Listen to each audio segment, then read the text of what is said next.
The most terrifying killers are the ones whose names you'll never hear on true crime podcasts, the ones who slipped through the cracks of history and left behind only whispers and unmarked graves. Tonight, we're diving into the darkest corners of criminal history to uncover monsters who operated in complete anonymity. Our first case takes us to the industrial wastelands of Gary, Indiana, where factory smoke mixed with something far more sinister. Between 1995 and 1998, a man named Darren Dion Vaughn was quietly building what would become one of the most methodical killing sprees in Midwest history. But unlike the serial killers who craved attention, Van operated with surgical precision, targeting women society had forgotten. Van was born in 1971 into poverty that choked the life out of entire neighborhoods. His childhood was marked by neglect, violence, and the kind of institutional failures that create monsters. By his teens, he was already showing signs of the darkness that would consume him. He was arrested multiple times for minor offenses, served in the Marines briefly, and drifted through life like a ghost. What made Van particularly dangerous was his invisibility. He was unremarkable in every way that mattered to law enforcement. Average height, quiet demeanor, the kind of man you'd forget 5 minutes after meeting him. He worked construction jobs, lived in rundown apartments, and never drew attention to himself. But behind that ordinary facade was a predator who had learned to hunt in the shadows. Van's victims were women living on the margins, sex workers, drug addicts, women estranged from their families. He would approach them with offers of money or shelter, and they would disappear. No screams, no witnesses, just silence. He strangled them methodically, then transported their bodies to abandoned houses throughout Gary. The city was so economically devastated that entire neighborhoods sat empty, creating perfect dumping grounds.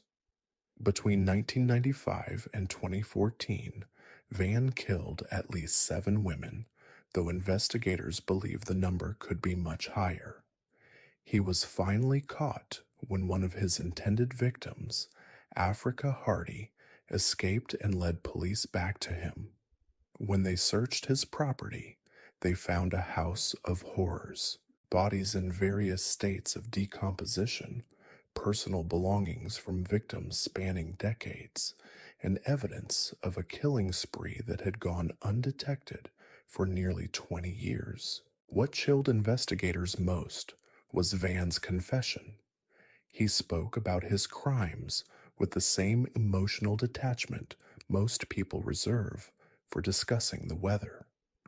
He described each murder in clinical detail, explaining how he chose his victims, how he killed them, and where he disposed of their bodies. There was no remorse, no explanation beyond a simple statement that he enjoyed the control. Vaughn was sentenced to life in prison without parole, but the damage was already done. 7 confirmed victims, possibly more, had vanished into the industrial decay of Gary, Indiana. Their families spent years wondering what happened to daughters, sisters, mothers who simply disappeared one night and never came home. Our second case brings us to the Pacific Northwest, where the rain-soaked forests provided perfect cover for one of the most prolific yet unknown killers in American history. Keith Hunter Jesperson, known as the Happy Face Killer, operated for years without anyone connecting his crimes to a single perpetrator. Jesperson was born in 1955 in British Columbia, but his family moved to Oregon when he was young. From childhood, he displayed the classic warning signs that criminologists now recognize as precursors to serial murder. He tortured animals, set fires, and showed complete indifference to the suffering of others. His father was abusive, his mother distant, and Keith learned early that violence was the language of power. As an adult, Jesperson became a long haul trucker, a profession that gave him access to potential victims across multiple states while providing the perfect cover for his crimes. He could kill in one state, dump the body in another, and be hundreds of miles away before anyone even knew a crime had been committed. His first confirmed murder was in 1990, though investigators believe he may have started killing years earlier. He strangled a woman named Towanja Bennett in Oregon, then beat her body with a tire iron to obscure the cause of death. But what made Jesperson unique wasn't just his method, it was his psychology. He drew happy faces on letters he sent to newspapers and law enforcement, taunting them with details about his crimes. Over the next 5 years, Jesperson killed at least 8 people, though he claimed the number was higher. His victims were primarily women, often sex workers or women traveling alone who accepted rides from him. He would gain their trust, then turn violent without warning. Some he strangled with his bare hands, others he beat to death. The murders were brutal, personal, and always ended the same way, with bodies dumped in remote locations across the American West. What made Jesperson particularly dangerous was his intelligence and his understanding of law enforcement procedures. He knew how jurisdictional boundaries worked, how different agencies failed to communicate, and how to exploit those gaps. He would kill in Oregon, dump bodies in Washington, and be working in California before anyone connected the crimes. The case that finally brought him down was almost accidental. In 1995, he murdered his girlfriend, Julie Winningham, during a violent argument in his truck. Unlike his other victims, Julie wasn't a random target, and her disappearance was immediately noticed by family and friends. When investigators found her body and connected it to Jesperson, they began unraveling a web of murders that stretched across the country. Jesperson was arrested and eventually confessed to 8 murders, though he hinted at many more. He seemed to enjoy the attention his confessions brought him, describing his crimes in detail and drawing more happy faces for investigators. He was sentenced to life in prison without the possibility of parole and remains incarcerated today. But now we move beyond the documented cases, into the shadows where monsters operated so effectively that their names never made it into FBI databases or newspaper headlines. These are the killers who perfected anonymity, who understood that the most successful predators are the ones nobody remembers. In the late 1980s, residents of Bakersfield, California began reporting strange disappearances along the agricultural corridors that surrounded the city. Migrant workers, mostly undocumented, would vanish from labor camps and cheap motels. Their absence often went unnoticed for weeks, sometimes months, because these were people living on society's absolute margins.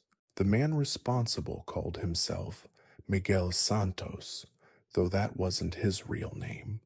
He was approximately 40 years old, spoke perfect English and Spanish, and claimed to be a labor contractor who could find work for desperate people. He drove a white pickup truck with a camper shell and carried business cards for a company that didn't exist. Santos would approach workers at dawn outside Home Depot stores and unemployment offices. He'd offer steady work picking fruit in remote orchards, promising good pay and housing. The workers who accepted his offers were never seen again. What they didn't know was that Santos had spent years preparing for this particular type of hunting. He had purchased several acres of isolated farmland outside Bakersfield, land that officially belonged to a shell company registered in Nevada. On this property, he built what appeared to be worker housing, long, low buildings that could house dozens of people. But these weren't dormitories, they were killing chambers. Santos would transport his victims to the property, where he would hold them for days or sometimes weeks. He didn't kill them immediately. Instead, he subjected them to prolonged torture, using agricultural tools and equipment.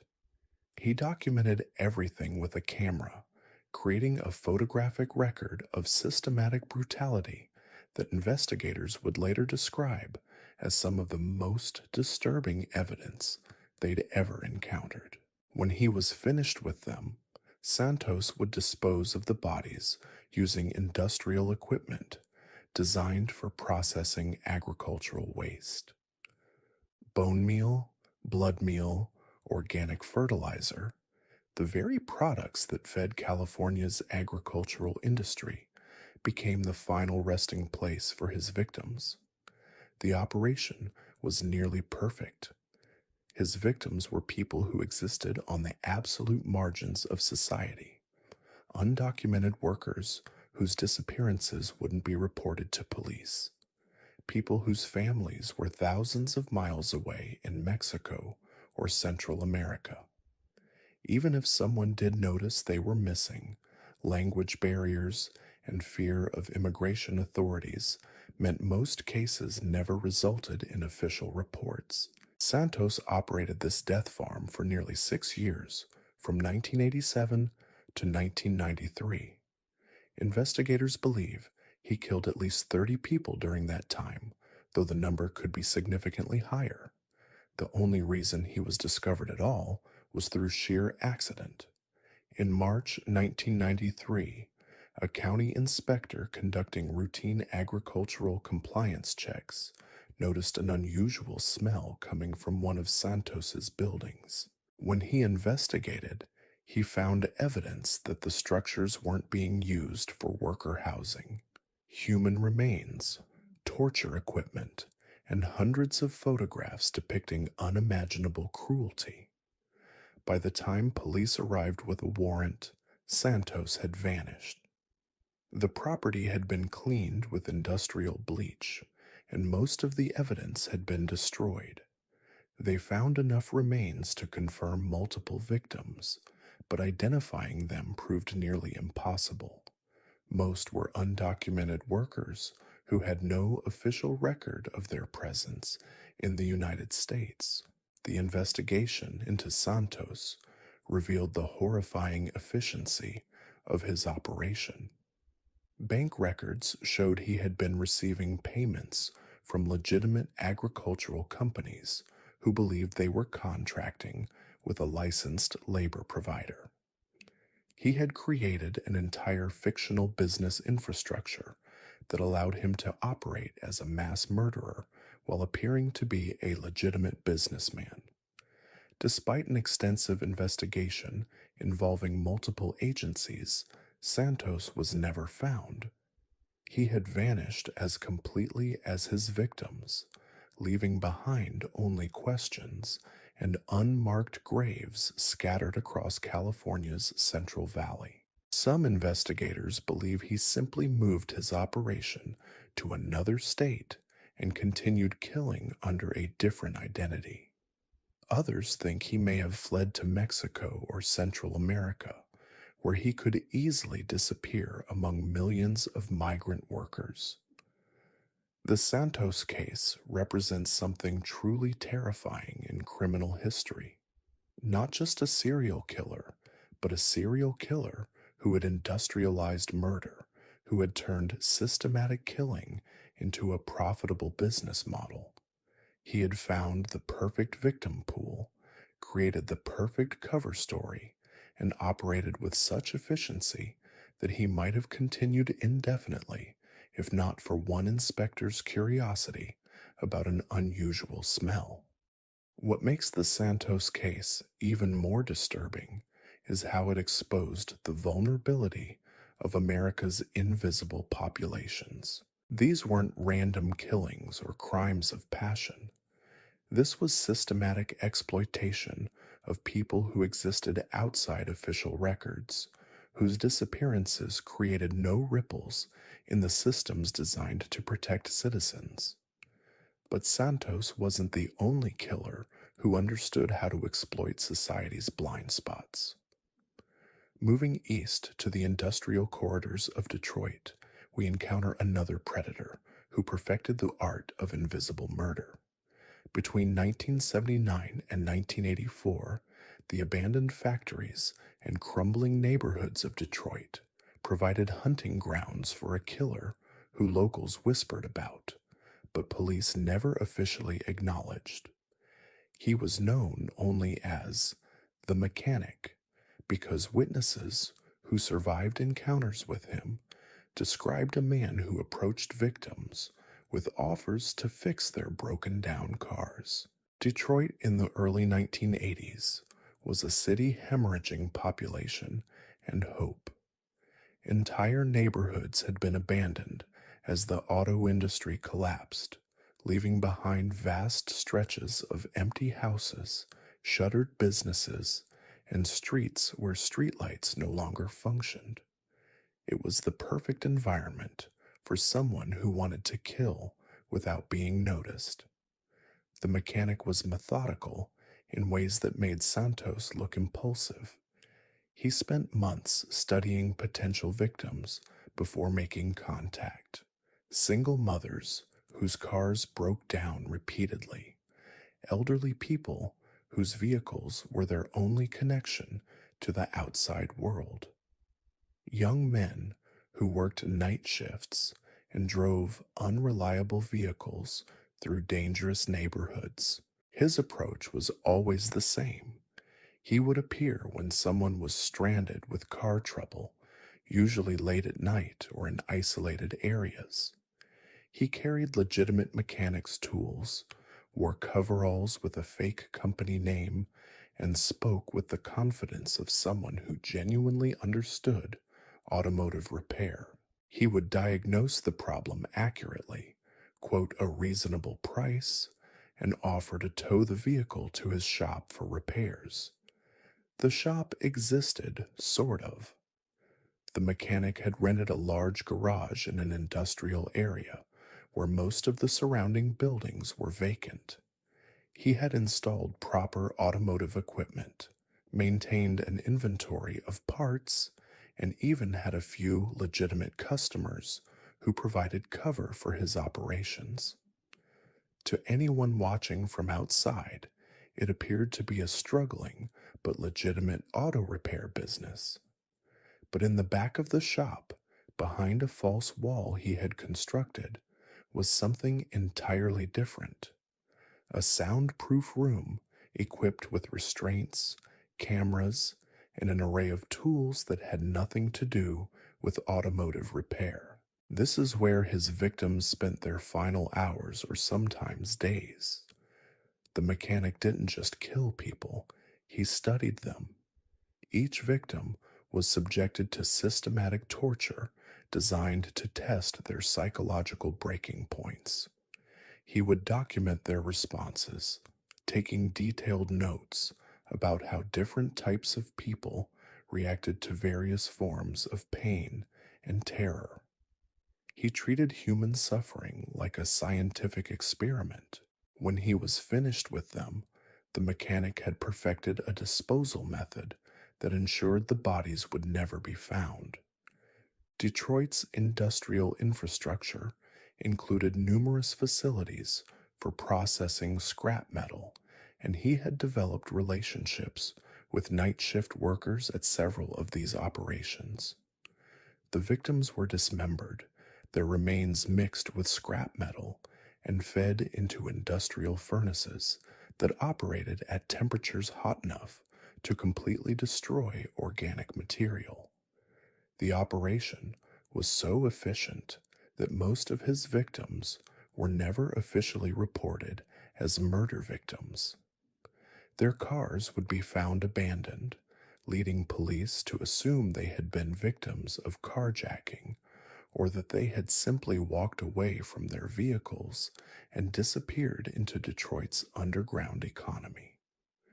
The few families who pressed for investigations were told that adults have the right to disappear, and without evidence of foul play, there was little police could do. The mechanic's reign of terror might have continued indefinitely, but he made one critical mistake. In late 1984, he targeted Jennifer Walsh, a 28-year-old nurse whose car broke down while she was driving home from her shift at Detroit General Hospital. Unlike his other victims, Jennifer was expected at specific times and places. When she failed to show up for her next shift, hospital security immediately began investigating. More importantly, Jennifer had been talking on her car phone with her sister when the mechanic approached her vehicle. Her sister heard the entire conversation, including the man's description of the car's problems and his offer to tow it to his shop. When Jennifer didn't arrive home that night, her sister was able to provide police with detailed information about the encounter. The investigation that followed revealed the scope of the mechanic's operations. Police found his shop, discovered the hidden room, and uncovered evidence linking him to at least 18 disappearances spanning 5 years. But when they arrived to arrest him, the shop was empty. The mechanic had vanished as completely as his victims. Unlike Santos, however, the mechanic left behind enough evidence to partially reconstruct his crimes. Investigators found hundreds of photographs, detailed notes about his victims' psychological responses to torture, and fragments of personal belongings that had somehow escaped his disposal process. They also found his real identity. His name was Robert Earl Hutchinson, and he had been operating legitimate auto repair businesses in various cities for over a decade. Background checks revealed a pattern of short-term business licenses, quickly abandoned rental properties, and a trail of unexplained disappearances in every city where he had operated. Detroit wasn't his first hunting ground, it was just his most productive. The FBI investigation into Hutchinson revealed that he may have been responsible for as many as 50 murders across multiple states between 1970 and 1984. He had perfected a mobile killing operation that allowed him to exploit the same vulnerabilities in different communities. Broken cars, desperate people, and police departments that didn't communicate effectively across jurisdictional boundaries. Despite an extensive manhunt, Hutchinson was never captured. Some investigators believe he died, possibly in an accident or by suicide. Others think he simply moved his operation overseas, where American law enforcement couldn't track him. A few believe he's still out there, still killing, still perfecting his methods in some other city where people desperately need their cars fixed. The cases of Santos and Hutchinson represented a terrifying evolution in serial killing. These weren't disorganized predators driven by compulsion or mental illness. They were entrepreneurs of murder, men who had turned systematic killing into sophisticated business operations. They understood that the most successful predators are the ones who provide a service people desperately need, who integrate their hunting into the normal fabric of society. But perhaps most disturbing of all, they proved that in a country of 330 million people, It's possible for someone to kill dozens of victims while remaining completely invisible to law enforcement. They found the cracks in the system, the populations nobody watches, the places nobody looks, and they exploited those gaps with ruthless efficiency. These weren't the theatrical killers who dominated headlines. They weren't interested in fame or recognition or playing games with police. They were interested in killing, and they were very, very good at it. Our third case takes us to the frozen backroads of Minnesota, where the endless winter nights provided perfect cover for one of America's most methodical yet forgotten killers. Between 1989 and 1995, truck stops and rest areas along Interstate 35 became hunting grounds for a man who understood that in the trucking industry, people disappear all the time. Ronald Ron Decker was born in 1954 in Duluth, Minnesota, into a family where violence was as common as morning coffee. His father was a long haul trucker who disappeared for weeks at a time, returning home drunk and angry. His mother worked double shifts at a meat packing plant, leaving Ron and his three siblings to fend for themselves. By age 12, Ron was already showing the signs that would define his adult life.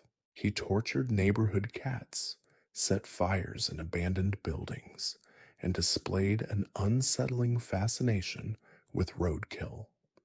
What made Decker particularly dangerous was his intimate knowledge of America's trucking infrastructure. He had grown up around truck stops, knew the rhythms of interstate commerce, and understood how the constant movement of people and goods created opportunities for someone with darker intentions. After a brief stint in the Army that ended with a dishonorable discharge for assault, Decker returned to Minnesota and got his commercial driver's license. For most people, long haul trucking was a way to make a living. For Decker, it became a way to hunt. His method was ingenious in its simplicity. He would target other truckers, particularly owner-operators who worked alone and whose schedules were unpredictable. At truck stops, he would approach drivers who seemed isolated or vulnerable, offering assistance with mechanical problems or simply striking up friendly conversations. Decker had converted his sleeper cab into something far more sinister. Behind a false panel, he had installed restraints, soundproofing, and a collection of tools that served no legitimate purpose. When he found a suitable victim, usually someone who had accepted his offer of help or a ride, he would disable them quickly and efficiently, often using a stun gun he kept hidden beneath his seat. What happened next was methodical torture that could last for days. Decker would keep his victims alive in the hidden compartment while continuing to drive his regular routes. He would stop at way stations, fuel up at truck stops, even chat with other drivers, all while someone was dying just feet away. The psychological component of his crimes was as disturbing as the physical violence. He would describe to his victims exactly how their bodies would never be found, how their families would spend years wondering what happened to them. When Decker was finished with his victims, he had perfected a disposal method that took advantage of America's vast wilderness areas. He knew every remote logging road, every abandoned mine, every stretch of forest where a body could lie undisturbed for decades. Some victims were buried in locations so remote that their remains will likely never be discovered. Others were dismembered and scattered across multiple states, making identification nearly impossible. The genius of Decker's operation was how it exploited the transient nature of trucking culture. Drivers routinely disappeared from the industry without explanation. Equipment breakdowns, family emergencies, better job opportunities, financial problems.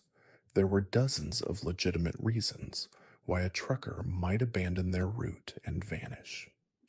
Most trucking companies simply assumed missing drivers had quit without notice, a common occurrence in an industry with high turnover rates. Decker operated this mobile killing spree for 6 years, claiming at least 14 lives according to his later confession, though investigators believe the true number was much higher. His victims included not just truck drivers, but also hitchhikers, sex workers, and stranded motorists he encountered along his routes. Each murder was carefully planned and executed with meticulous attention to avoiding detection. The case that finally exposed Decker came in March 1995, when he made the mistake of targeting someone whose disappearance couldn't be easily explained away. Marcus Chen was a graduate student at the University of Minnesota who was hitchhiking home for spring break when Decker offered him a ride. Unlike Decker's usual victims, Marcus had told multiple people exactly when and where he would be traveling. When he failed to arrive home, his family immediately contacted police. The investigation into Marcus's disappearance led authorities to review surveillance footage from truck stops along Interstate 35. They identified Decker's rig picking up Marcus, and when they tracked down the truck, they found evidence that linked him to multiple disappearances spanning several years. Hidden in his cab were personal belongings from victims, detailed journals describing his crimes, and photographs that documented his systematic brutality. When confronted with the evidence, Decker confessed with the same casual indifference that characterized all his crimes. He described his murders like someone discussing routine maintenance on his truck, providing clinical details about methods and locations. He showed no remorse, no emotional response to the suffering he had caused. To him, the victims were simply objects that had served their purpose. Decker was sentenced to life in prison without the possibility of parole. He died behind bars in 2018, taking with him the locations of several victims whose remains have never been recovered. Families across the Midwest still wonder if their missing loved ones were among Decker's unnamed victims, part of a killing spree that went undetected for years because it perfectly mimicked the normal disappearances that occur in America's trucking industry. But even Decker's systematic approach pales in comparison to our next case, which takes us into the world of medical murder. In the sterile corridors of small-town hospitals across the American South, a killer operated with such subtle efficiency that his crimes were mistaken for natural deaths for over a decade. Dr. Marcus Whitfield graduated from medical school in 1981 and began his career as an emergency room physician in rural Alabama. To his colleagues, his patients, and community, he appeared to be everything a small-town doctor should be. He was intelligent, dedicated, and seemed genuinely concerned about his patients' welfare. What nobody knew was that Whitfield had discovered the perfect method for committing undetectable murder. Whitfield's killing method was based on a simple but terrifying insight. In small rural hospitals, elderly patients died regularly from complications related to their existing medical conditions. These deaths were expected, rarely investigated, and almost never subjected to detailed autopsy. If someone could cause these deaths in ways that mimicked natural causes, they could kill with virtual impunity. Physicist Whitfield began experimenting with various drugs and techniques that could cause cardiac arrest, respiratory failure, or other medical emergencies that would appear to be natural complications. He studied toxicology, pathology, and forensic medicine with the dedication of someone preparing for board certification, but his goal wasn't healing, it was perfecting murder. His first confirmed victim was Eleanor Hutchins, an 82-year-old woman admitted to the emergency room with chest pain in September 1983. Whitfield was the attending physician, and Eleanor's condition initially appeared stable. But during the night shift, when fewer staff members were present, she suffered what appeared to be a massive heart attack. Despite Whitfield's apparent efforts to save her, Eleanor died. The death certificate listed natural causes, and she was buried 3 days later. What nobody knew was that Whitfield had injected Eleanor with a combination of drugs that would cause cardiac arrest while leaving minimal traces in post-mortem toxicology testing. He had chosen her specifically because her age and medical history made sudden cardiac death entirely plausible. The murder was so perfectly executed that it never occurred to anyone that Eleanor had been killed. Over the next 12 years, Whitfield refined his techniques and expanded his victim pool. He killed elderly patients, terminally ill individuals, and people with complex medical conditions that made sudden death seem inevitable. He varied his methods, sometimes using drugs, sometimes manipulating medical equipment, occasionally simply disconnecting life support systems during night shifts when he was the only physician on duty. Whitfield's psychological profile was particularly disturbing because it combined medical knowledge with sociopathic indifference to human suffering. He kept detailed records of his murders in a journal disguised as medical research notes. He documented which methods were most effective, which left the least evidence, and which provided him with the greatest psychological satisfaction. The journal revealed that Whitfield killed not just for the intellectual challenge of committing perfect murders, but because he genuinely enjoyed watching people die. He would position himself to observe his victims' final moments, studying their faces as life left their bodies. He described these experiences in clinical language, as if he were documenting laboratory experiments rather than ending human lives. What made Whitfield's crimes particularly heinous was how he exploited the trust that patients and families placed in him. Relatives would thank him for his efforts to save their loved ones, never knowing that he was actually the one who had killed them. He attended funerals, offered comfort to grieving families, and maintained the facade of a caring physician while planning his next murder. Whitfield's operation was nearly perfect, but he made one critical error. He became overconfident and began killing patients who weren't terminal or elderly. In 1995, he murdered Janet Morrison, a 34-year-old mother of two who had been admitted for routine surgery. Janet's death from apparent complications was so unexpected that her family demanded a thorough investigation. The autopsy revealed traces of drugs that had no legitimate medical purpose in Janet's system. This discovery prompted investigators to review other unexpected deaths that had occurred while Whitfield was on duty. The pattern that emerged was unmistakable. Over 12 years, the mortality rate in Whitfield's emergency room was significantly higher than statistical averages would predict.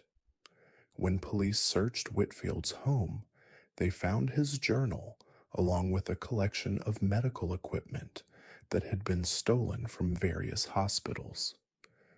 The journal contained detailed descriptions of 43 murders spanning his entire medical career, each one documented with scientific precision and emotional detachment. Whitfield was arrested and charged with multiple counts of murder. During his trial, he showed no remorse for his crimes, instead expressing frustration that his research had been interrupted. He was sentenced to death and executed in 2003, but not before revealing that he had killed patients in multiple hospitals across 3 states. The Whitfield case exposed terrifying vulnerabilities in America's healthcare system. It demonstrated how someone with medical knowledge and access could commit systematic murder while appearing to be a dedicated healthcare professional. Even more disturbing was the realization that similar crimes could be occurring in hospitals across the country without detection. But perhaps the most chilling aspect of these cases isn't the individual killers themselves, but what they represent about the invisible violence that occurs in American society. Santos, Hutchinson, Decker, and Whitfield all understood something that traditional serial killers missed. The most successful predators are the ones who integrate their hunting into normal social and economic structures. They didn't need to stalk victims or break into homes. They created situations where potential victims came to them willingly, often gratefully. They offered services that people desperately needed: jobs, car repairs, transportation, medical care, and used those opportunities to kill with minimal risk of detection. These men weren't driven by the psychological compulsions that motivate most serial killers. They were entrepreneurs of murder, treating systematic killing as a business problem to be solved through careful planning and execution. They studied their craft, refined their methods, and operated with the efficiency of successful businessmen. What makes their stories particularly disturbing is how they exploited society's most vulnerable populations: migrant workers who couldn't report crimes to police, stranded motorists who needed help, truck drivers whose disappearances wouldn't be noticed, elderly patients whose deaths seemed natural. They found the people nobody was watching and killed them with impunity. The fact that these killers operated for years or even decades without detection reveals fundamental flaws in how America approaches public safety. Law enforcement agencies still struggle to identify and track criminals who operate across jurisdictional boundaries. Medical systems that lack adequate oversight to prevent healthcare workers from harming patients. Economic desperation still drives people to accept help from strangers who might have malicious intentions. Most terrifying of all, these cases suggest that there may be many more killers operating with similar methods right now. Men and women who have learned from the mistakes of those who were eventually caught, who have perfected the art of invisible murder, who kill regularly while maintaining facades of respectability and normalcy. In our final case, we encounter someone who took the concept of invisible killing to its ultimate conclusion. Operating in the sprawling anonymity of Los Angeles during the 1990s, a killer found a way to commit murder so efficiently that most of his crimes were never even recognized as homicides.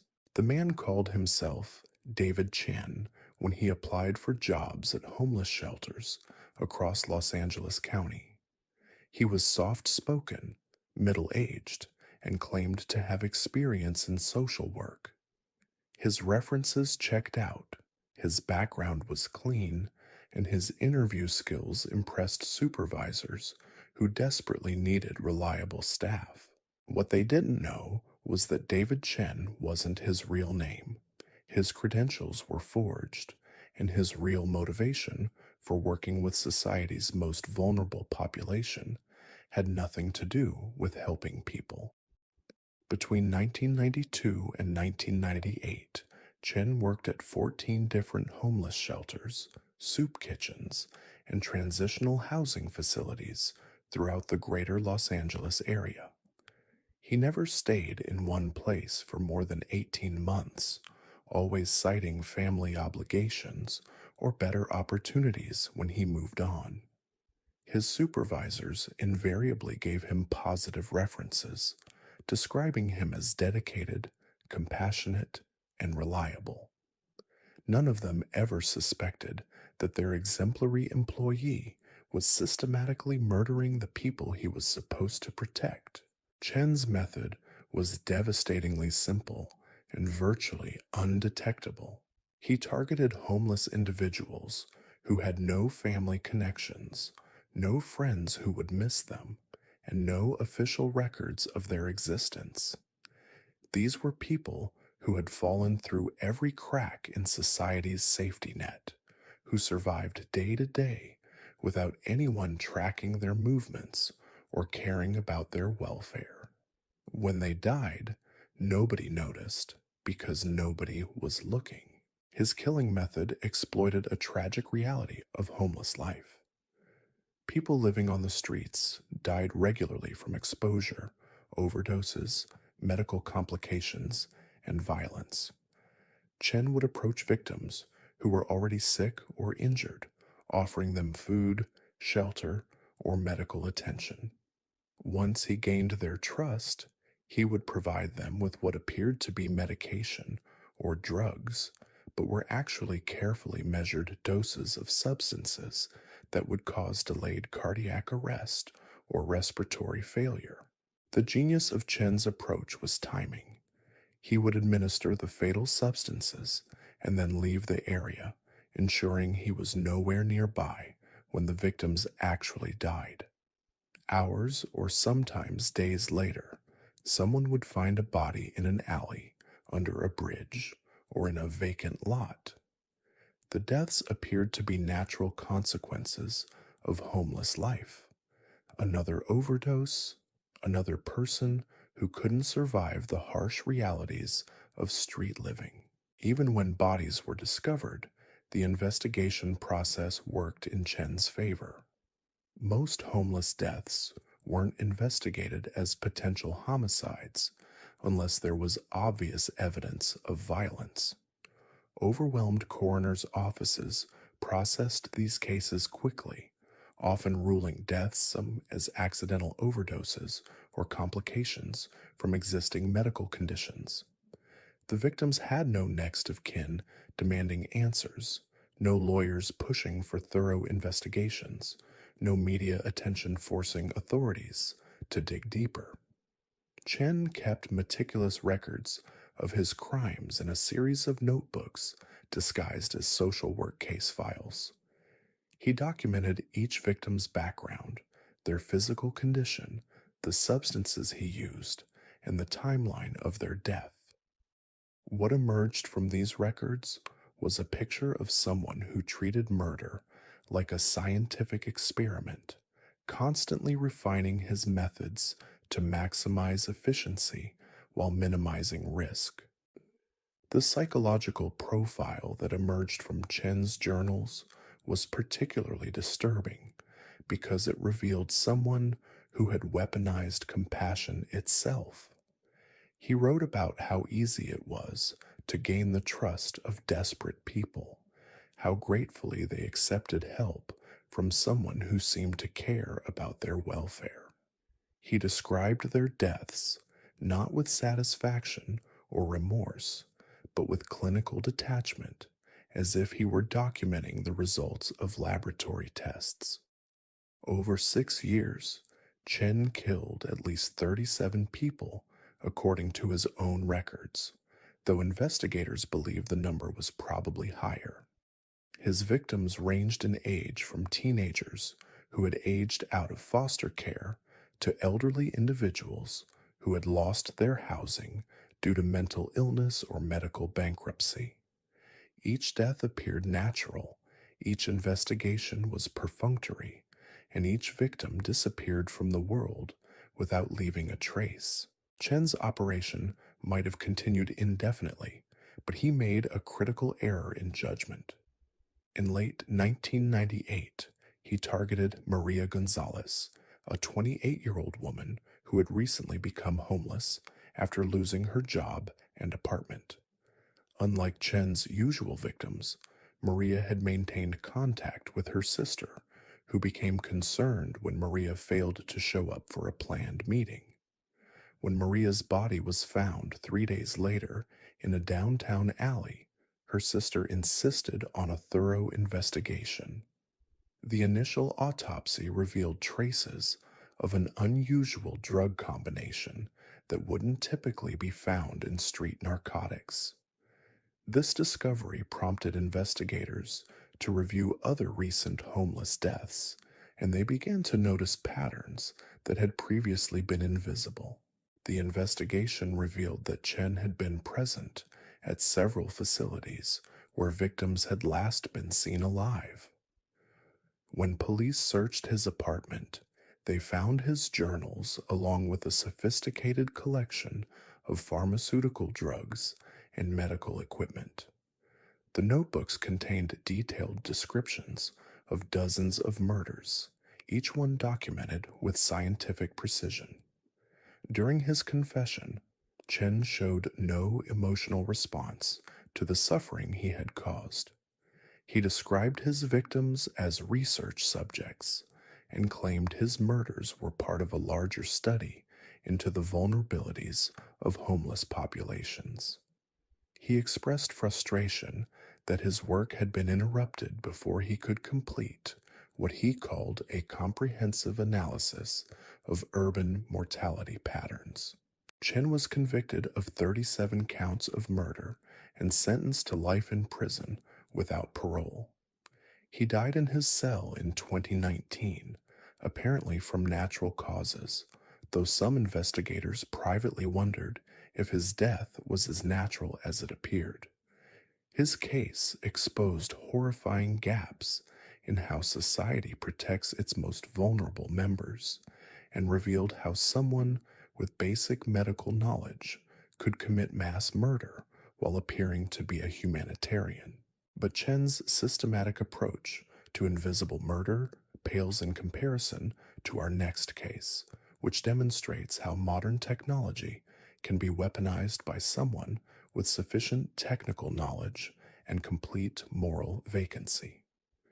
In the mid-2000s, as online dating became mainstream and social media began connecting strangers across the globe, a killer emerged who understood how to exploit digital vulnerabilities in ways that law enforcement was completely unprepared to handle. The man used dozens of online identities, but the one that appears most frequently in FBI files is Thomas Richardson, a profile that claimed to be a 35-year-old software engineer from Portland, Oregon. The photograph showed an attractive, clean-cut man with an engaging smile and kind eyes. The profile described someone who enjoyed hiking, reading, and meeting new people.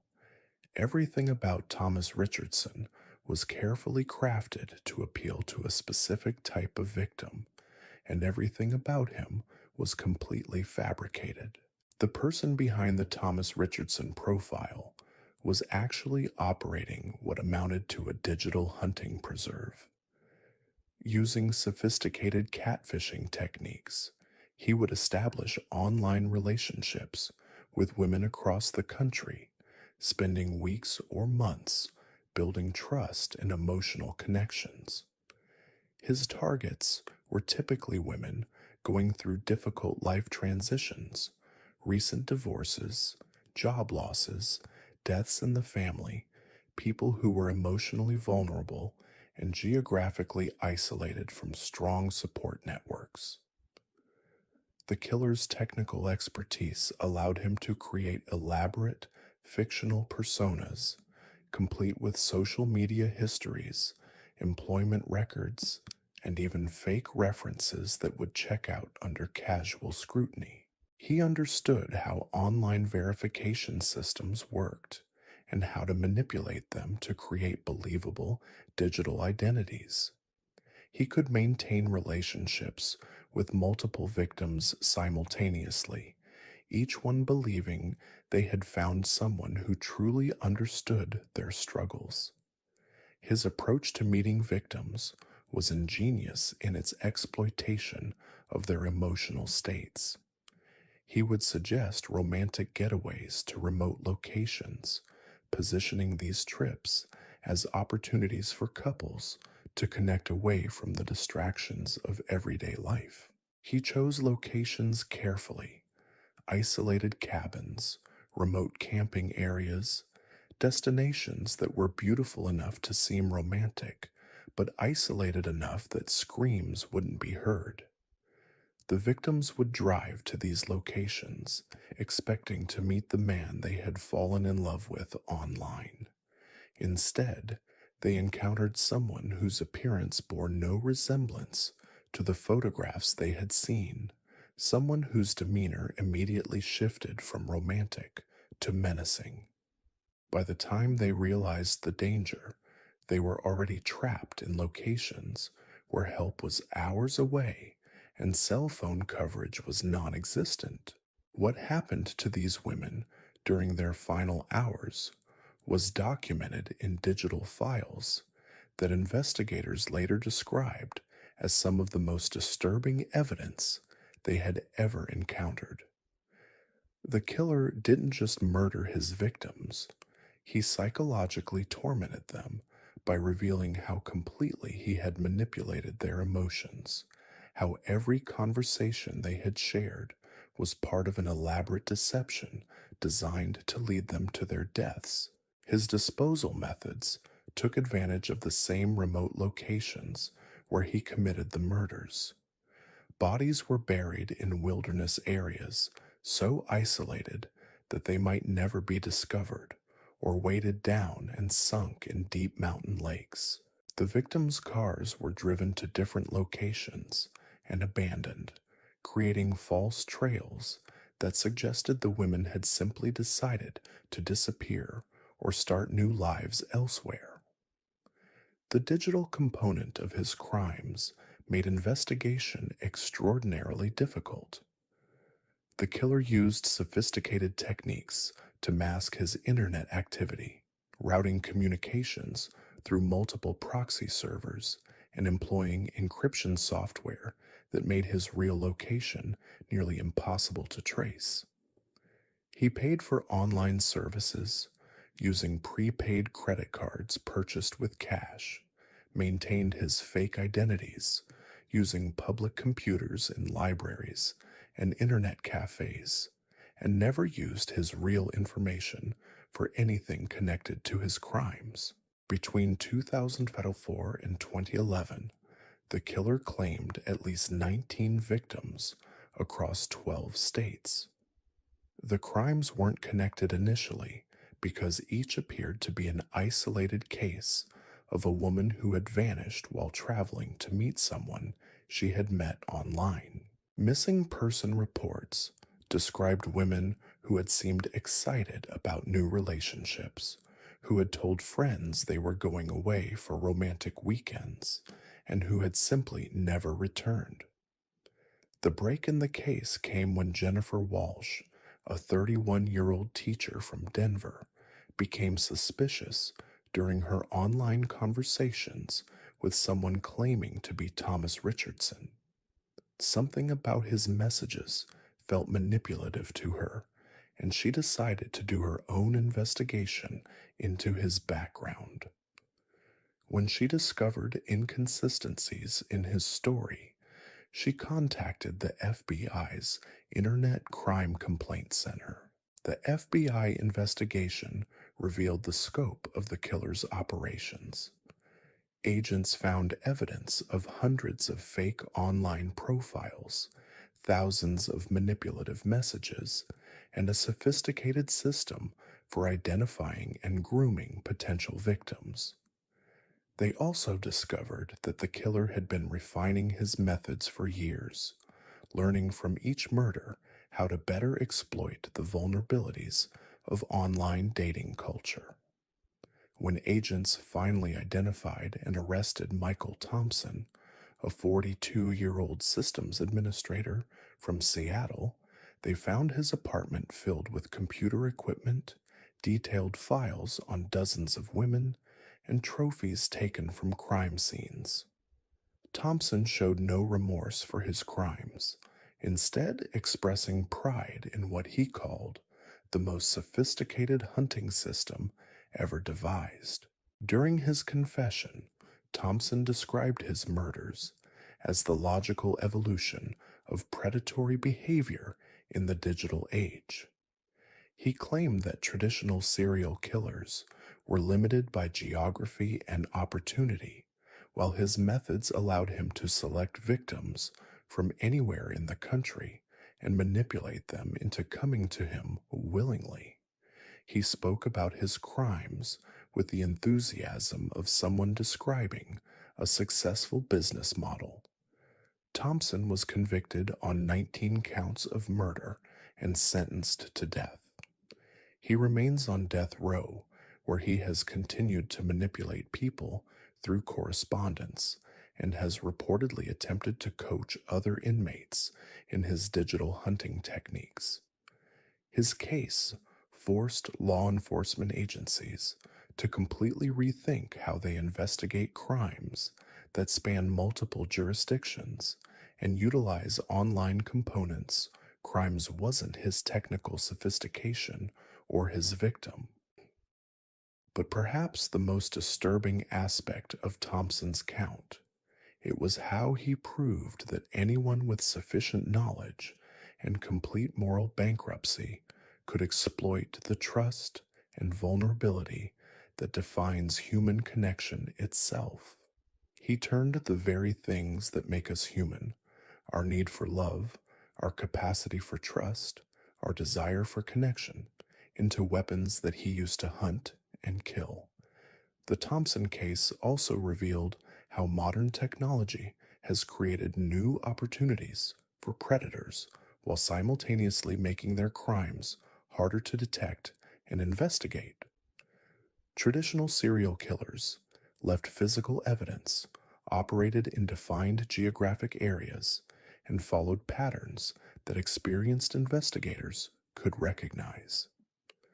Digital predators like Thompson can operate across any distance, leave minimal physical evidence, and constantly adapt their methods as law enforcement develops new investigative techniques. What makes these invisible killers particularly terrifying isn't just their individual body counts or their sophisticated methods. It's what they represent about the evolution of predatory behavior in modern society. They understood something that traditional serial killers missed. The most dangerous predators are the ones who appear to be providing exactly what their victims need most. Santos offered jobs to desperate workers. Hutchinson promised to fix broken cars. Decker provided transportation and companionship to isolated truckers. Whitfield offered medical care to sick patients. Chen gave shelter and assistance to homeless individuals. And Thompson provided love and connection to lonely women. Each one identified a fundamental human need and exploited it with ruthless efficiency. These weren't crimes of passion or mental illness or uncontrolled impulses. These were systematic business operations designed to maximize victim count while minimizing detection risk. The killers approached murder with the same analytical mindset that successful entrepreneurs use to identify market opportunities and develop efficient business models. They studied their target populations, identified vulnerabilities in existing systems, developed methods that exploited those vulnerabilities, and continuously refined their approaches based on experience. They understood that the most successful predators don't hunt randomly. They create situations where prey comes to them willingly, even gratefully. What makes their success particularly disturbing is how it reveals the isolation and desperation that exists throughout American society.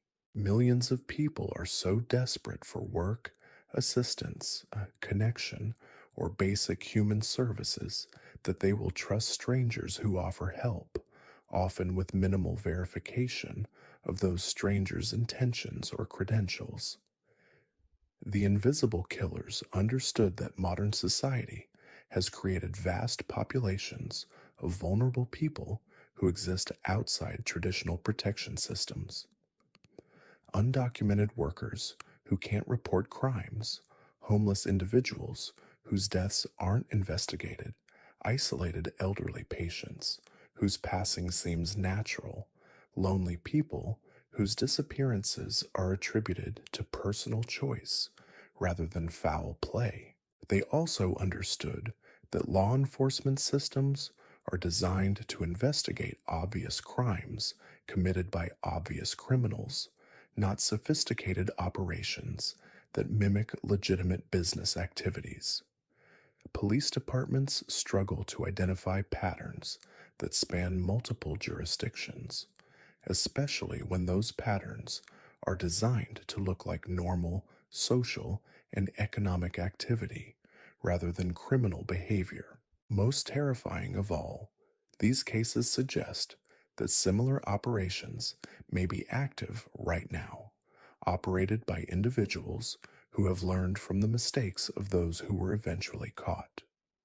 The techniques used by Santos, Hutchinson, Decker, Whitfield, Chen, and Thompson could be adapted and improved by others who share their complete indifference to human suffering but possess even greater technical sophistication or operational security. In a country where millions of people disappear each year, some by choice, some due to accidents or natural causes, but some due to criminal activity that is never recognized as such, how many invisible killers are currently operating? How many people are dying at the hands of predators who have perfected the art of murder disguised as legitimate social and economic activity? The answer is unknowable, and that may be the most terrifying realization of all. These killers proved that in a society of over 300 million people, it's possible to commit systematic murder while remaining completely invisible to law enforcement.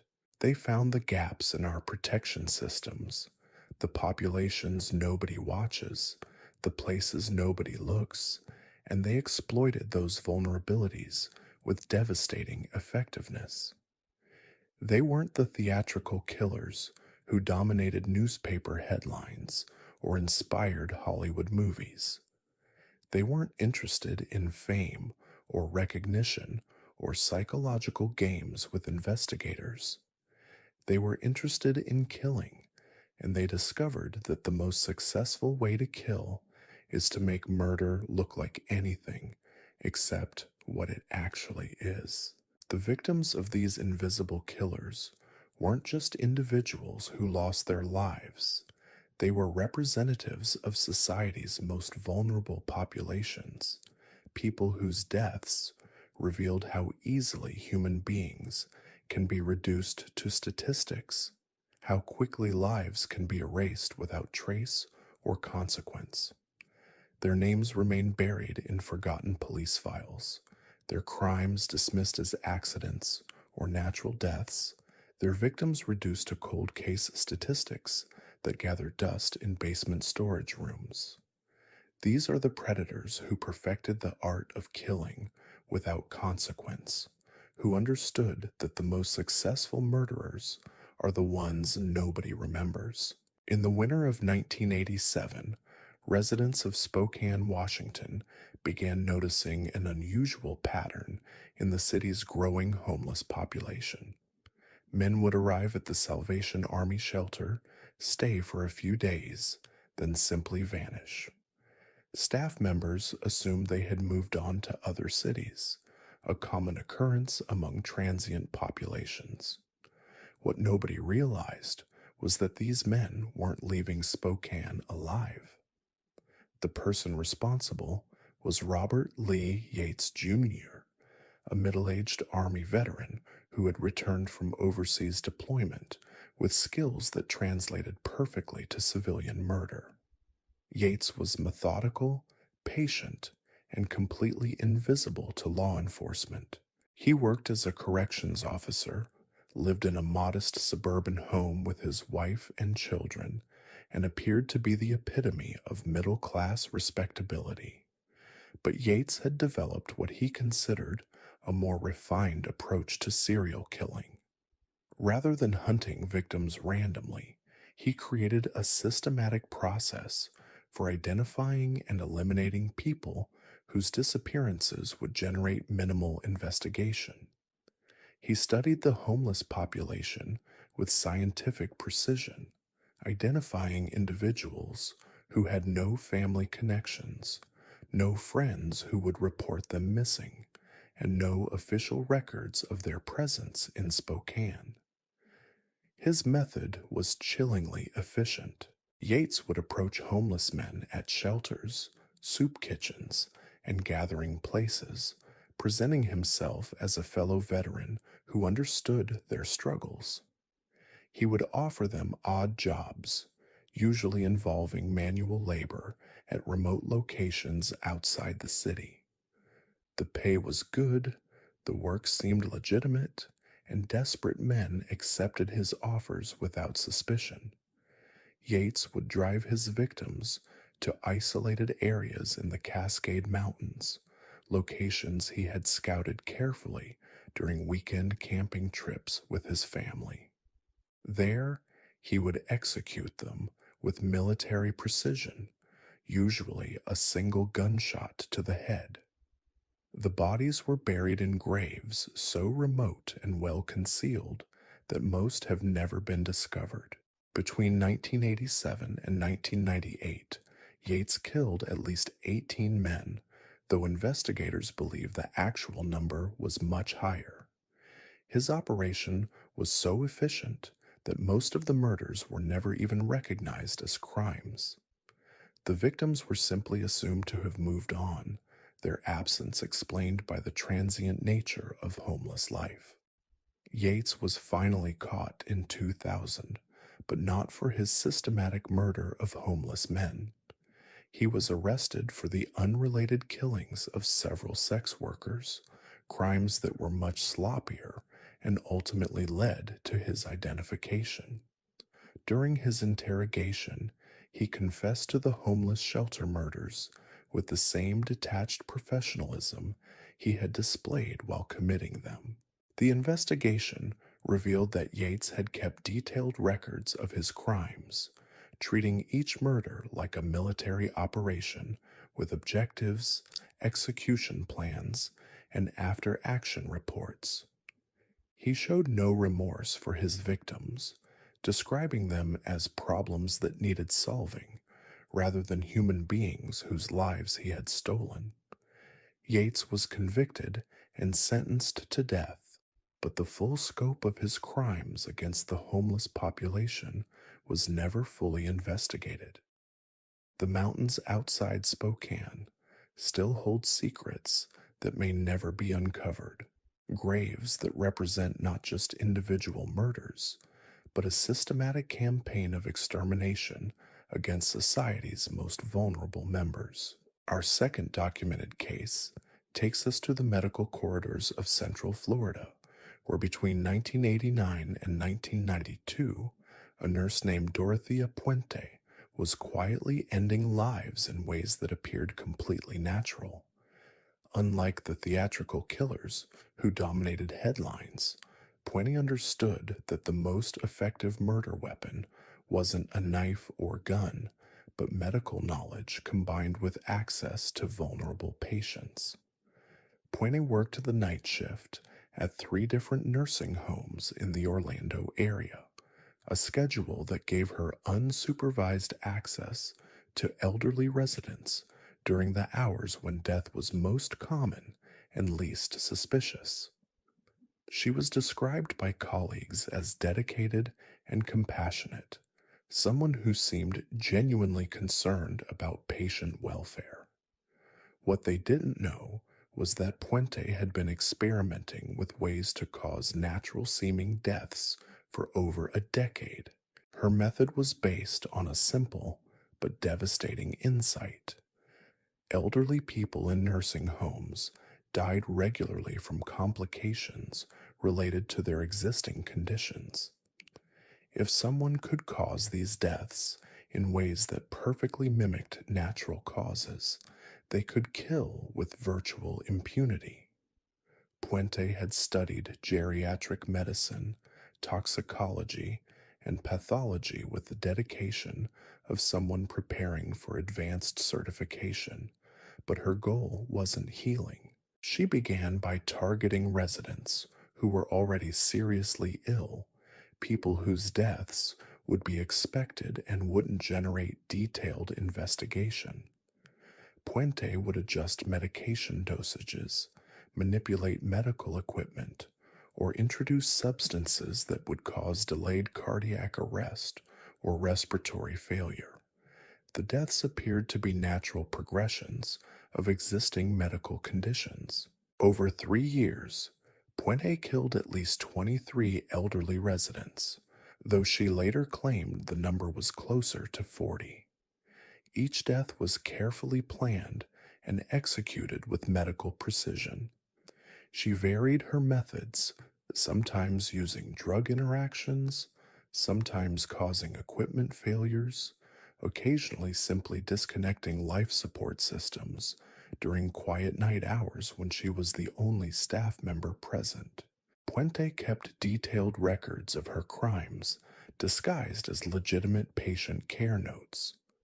Her journals revealed someone who treated murder like clinical research, documenting which methods were most effective and which provided the greatest psychological satisfaction.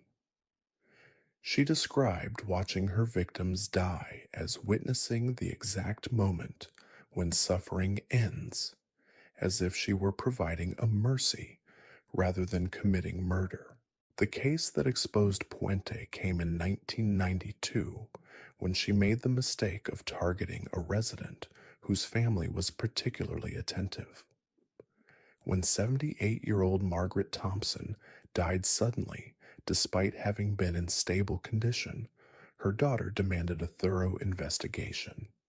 The autopsy revealed traces of drugs that had no legitimate medical purpose, leading to a broader investigation of deaths that had occurred during Puente's shifts.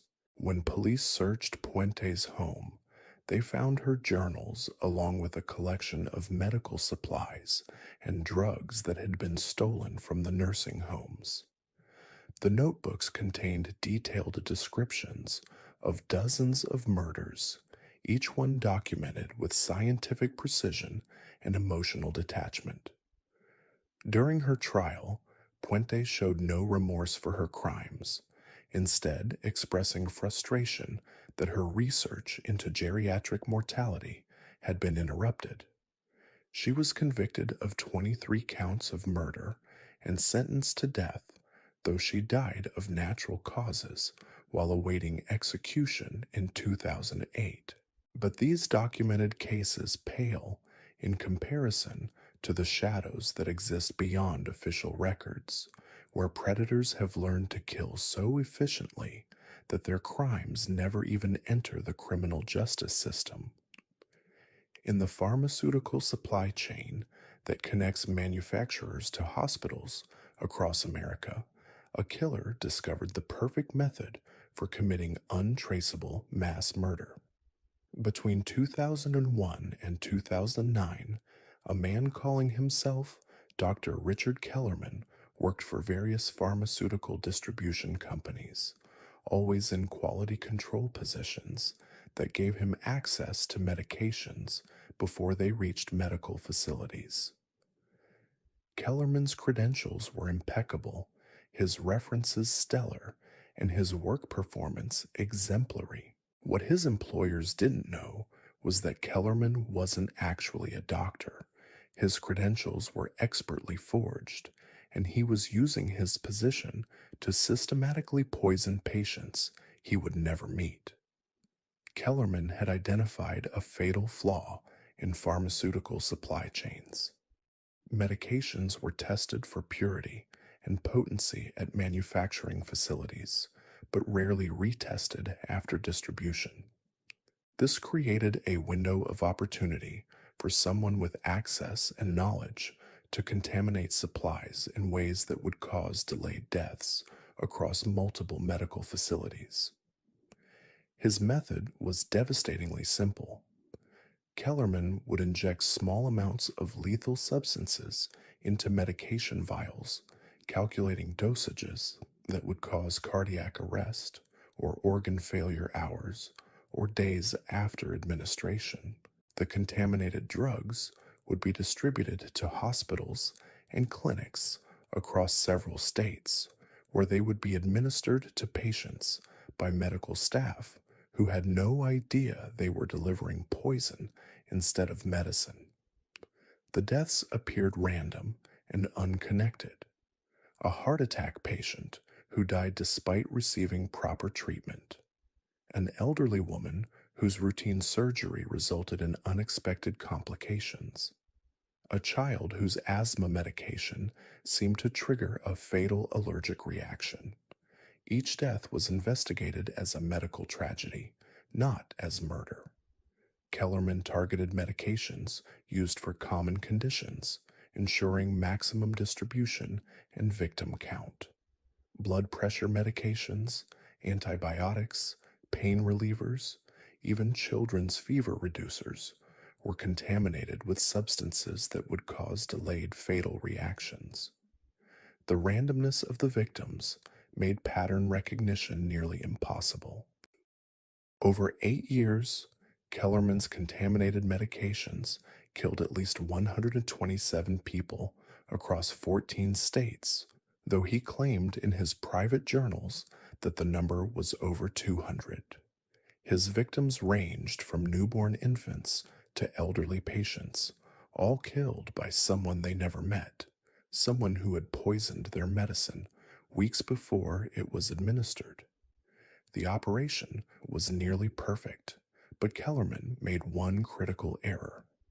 In 2009, he became overconfident and contaminated a batch of emergency room medications with substances that caused immediate rather than delayed reactions. When several patients in a Pittsburgh hospital died within hours of receiving the same medication, investigators recognized the pattern and traced the contaminated drugs back through the supply chain. When FBI agents arrested Kellerman at his apartment in Cleveland, they found detailed records of his contamination activities, along with laboratory equipment used to prepare the lethal substances. His journals revealed someone who treated mass murder like a scientific experiment, documenting victim counts by state and medication type. During his confession, Kellerman expressed pride in what he called the most efficient killing system ever devised. He claimed traditional serial killers were limited by geography and opportunity, while his methods allowed him to kill hundreds of people without ever meeting them or leaving physical evidence at crime scenes.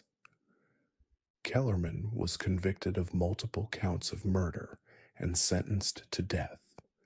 His case prompted major changes in pharmaceutical security protocols, but investigators privately acknowledged that similar operations could be active in other parts of the medical supply chain.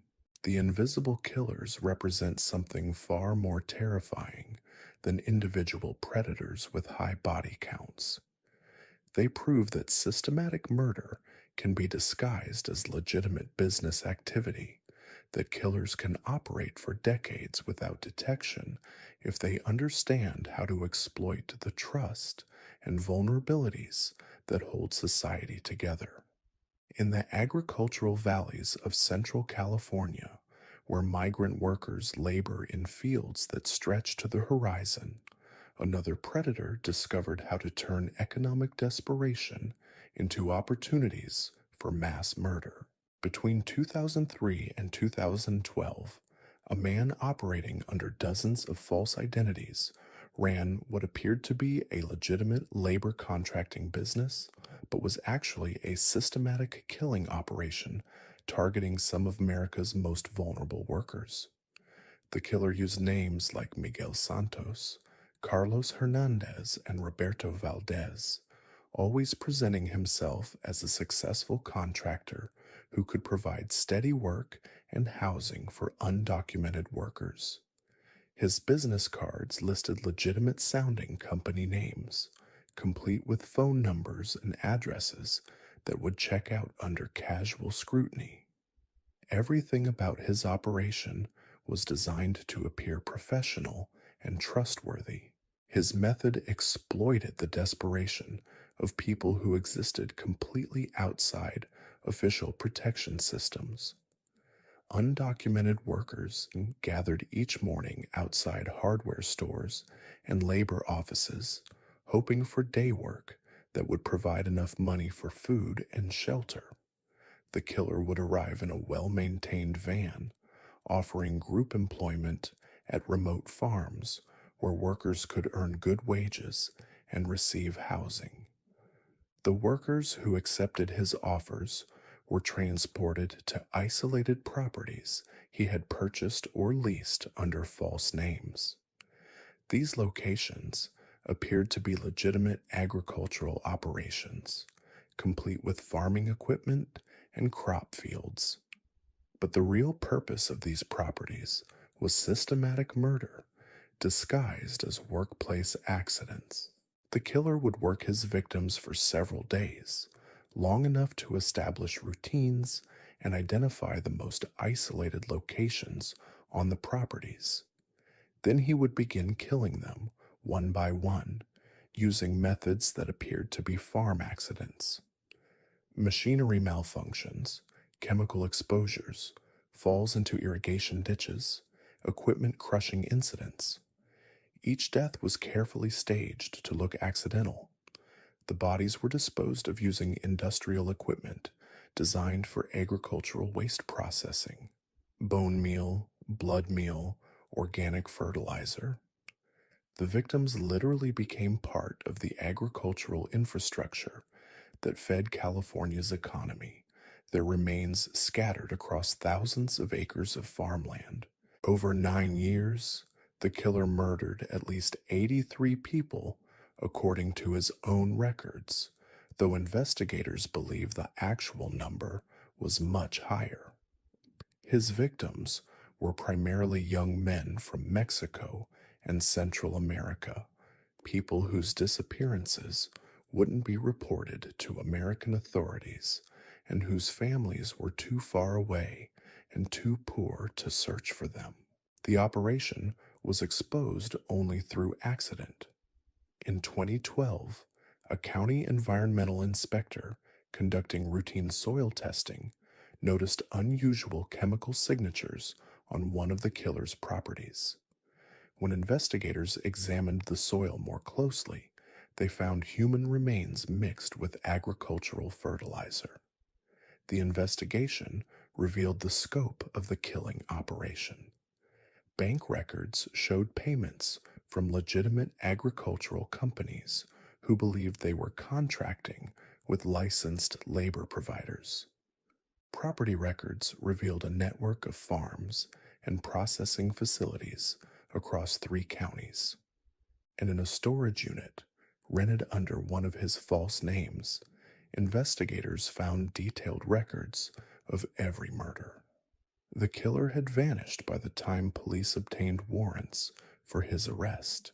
Despite an extensive investigation involving multiple federal agencies, he was never found.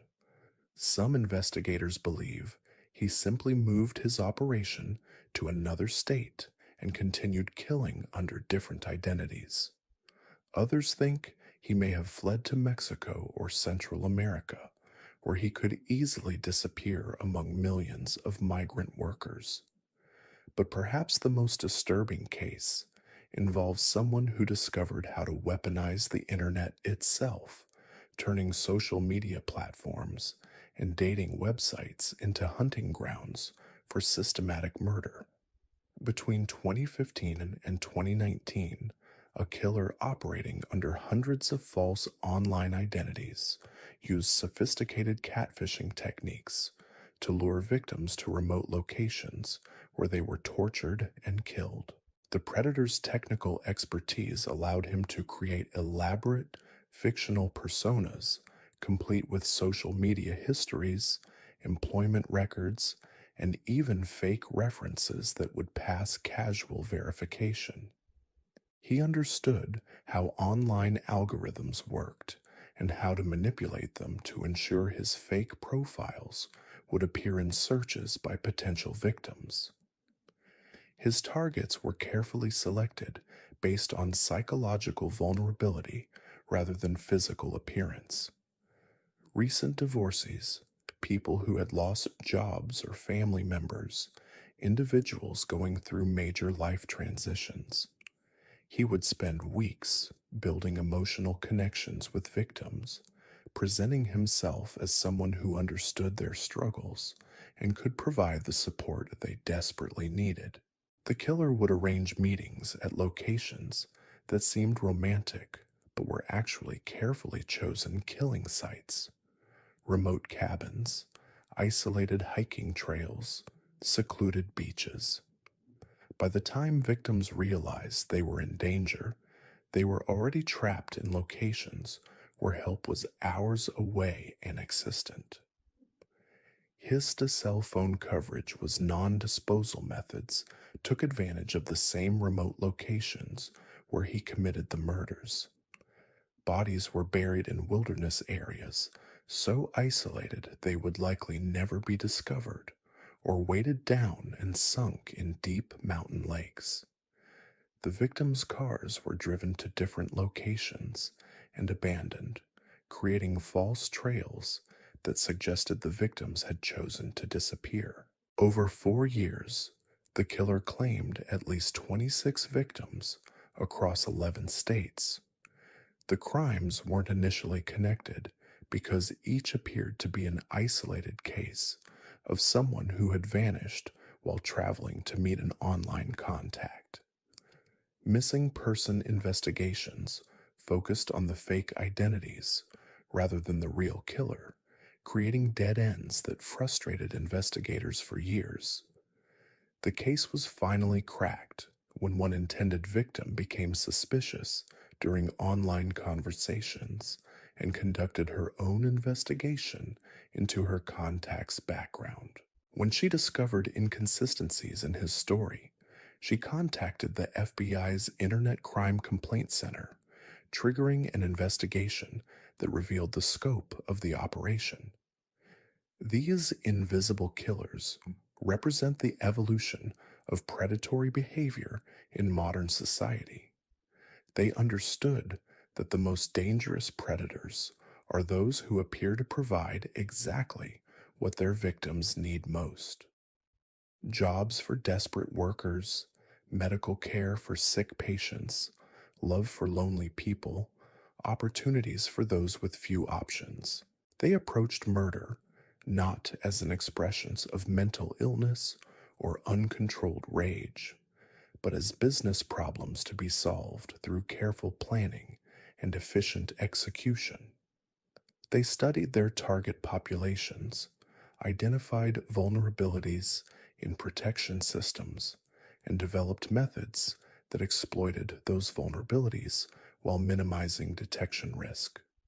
What makes their success particularly terrifying is how it reveals the isolation and desperation that exists throughout American society.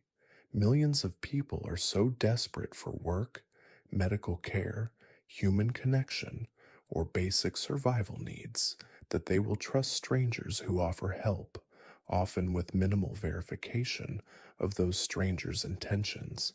The invisible killers also understood that law enforcement systems are designed to investigate obvious crimes committed by obvious criminals, not sophisticated operations that mimic legitimate social and economic activities.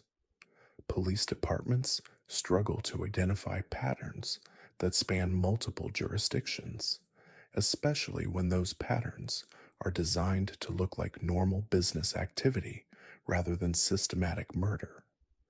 Most disturbing of all, these cases suggest that similar operations may be active right now, operated by individuals who have learned from the mistakes of those who were eventually caught.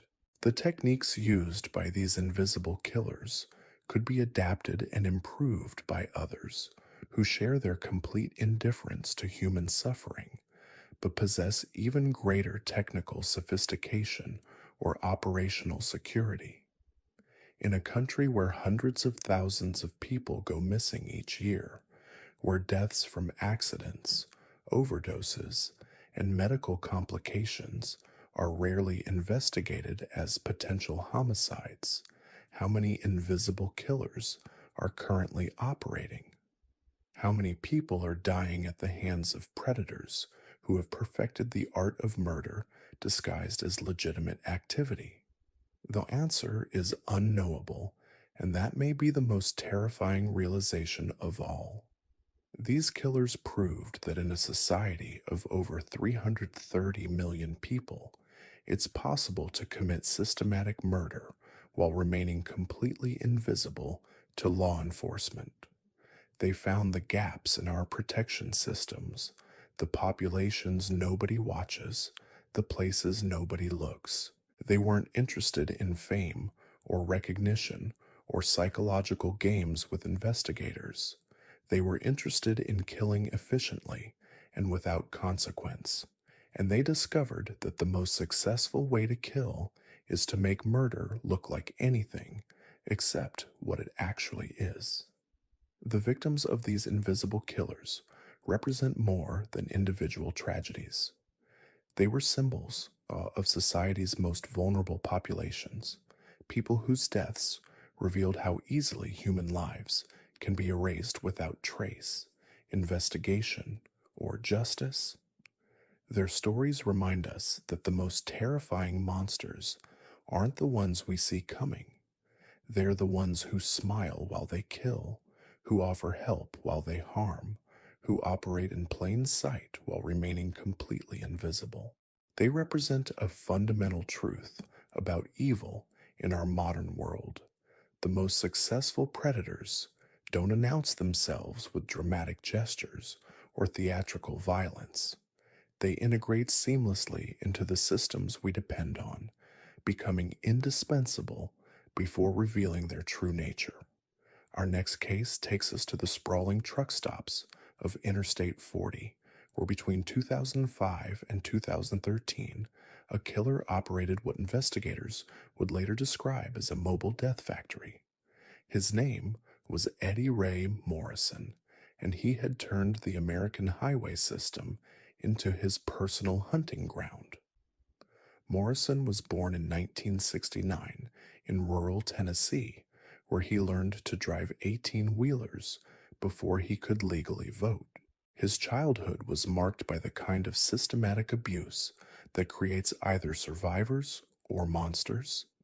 His father was a long-haul trucker who disappeared for months at a time, returning home violent and unpredictable. His mother worked 3 jobs and had no time for a son who was already showing disturbing signs of detachment from reality.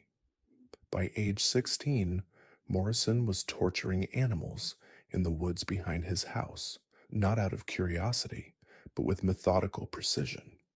He would capture stray cats and dogs, then experiment with different ways of causing pain without killing them immediately. He kept detailed notes about their reactions, documenting which methods produced the most fear, the loudest screams, the most desperate attempts to escape. When Morrison got his commercial driver's license at 18, trucking companies saw a quiet, reliable driver who showed up on time and never caused problems. What they didn't see was someone who had finally found the perfect cover for his darker urges. The highway system gave him access to victims across the entire country while providing built in alibis and disposal opportunities. Morrison's method was brilliantly simple. He would target other truck drivers at rest stops, particularly owner operators who worked alone and whose schedules were unpredictable. He had converted his sleeper cab into something far more sinister than anyone could imagine. Behind false panels, he had installed restraints, soundproofing, and a collection of tools that served no legitimate trucking purpose. His approach was always the same. He would offer assistance to drivers having mechanical problems, presenting himself as an experienced trucker willing to help a fellow driver in distress. Once he gained access to their cab or got them into his truck, he would disable them with a stun gun he kept hidden beneath his seat. What happened next was systematic torture that could last for days. Morrison would keep his victims alive in the hidden compartment while continuing to drive his regular routes. He would stop at way stations, fuel up at truck stops, even have casual conversations with other drivers, all while someone was dying just feet away.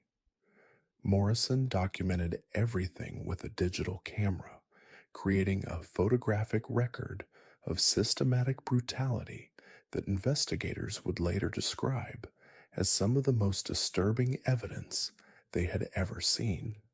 He didn't just kill people, he studied their psychological breaking points, taking detailed notes about how different personalities responded to various forms of terror. When Morrison was finished with his victims, he had perfected a disposal method that took advantage of America's vast network of abandoned industrial sites. He knew every closed factory, every defunct mining operation, every stretch of wasteland where a body could be dumped without discovery. Some victims were buried in locations so remote that their remains will likely never be found. The genius of Morrison's operation was how it exploited the transient nature of trucking culture. Drivers routinely disappeared from the industry without explanation. Equipment failures, family emergencies, better opportunities elsewhere. Most trucking companies assumed missing drivers had simply quit without notice, a common occurrence in an industry with extremely high turnover rates. Over 8 years, Morrison killed at least 23 truck drivers, according to his later confession, though investigators believe the actual number was much higher. His victims included not just drivers, but also hitchhikers, lot lizards, and stranded motorists he encountered along his routes. Each murder was carefully planned and executed with the methodical precision of someone who had turned killing into a science. The case that finally brought Morrison down came in 2013 when he made the mistake of targeting Jimmy Rodriguez, a veteran driver whose wife tracked his movements using GPS. When Jimmy failed to check in at scheduled times, she immediately contacted both his employer and state police, providing them with his exact route and last known location. The investigation led authorities to Morrison's truck, where they found evidence linking him to multiple disappearances spanning nearly a decade. Hidden in his cab were personal belongings from victims, detailed journals describing his crimes, and hundreds of photographs documenting his systematic brutality. When confronted with the evidence, Morrison confessed with chilling matter-of-factness.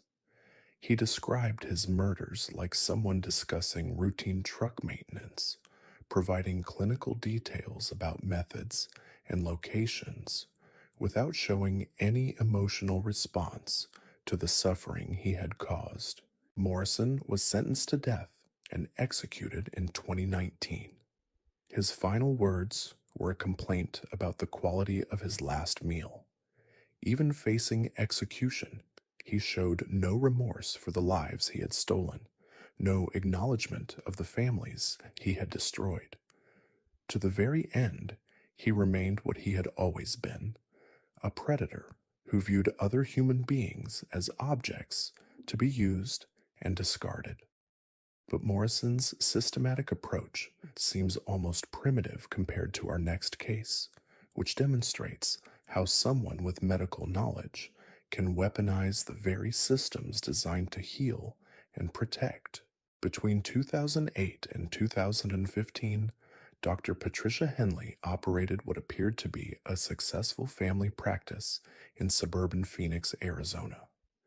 To her patients, colleagues, and community, she was everything a family doctor should be: intelligent, caring, and genuinely concerned about her patients' welfare.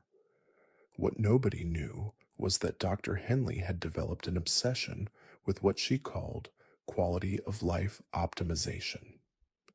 In her private journals, she wrote extensively about her belief that many people were living lives not worth living, that society would benefit from the systematic elimination of individuals who consumed resources without contributing value. Henley's killing method was based on a chilling insight into how medical systems actually function. In a busy family practice, patients died regularly from complications related to existing conditions: heart attacks, strokes, sudden organ failures. These deaths were expected, rarely investigated in detail, and almost never subjected to comprehensive autopsy when they occurred in elderly or chronically ill patients. Her first victim was Harold Patterson, a 73-year-old diabetic who came in for routine blood work in March 2008. Harold was lonely, recently widowed, and had no close family members who would ask detailed questions about his medical care. During his appointment, Henley injected him with a carefully calculated dose of insulin that would cause delayed hypoglycemic shock. Harold died 18 hours later in his apartment, apparently from complications related to his diabetes. The death certificate listed natural causes, and he was buried 4 days later. What nobody knew was that Henley had murdered him using his own medical condition as the weapon, creating a death that appeared completely natural to anyone who wasn't looking for signs of foul play. Over the next 7 years, Henley refined her techniques and expanded her victim selection criteria. She targeted elderly patients with complex medical histories, individuals with terminal diagnoses who were expected to die anyway, and people with mental health issues whose deaths could be attributed to suicide or accidental overdose. Henley kept meticulous records of her murders, disguised as legitimate medical research. Her journals documented which methods were most effective, which left the least evidence, and which provided her with the greatest psychological satisfaction. She wrote about her victims not as human beings, but as test subjects in what she called societal optimization experiments. The psychological profile that emerged from Henley's writings was particularly disturbing because it combined medical expertise with a complete lack of empathy for human suffering. She described watching her victims die as witnessing the transition from burden to freedom, as if she were performing a public service rather than committing systematic murder. What made Henley's crimes especially heinous was how she exploited the complete trust that patients placed in their family doctor. People would thank her for her care, even as she was planning their deaths. She attended funerals, comforted grieving families, and maintained the facade of a dedicated physician while systematically murdering the people who depended on her. Henley's operation was nearly perfect, but she made one critical error in 2015 when she targeted Maria Santos, a 45-year-old teacher who had been experiencing chronic fatigue. Unlike Henley's usual victims, Maria was relatively young, had no serious medical conditions, and had a large family who were actively involved in her healthcare decisions. When Maria died suddenly from what appeared to be an allergic reaction to medication, her family demanded a thorough investigation. The autopsy revealed traces of substances that had no legitimate medical purpose in her system, prompting investigators to review other unexpected deaths among Henley's patients. The pattern that emerged was unmistakable. Over 7 years, the mortality rate among Henley's patients was significantly higher than statistical averages would predict. When police searched her home and office, they found her journals, along with a collection of pharmaceutical supplies that had been diverted from legitimate medical channels. The notebooks contained detailed descriptions of 47 murders spanning her entire career as a family physician. Each death was documented with scientific precision and complete emotional detachment. Henley had treated systematic murder as medical research, approaching each killing with the same analytical methodology she used for legitimate patient care. During her trial, Henley showed no remorse for her crimes, instead expressing frustration that her quality of life optimization research had been interrupted before she could complete what she called a comprehensive analysis of societal resource allocation. She was sentenced to death and remains on death row, where she has continued to write about her theories regarding medical ethics and population control. Moving deeper into the shadows of invisible murder, we encounter killers who have learned to exploit the digital infrastructure that connects our modern world. Between 2016 and 2020, someone calling himself David Park operated what appeared to be a legitimate tech support company serving elderly clients across the American Southwest. In reality, Park was running a systematic killing operation that used technology itself as both hunting tool and murder weapon. Park had identified a perfect victim population, elderly people who were isolated, technologically dependent, and vulnerable to manipulation by someone who presented himself as helpful technical support.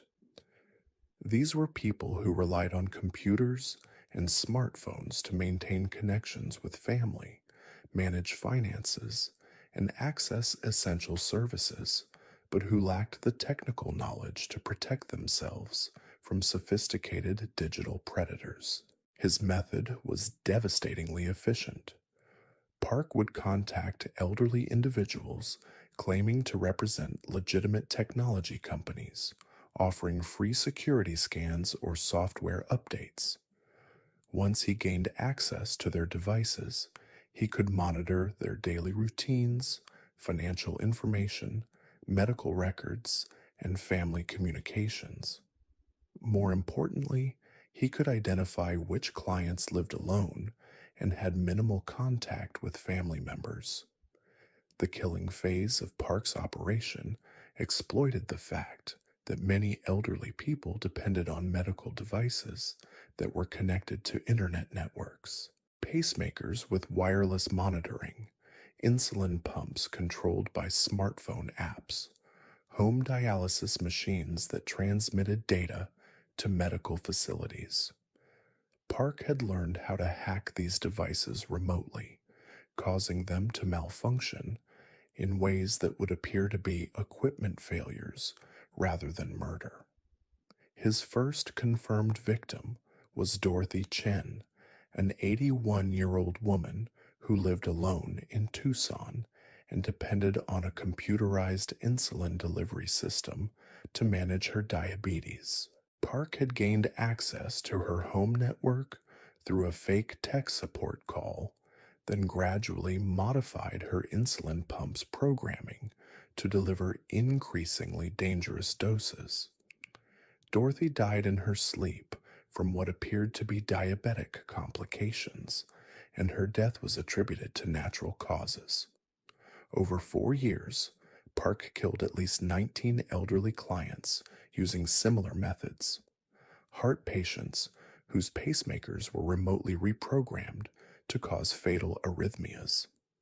Dialysis patients whose home treatment machines were hacked to deliver toxic levels of chemicals. Sleep apnea sufferers whose CPAP machines were modified to restrict rather than assist breathing. Park documented his crimes in encrypted files stored on servers located in countries with no extradition treaties with the United States. His digital journals revealed someone who treated remote murder as an intellectual puzzle to be solved through technical expertise. He wrote about his victims' deaths with the same detachment most people would use to describe debugging computer code. What made Park's operation particularly insidious was how it exploited elderly people's trust in technology and their fear of being left behind by digital progress. His victims welcomed his help, grateful that someone was willing to assist them with technical problems they couldn't solve themselves. They never suspected that the person offering assistance was actually planning their deaths. The case that exposed Park came in 2020 when he made the mistake of targeting Robert Martinez, an 78-year-old retired engineer who had maintained his technical skills despite his age. When Robert's pacemaker began malfunctioning in ways that didn't match its documented failure modes, he became suspicious and contacted both his cardiologist and the device manufacturer. The investigation revealed that Robert's pacemaker had been remotely accessed and reprogrammed multiple times over several weeks.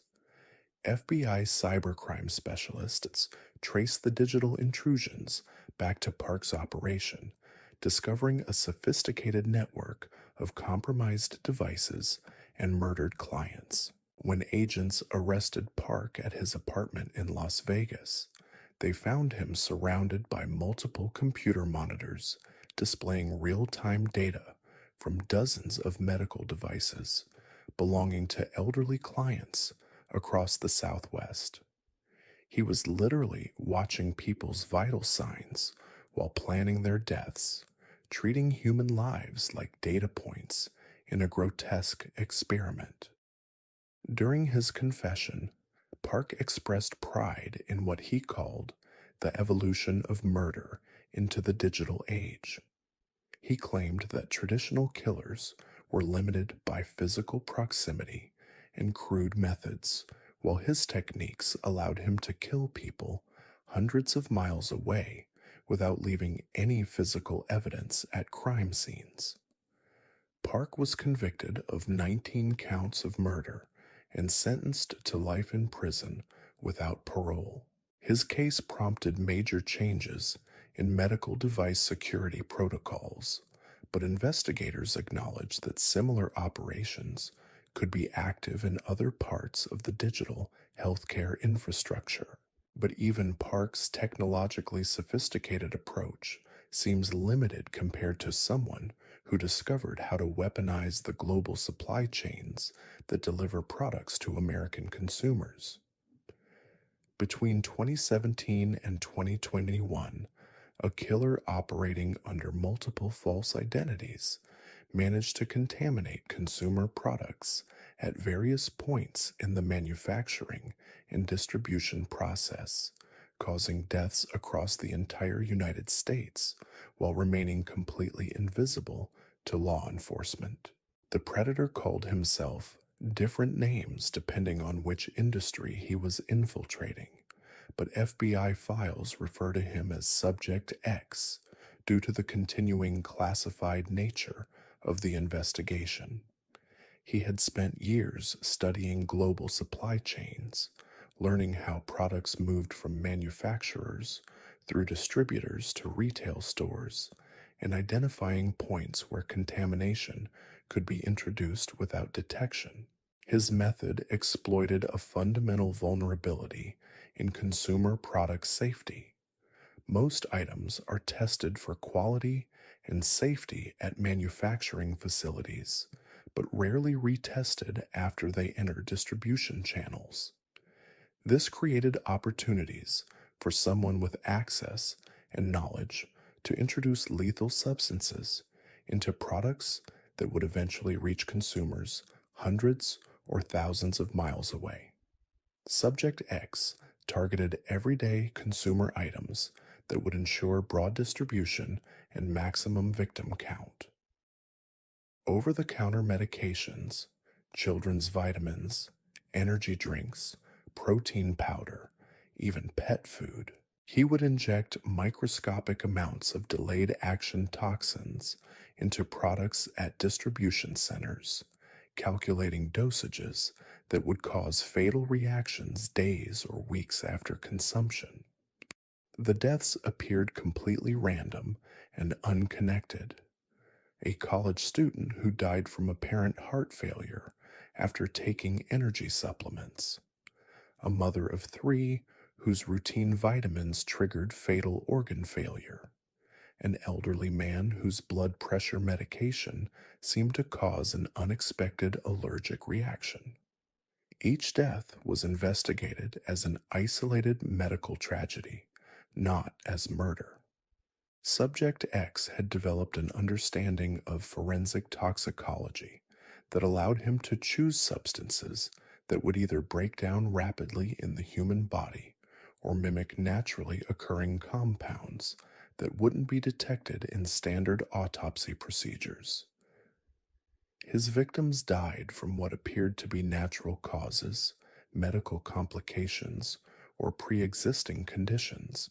Over 4 years, Subject X's contaminated products killed at least 47 people across 31 states, though he claimed in encrypted communications that the number was over 80. His victims ranged from infants to elderly adults, all killed by someone they never met, someone who had poisoned their consumer products weeks or months before they were purchased. The operation was nearly perfect, but Subject X made one critical error in 2021 when he contaminated a batch of children's vitamins with a substance that caused immediate rather than delayed reactions. When several children in the Minneapolis area died within hours of taking the same vitamin brand, investigators recognized the pattern and traced the contaminated products back through the supply chain. The investigation revealed the scope of Subject X's operations.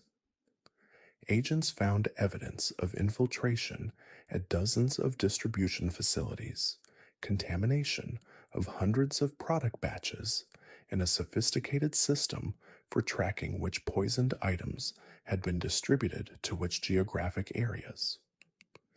Despite an extensive manhunt involving multiple federal agencies, Subject X was never captured.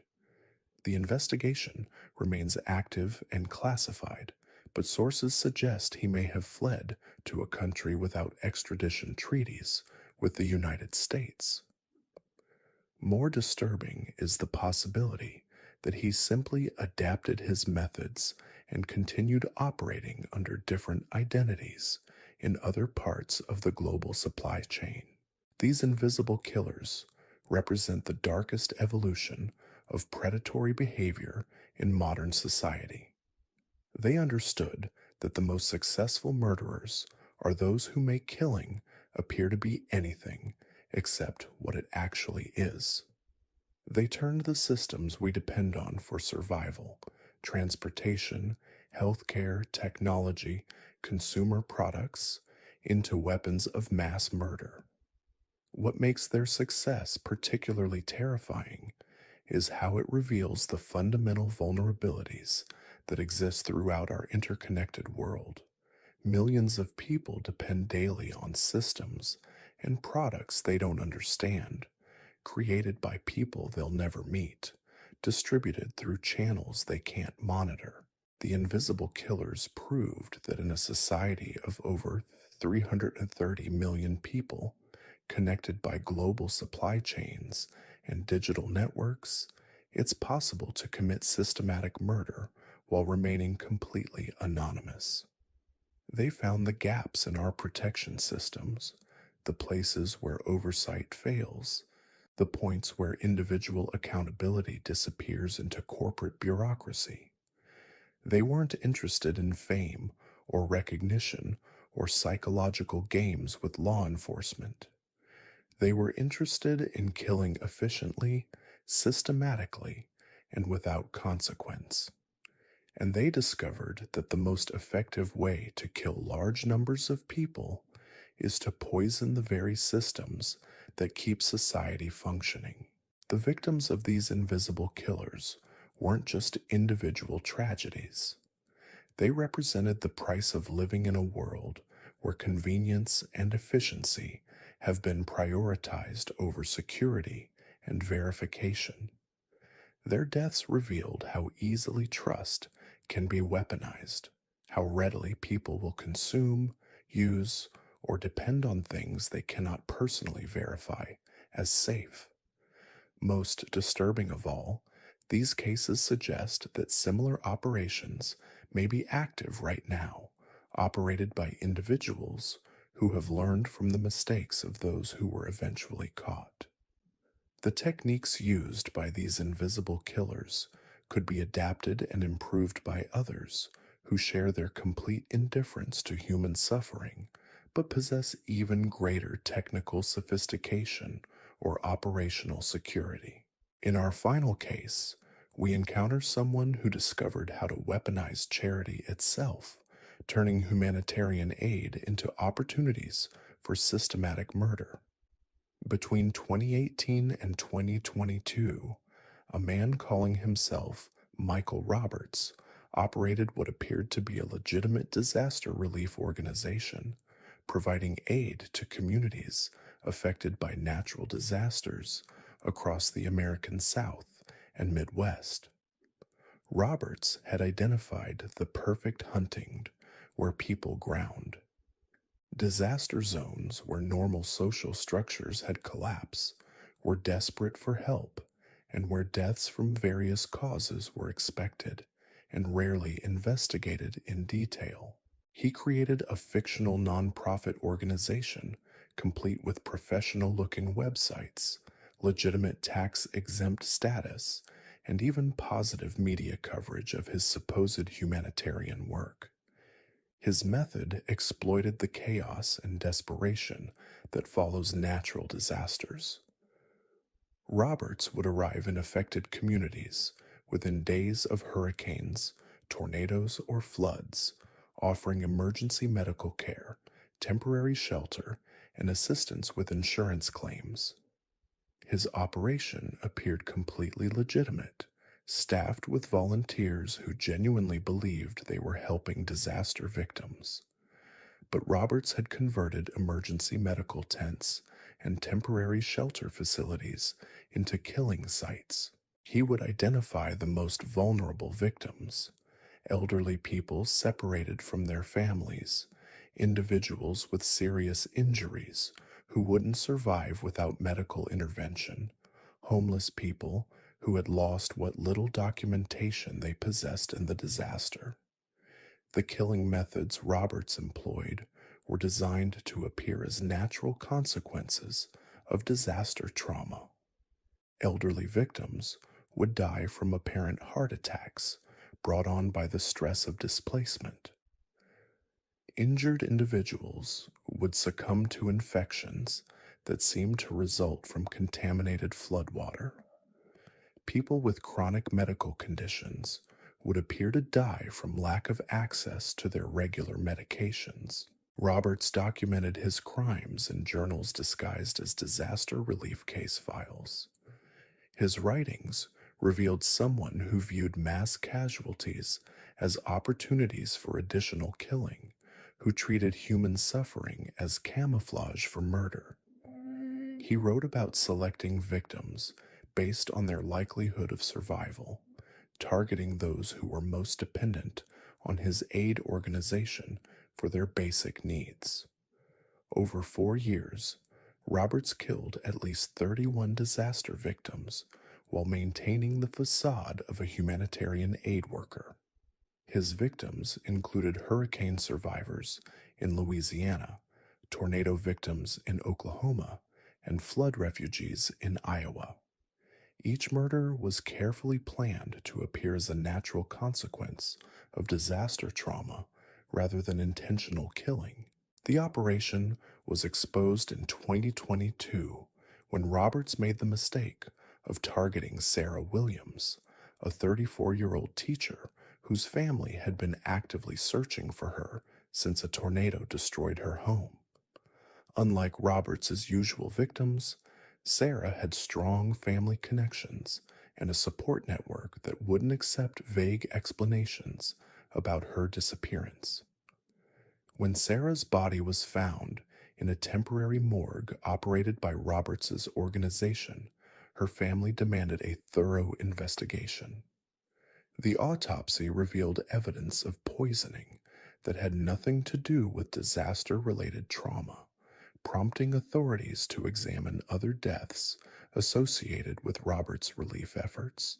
The investigation revealed the scope of Roberts' operation. Financial records showed he had been diverting donated funds to support his killing activities. Storage facilities contained medical equipment and supplies that had been used for torture rather than healing. And in his private journals, investigators found detailed descriptions of dozens of murders committed under the guise of humanitarian aid. Roberts was arrested and charged with multiple counts of murder, but he died in custody before his trial could begin. Some investigators believe he was killed by other inmates who discovered the nature of his crimes. Others suspect he may have taken his own life to avoid facing the families of his victims in court. The Roberts case represents perhaps the most morally disturbing example of invisible killing because it perverted the very concept of humanitarian assistance. He took people's most generous impulses, their desire to help disaster victims, their willingness to donate money and time to relief efforts, and turned those impulses into weapons for systematic murder. These invisible killers prove that evil can disguise itself as anything, even as the systems and people we depend on for protection, healing, and assistance. They understood that the most successful predators are those who appear to be providing exactly what their victims need most: jobs, medical care, technical support, consumer products, disaster relief. They approached murder not as an expression of mental illness or uncontrolled rage, but as sophisticated operations requiring careful planning, technical expertise, and operational security. They studied their target populations, identified vulnerabilities in protection systems, and developed methods that exploited those vulnerabilities while minimizing the risk of detection. What makes their success particularly terrifying is how it reveals the fundamental trust that holds modern society together. Every day, millions of people depend on strangers for their basic survival needs. We trust doctors to heal us, truck drivers to transport goods safely, tech support to protect our digital lives, aid workers to help us in times of crisis.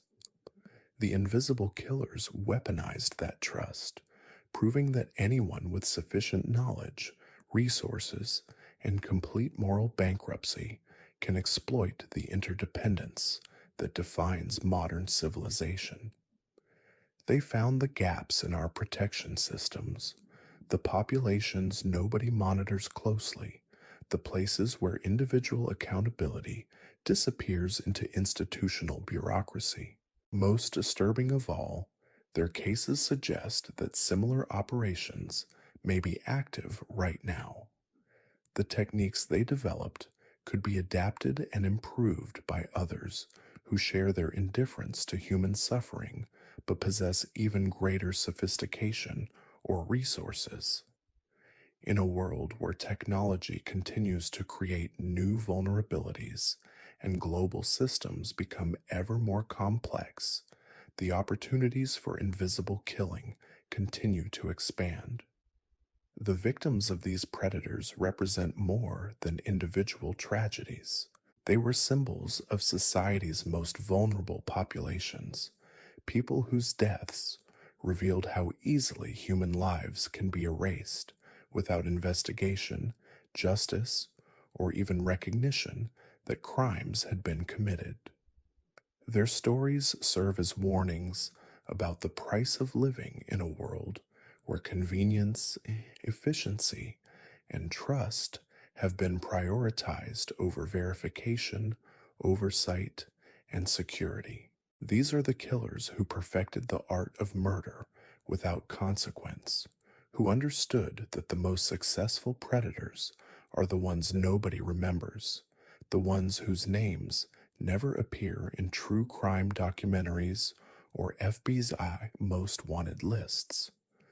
They killed not for fame or recognition, but simply because they could, and because they discovered that in our interconnected but impersonal world, systematic murder can be disguised as almost anything else. The invisible killers remind us that the monsters we should fear most aren't the obvious ones who announce their presence with dramatic violence. They're the ones who smile while they kill, who offer help while they harm, who operate in plain sight while remaining completely invisible to the systems designed to protect us from predators like them. In the winter of 2011, the remote logging roads of northern Michigan became hunting grounds for someone who understood that in America's vast wilderness, people disappear without explanation every single day. The killer's name was Dennis Floyd Carpenter, and for nearly 8 years, he operated a mobile slaughter operation disguised as wilderness survival training. Carpenter was born in 1965 in rural Montana, where his father ran a hunting outfitter business that catered to wealthy clients from major cities.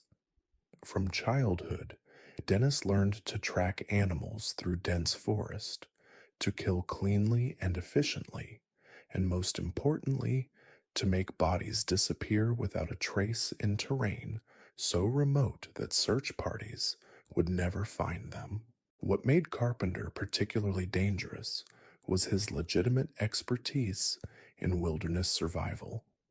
He was a certified wilderness guide, emergency medical technician, and outdoor survival instructor with credentials that impressed even experienced outdoorsmen.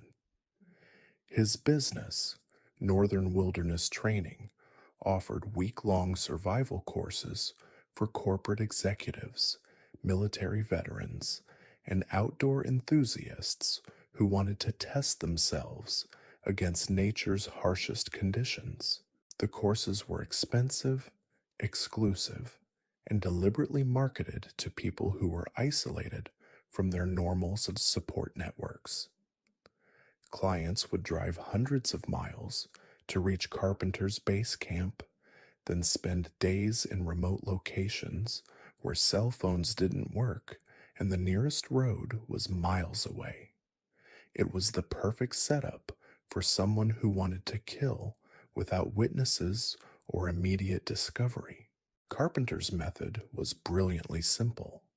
He would wait until clients were exhausted, dehydrated, and psychologically dependent on his expertise for survival. Then, usually on the final night of the course, he would lead individual participants away from the group for what he called solo challenges. These were supposedly tests of individual survival skills, but they were actually execution sessions. His victims never saw it coming. They trusted Carpenter completely, grateful for his expertise, and confident in his ability to keep them safe in dangerous wilderness conditions. He would guide them to predetermined locations where he had already prepared shallow graves, then kill them quickly with a hunting knife or hatchet. The bodies were buried immediately in graves so remote and well concealed that they would never be found. Carpenter's disposal method took advantage of his intimate knowledge of Michigan's vast wilderness areas. He knew every abandoned mining shaft, every deep ravine, every stretch of forest where even experienced searchers would never think to look. Some victims were buried in graves marked only by GPS coordinates he kept in encrypted files. Others were dismembered and scattered across multiple locations, making identification impossible even if remains were eventually discovered. The genius of Carpenter's operation was how it exploited people's desire to challenge themselves in extreme environments.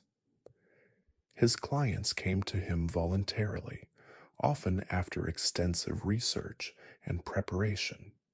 They told friends and family they were going on wilderness survival courses, so their absence for a week or more was completely expected and normal.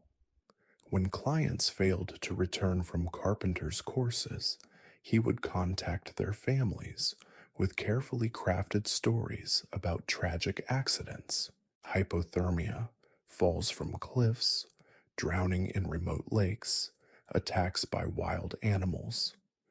He would describe heroic but unsuccessful rescue attempts, express appropriate grief and remorse, and provide enough details to make the stories believable without creating evidence that could be forensically verified. Over 8 years, Carpenter murdered at least 14 clients, according to his later confession, though investigators believe the actual number was higher. His victims included successful businessmen, retired military officers, and outdoor enthusiasts who had paid thousands of dollars for the privilege of being led to their deaths by someone they trusted completely. The case that finally exposed Carpenter came in 2019 when he made the mistake of targeting James Morrison, a former FBI agent who had enrolled in the wilderness course as part of his retirement plans. Unlike Carpenter's usual victims, Morrison had maintained contact protocols with former colleagues who became suspicious when he failed to check in at scheduled intervals. The investigation revealed the scope of Carpenter's operation. Search teams found his base camp filled with personal belongings from missing clients, detailed maps marking burial locations, and journals documenting years of systematic murder disguised as wilderness training accidents. When confronted with the evidence, Carpenter confessed with the same calm professionalism he had displayed while leading his victims to their deaths.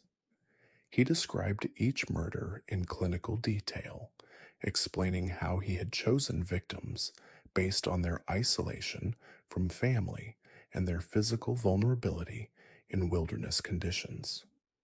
Carpenter was convicted of multiple counts of murder and sentenced to life in prison without parole.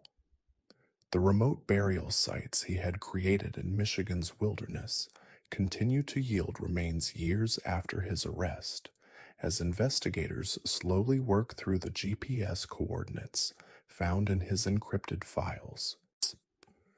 Moving from the forests of Michigan to the industrial corridors of Ohio, we encounter another documented case that demonstrates how predators can exploit America's massive infrastructure systems. Between 2013 and 2018, a man named Robert Eugene Whitfield operated what appeared to be a legitimate waste management company, but was actually using industrial disposal systems to commit systematic murder on an unprecedented scale. Whitfield was born in 1971 in Youngstown, Ohio, into a family where violence was normalized and authority was absolute. His father owned a small trucking company that hauled industrial waste to disposal facilities across the Rust Belt. Robert grew up around toxic chemicals, industrial furnaces, and disposal processes that could make organic material vanish without leaving any trace. After his father's death in 2010, Robert inherited the waste management business, along with contracts to service dozens of manufacturing facilities across Ohio and Pennsylvania. What clients didn't know was that Robert had identified these industrial disposal systems as perfect tools for eliminating human remains, along with legitimate industrial waste. Whitfield's killing method exploited his access to industrial facilities during off hours when security was minimal and oversight was non-existent. He would target homeless individuals, sex workers, and drug addicts from urban areas where disappearances were common and rarely investigated thoroughly. His approach was always the same: offer money for simple labor jobs that required transportation to remote industrial sites. Once at the facilities, Whitfield would overpower his victims and feed their bodies into industrial processing systems designed to handle toxic waste. High-temperature incinerators, chemical dissolution tanks, metal shredders that could pulverize anything organic. The victims were literally processed as industrial waste, their remains mixed with legitimate toxic materials and disposed of through regulated channels.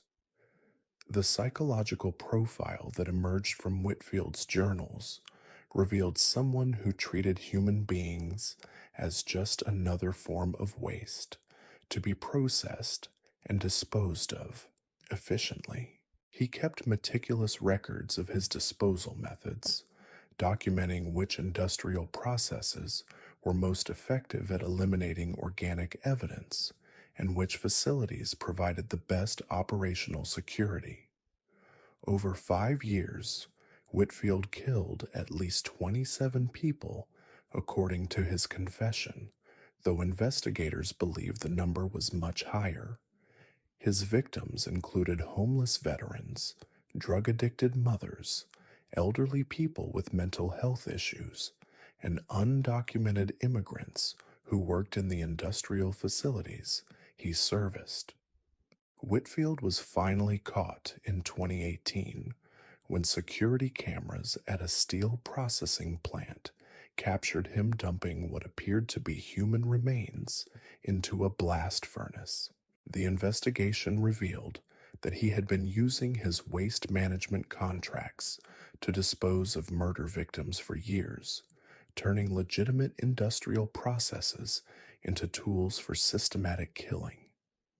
During his trial, Whitfield showed no remorse for his crimes, instead, expressing pride in what he called the most efficient disposal system ever developed. He was sentenced to death and remains on death row, where he has reportedly offered to provide consulting services to other inmates facing murder charges. But the documented cases pale in comparison to the shadows that exist beyond official records, where killers have learned to operate with such efficiency that their crimes never enter law enforcement databases. In the agricultural heartland of Nebraska, a predator discovered how to turn the seasonal migration of farm workers into opportunities for mass murder that would never be detected or investigated. The man used various identities, but FBI files refer to him as Subject Nebraska due to the continuing classified nature of the investigation. He operated what appeared to be a legitimate agricultural labor contracting business, providing seasonal workers to corn and soybean farms across the Great Plains. His business cards listed proper licenses and certifications. His references were legitimate, and his workers were productive and reliable. What farm owners didn't know was that Subject Nebraska was systematically killing workers during the harvest season when thousands of migrant laborers moved through the region following the crops. His victims were primarily undocumented workers whose disappearances wouldn't be reported to authorities and whose families were too far away to search for them. Subject Nebraska's method exploited the dangerous nature of agricultural work itself. Farm accidents killed workers regularly. Machinery malfunctions, chemical exposures, grain bin suffocations, equipment rollovers. If someone could cause these accidents in ways that appeared completely natural, they could commit systematic murder while appearing to be a legitimate business operator dealing with tragic workplace incidents. His killing sites were remote farming operations where he had exclusive contracts to provide labor. During peak harvest times, when workers were exhausted and focused on meeting production quotas, Subject Nebraska would create accidents that eliminated individual workers without raising suspicion among their colleagues. Machinery would malfunction at precisely the wrong moment. Safety equipment would fail during dangerous operations. Workers would fall into grain storage facilities and suffocate. The disposal method was built into the agricultural process itself. Bodies were processed through the same industrial equipment used for crop harvesting and processing. Grain elevators, feed mills, livestock processing facilities. The victims literally became part of the agricultural products that fed America's food supply chain, their remains scattered across thousands of acres of farmland. Over 7 years, Subject Nebraska killed at least 43 workers, according to encrypted files discovered on his computer equipment. His victims included young men from Mexico and Central America who had traveled thousands of miles seeking legitimate work to support families back home. Each death was carefully staged to appear as a workplace accident, documented with proper safety reports and insurance claims. The operation was exposed only when a Mexican consulate official became suspicious about the high number of accidents involving workers from specific regions. An international investigation revealed the scope of the killing operation, but Subject Nebraska had vanished by the time authorities obtained arrest warrants. Despite extensive searches involving multiple federal agencies, he was never found.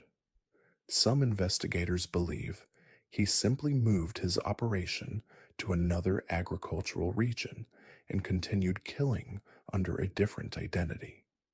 Others suspect he may have fled to Central America, where he could easily disappear among the millions of workers whose migration patterns he had exploited for so many years. Moving deeper into the realm of invisible murder, we encounter a case that demonstrates how modern healthcare systems can be weaponized by someone with sufficient medical knowledge and complete moral vacancy.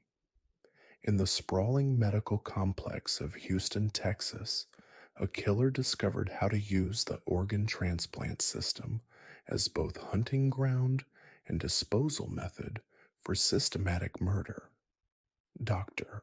Amanda Richardson appeared to be everything the medical community valued in a transplant coordinator.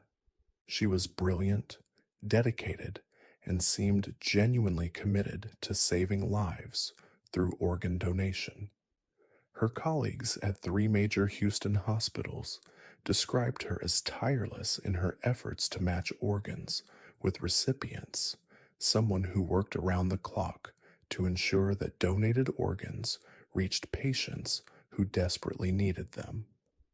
What nobody knew was that Dr. Richardson had developed an obsession with what she called biological optimization.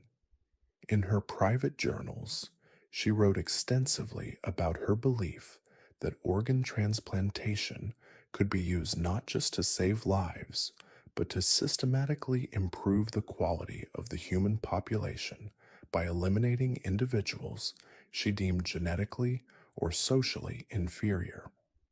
Richardson's killing method exploited her access to both potential organ donors and recipients throughout Houston's medical system. She had intimate knowledge of patient records, medical histories, and treatment protocols. More importantly, she understood how the organ procurement process worked and how to manipulate it for purposes that had nothing to do with legitimate medical care. Her first victims were patients who were already brain dead or in persistent vegetative states, people whose families had agreed to organ donation. Richardson would accelerate their deaths using methods that appeared to be natural complications, then harvest their organs for transplantation into patients she had selected based on her twisted genetic theories. But Richardson didn't limit herself to patients who were already dying. She began targeting healthy individuals who possessed organs that could benefit recipients she considered more worthy.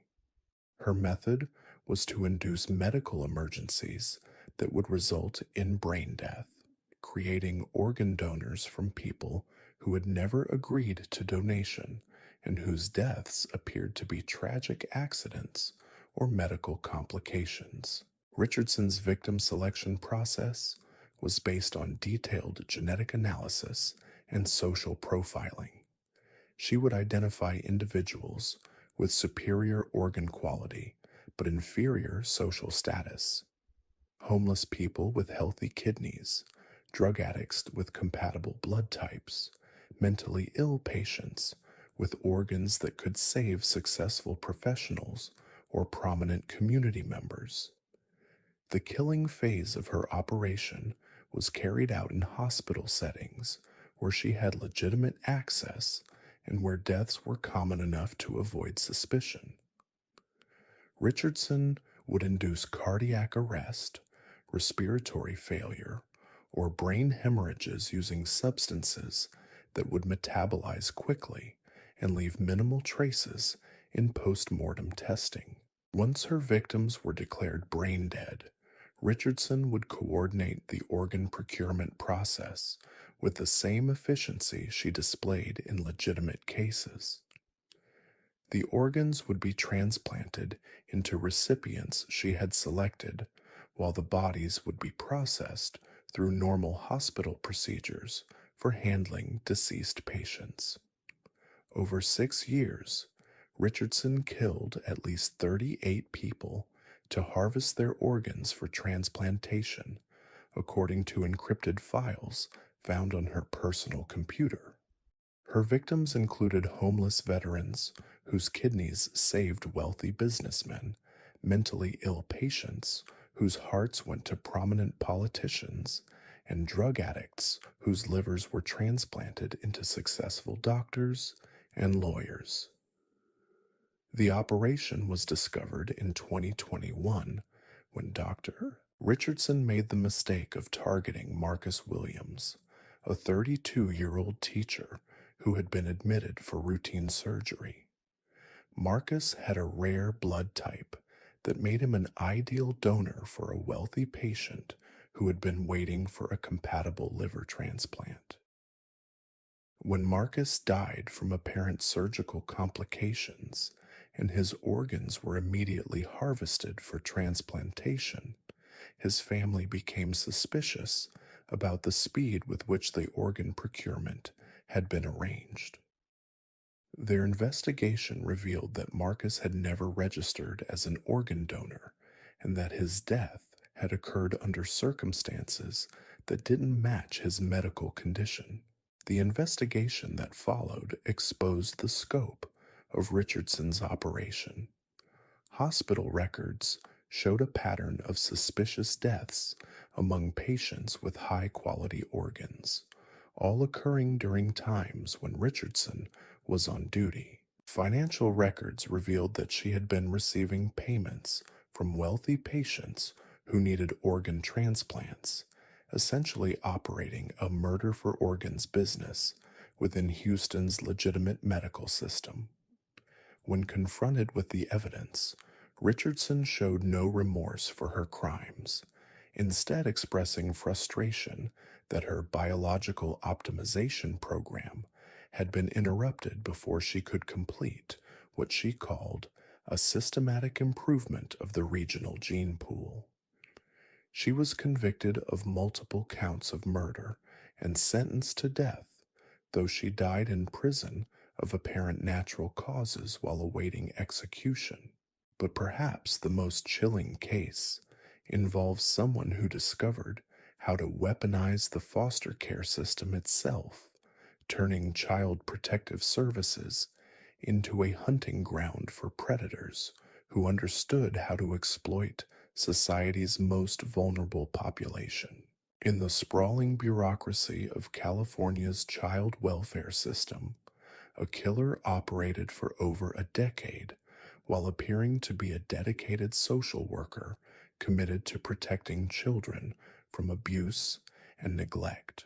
The woman called herself Sarah Martinez when she applied for positions within California's Department of Children and Family Services. Her credentials were impeccable, her references glowing, and her interview performance convinced supervisors that they had found someone who truly cared about child welfare. What they didn't know was that Sarah Martinez wasn't her real name. Her credentials were expertly forged, and her real motivation for working with vulnerable children had nothing to do with protection. Martinez's method exploited the chaos and dysfunction that characterized California's overburdened foster care system. She was assigned caseloads of over 100 children, many of whom had been removed from abusive homes and placed in temporary care facilities. These were children who had already been traumatized, who had learned not to trust adults, and who often had no family members advocating for their welfare. Her victim selection process was chillingly methodical. Martinez targeted children who were considered difficult placements, kids with behavioral problems, developmental disabilities, or histories of running away from foster homes. These were children that the system struggled to place permanently, who moved frequently between temporary facilities, and whose disappearances could be explained as runaways or aging out of the system. The killing phase of Martinez's operation took place in the administrative dead zones of the foster care system. She would arrange overnight visits or temporary placements at facilities that existed only on paper, driving children to remote locations where she would torture and murder them before disposing of their bodies in California's vast wilderness areas. Martinez's disposal methods took advantage of her knowledge of the state's geography and her access to official vehicles that wouldn't attract attention in remote areas. She would bury bodies in locations so isolated that they would never be discovered, or dispose of remains in ways that would make identification impossible even if they were eventually found. The psychological profile that emerged from Martinez's journals revealed someone who viewed vulnerable children not as human beings to be protected, but as objects to be used for her gratification and then discarded when she was finished with them.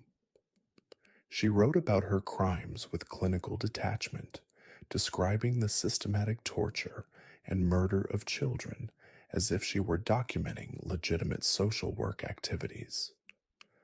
Over 12 years, Martinez killed at least 57 children, according to her own records, though investigators believe the actual number was much higher. Her victims included children as young as 6 and as old as 17, all killed by someone whose job was supposedly to protect them from exactly the kind of predator she had become. Martinez's operation was discovered in 2019 when she made the mistake of targeting Emma Rodriguez, a 14-year-old girl whose grandmother had been actively fighting the system to regain custody. When Emma disappeared during what was supposed to be a supervised visit, her grandmother refused to accept explanations about runaway behavior and demanded a thorough investigation. The investigation revealed the scope of Martinez's crimes. Her apartment contained trophies taken from victims, detailed journals describing years of systematic abuse and murder, and maps marking burial locations throughout California's remote wilderness areas. Financial records showed she had been using state resources to fund her killing activities, essentially being paid by taxpayers to murder the children she was supposed to protect. When arrested, Martinez showed no remorse for her crimes, instead expressing anger that her research into child psychology had been interrupted. She was convicted of multiple counts of murder and sentenced to death, but died in prison of apparent suicide before her execution could be carried out. These invisible killers represent the darkest evolution of predatory behavior in modern society. They understood that the most successful murderers are those who infiltrate the very systems designed to protect vulnerable populations. They turned trust into a weapon, compassion into camouflage, and institutional authority into opportunities for systematic killing. What makes their success particularly terrifying is how it reveals the fundamental vulnerabilities that exist within the institutions we depend on to protect society's most vulnerable members. Child welfare systems, healthcare networks, disaster relief organizations, wilderness training programs.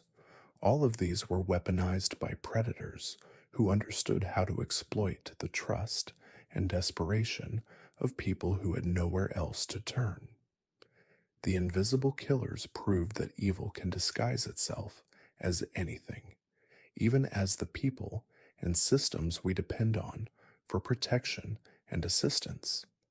They approached murder not as expressions of mental illness or uncontrolled rage, but as sophisticated operations requiring careful planning, institutional access, and operational security that could withstand scrutiny from colleagues and supervisors. They found the populations nobody was watching closely, the places where individual accountability disappeared into institutional bureaucracy, the gaps in oversight that allowed systematic abuse to continue for years or even decades without detection. They understood that the most dangerous predators are those who appear to be providing exactly what their victims need most: protection, medical care, disaster relief, opportunities for personal growth.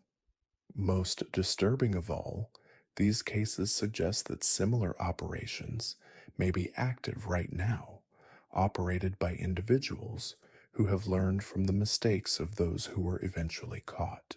The techniques they developed could be adapted and improved by others who share their complete indifference to human suffering but possess even greater sophistication or resources.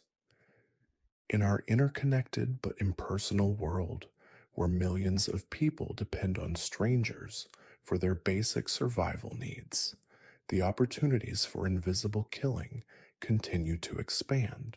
The victims of these predators weren't just individual tragedies, they were symbols of how easily human lives can be erased when evil disguises itself as virtue, when monsters hide behind institutional authority, when systematic murder is camouflaged as legitimate service to society.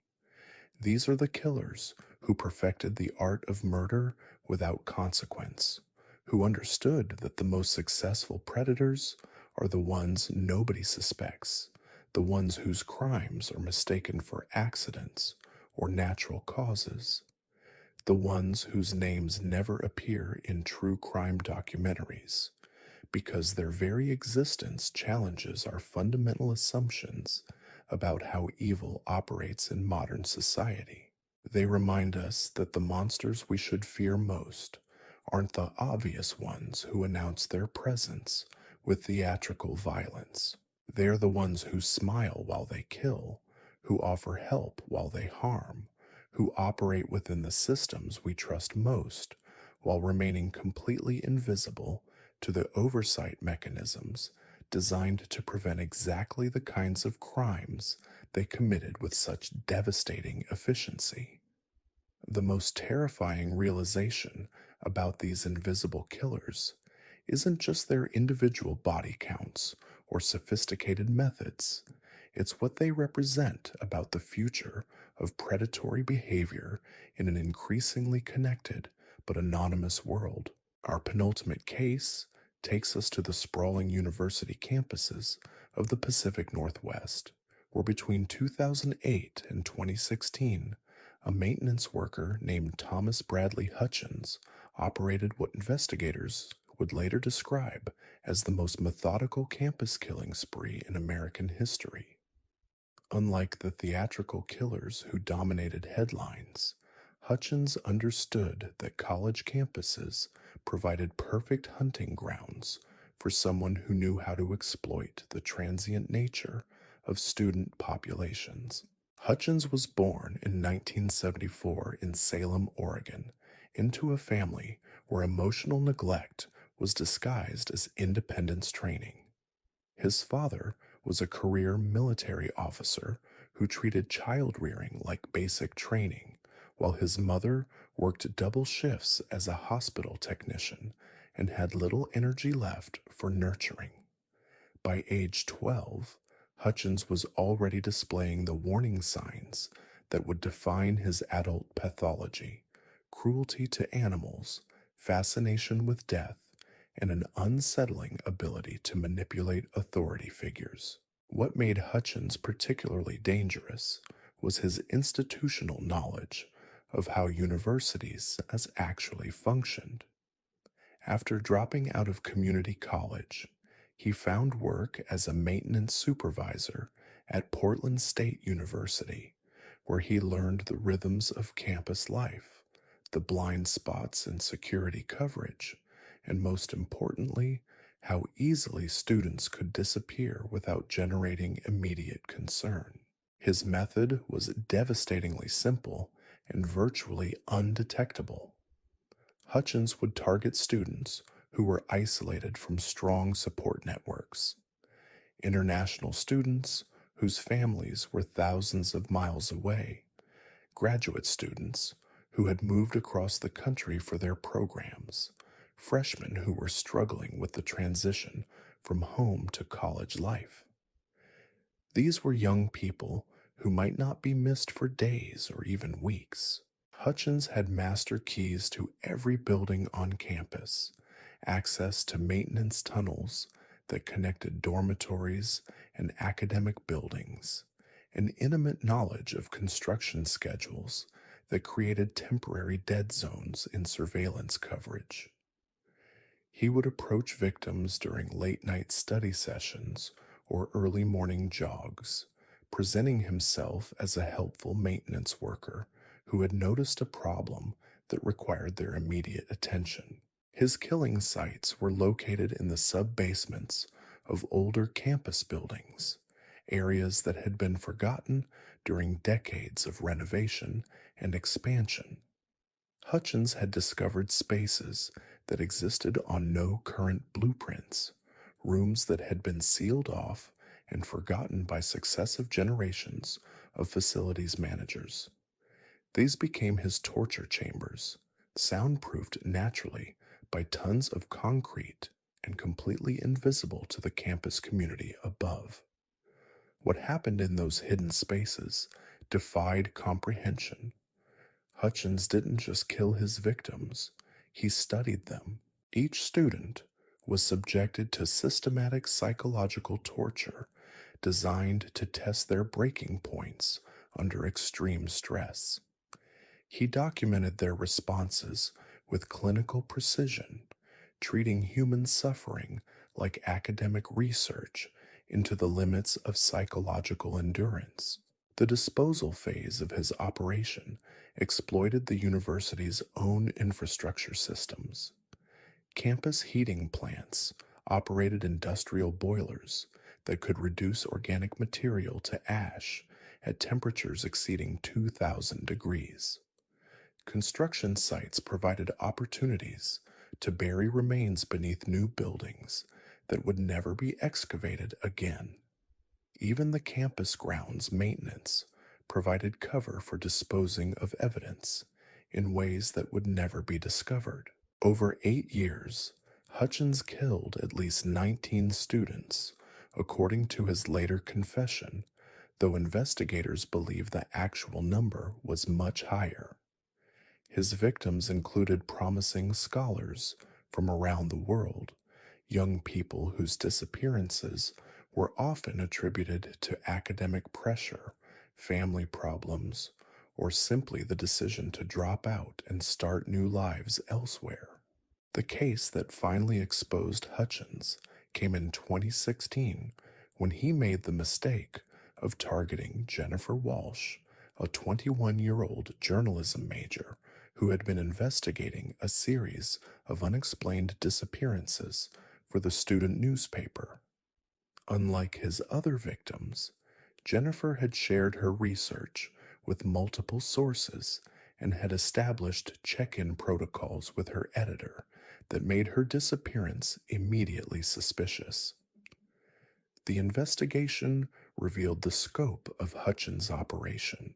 Police found his hidden chambers filled with evidence of systematic torture, detailed journals documenting years of killing, and trophies taken from victims whose families had spent years wondering what had happened to their children.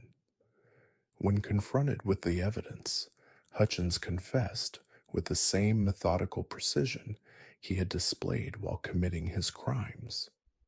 He described each murder in clinical detail, explaining how he had selected victims based on their vulnerability and isolation from support networks. Hutchins was convicted of multiple counts of murder and sentenced to death. He remains on death row, where he has reportedly been writing what he calls his academic research into human psychological limits, treating his victims' suffering as data points in a grotesque experiment. But even Hutchins' systematic campus hunting operation seems limited compared to someone who discovered how to weaponize America's massive food service industry. Between 2019 and 2023, a killer operating under multiple false identities managed to poison restaurant customers across the entire United States while remaining completely invisible to both law enforcement and food safety regulators. These invisible predators prove that the most terrifying monsters aren't the ones who seek fame or recognition. They're the ones who perfect the art of killing without consequence, who understand that true evil hides in plain sight behind smiles, uniforms, and offers of help. In a world where millions disappear each year, how many more invisible killers are operating right now, turning our most trusted systems into hunting grounds? The answer is unknowable, and that may be the most chilling realization of all. The letter arrived at the Boise Police Department on a Tuesday morning in March 1987, typed on a manual typewriter with a faded ribbon. No return address, just a single sheet of paper with 12 words that would haunt investigators for decades. You missed one in the woods behind Miller's Creek. She's still waiting. Detective Ray Morrison had seen plenty of anonymous tips in his 23 years on the force, but something about this one felt different. The handwriting was precise, almost clinical. No spelling errors, no emotional outbursts, just a calm statement of fact.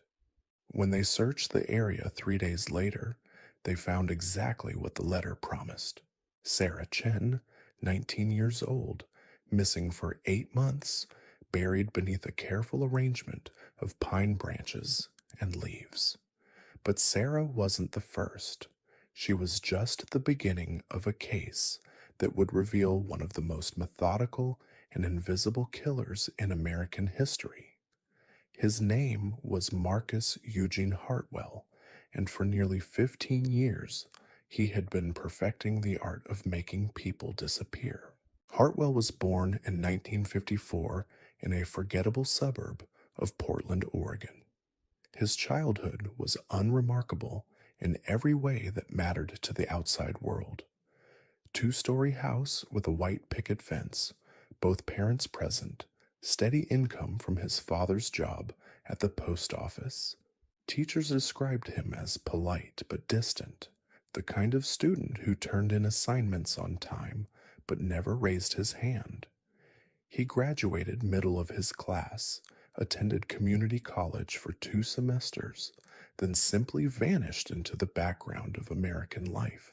What made Hartwell terrifying wasn't violence or rage, it was patience. While other killers acted on impulse or followed twisted fantasies, Hartwell operated like a researcher. He studied his victims for months, sometimes years, learning their routines, their weaknesses, their moments of vulnerability. He never struck in anger or passion. Every murder was calculated, planned, executed with the precision of a surgeon. His first known victim was 22-year-old Jennifer Walsh, a nursing student who lived alone in a studio apartment near the university. Hartwell had been watching her for 6 months, timing her grocery trips, noting when she worked late shifts at the hospital. He knew she kept her spare key under a fake rock by the door. He knew she took sleeping pills every Tuesday night because of her anxiety. He knew she had no family in the state and only called her parents once a month. On a rainy Thursday evening in November 1982, Jennifer simply disappeared. Her car remained in the parking lot, keys still in the ignition. Her apartment was undisturbed, no signs of struggle, nothing missing except Jennifer herself. Police assumed she'd had a breakdown, maybe ran away to start over somewhere new. College students did that sometimes. The case went cold within weeks. Hartwell had carried her body to his van while she was unconscious from the pills, driven 200 miles into the mountains, and buried her in a grave he'd prepared months earlier. He'd done it all without leaving a single trace of evidence. No fingerprints, no witnesses, no connection between them that anyone could find. To the world, Jennifer Walsh had simply ceased to exist. The pattern continued. Every 18 to 24 months, someone would vanish. Always young women, always living alone, always with minimal family connections. Lisa Park, the graduate student who disappeared while walking her dog. Monica Rivera, the waitress who never came home from her shift. Amy Thompson, the bank teller who missed her sister's wedding and never explained why. Each disappearance looked different on the surface. Different cities, different circumstances, different police departments handling the cases. No one connected them because Hartwell made sure they couldn't be connected.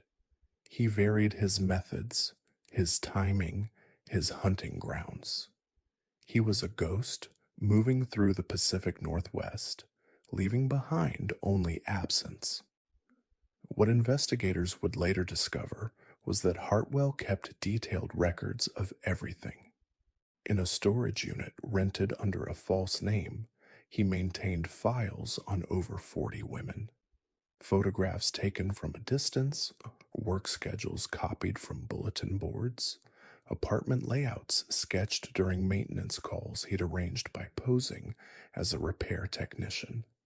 Each file was meticulously organized, color-coded by what he called their viability status. Red files were active targets. Yellow files were potential future victims. Green files were women he'd ruled out for various reasons, too connected to others, too unpredictable in their routines, too likely to be missed quickly.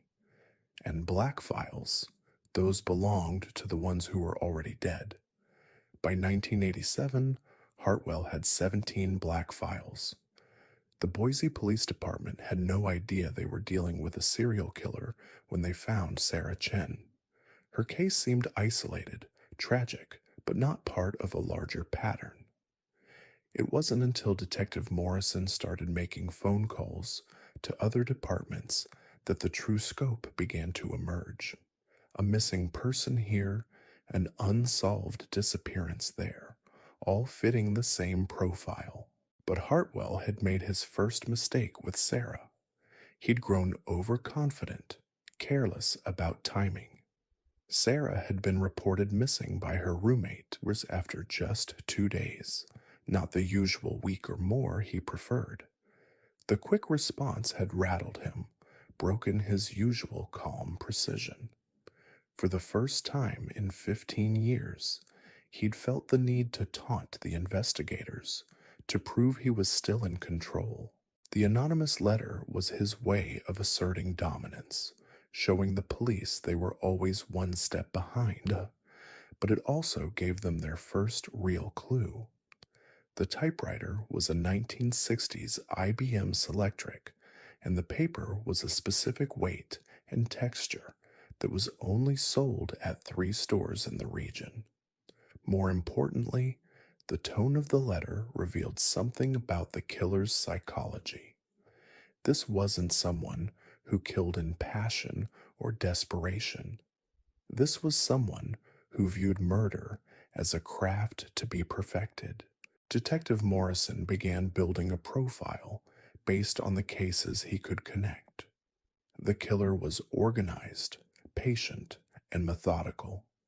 He had access to vehicles, enough money to travel between states, and the social skills to observe victims without arousing suspicion. He was likely employed in a job that allowed flexible hours or frequent travel. Most importantly, he was escalating. The anonymous letter suggested he wanted recognition for his work. What Morrison didn't know was that Hartwell was already selecting his next victim. Rebecca Martinez, 24, worked as a freelance graphic designer from her home office. She lived alone, rarely socialized, and had recently moved to town from across the country. She was perfect, isolated, and unlikely to be missed quickly. Hartwell had been watching her for 3 months, timing her rare trips to the grocery store, noting that her mail often sat uncollected for days. But this time would be different. This time, the police were waiting. The investigation had taken an unexpected turn when Morrison discovered that two of the missing women had received unsolicited home repair estimates in the weeks before they disappeared. Both estimates were from companies that didn't exist, but they'd been delivered by the same man, a friendly technician with graying hair and wire-rimmed glasses who spoke with a slight accent no one could quite place. Morrison realized the killer was using service calls to gain access to victims' homes, to study their layouts and routines up close. It was brilliant in its simplicity. People trusted repair workers, let them in without question, often left them alone while they moved through the house. It was the perfect cover for reconnaissance. When Rebecca Martinez called the police to report a strange man who'd offered to inspect her heating system for free, Morrison knew they had him. The trap was set carefully. Rebecca would go about her normal routine while undercover officers maintained surveillance from multiple positions around her neighborhood. If Hartwell appeared, they'd be ready. 3 weeks later, on a cold February morning, a van with contractor plates pulled up outside Rebecca's house. The man who stepped out matched the description perfectly: graying hair, wire-rimmed glasses, carrying a toolbox and clipboard. He walked to the front door with the confidence of someone who belonged there. He never made it to the doorbell. 6 officers surrounded him before he could knock, weapons drawn, shouting commands. For a moment, Marcus Eugene Hartwell stood perfectly still, as if calculating his odds of escape. Then, with the same methodical precision he'd used to plan 17 murders, he set down his toolbox and raised his hands. Inside the van, investigators found what they later described as a mobile torture chamber. Restraints bolted to the floor, soundproofing materials lining the walls, and a collection of tools that had nothing to do with the home repair. Hidden beneath the driver's seat was a small leather journal containing names, dates, and locations. 17 entries in total, each one marking the death of a woman who had simply wanted to live her life in peace. During interrogation, Hartwell spoke with the same calm precision he'd used in his letter. He didn't deny the charges, didn't claim innocence or temporary insanity. He described his crimes like a craftsman discussing his work, noting which methods had been most effective, which locations had provided the best concealment. He showed no remorse, no recognition that his victims had been human beings with hopes and dreams and people who loved them. When asked why he'd sent the anonymous letter, Hartwell's answer was chilling in its honesty. "I wanted them to know they were dealing with a professional," he said, "not some amateur who killed in rage or panic. I wanted recognition for the quality of my work."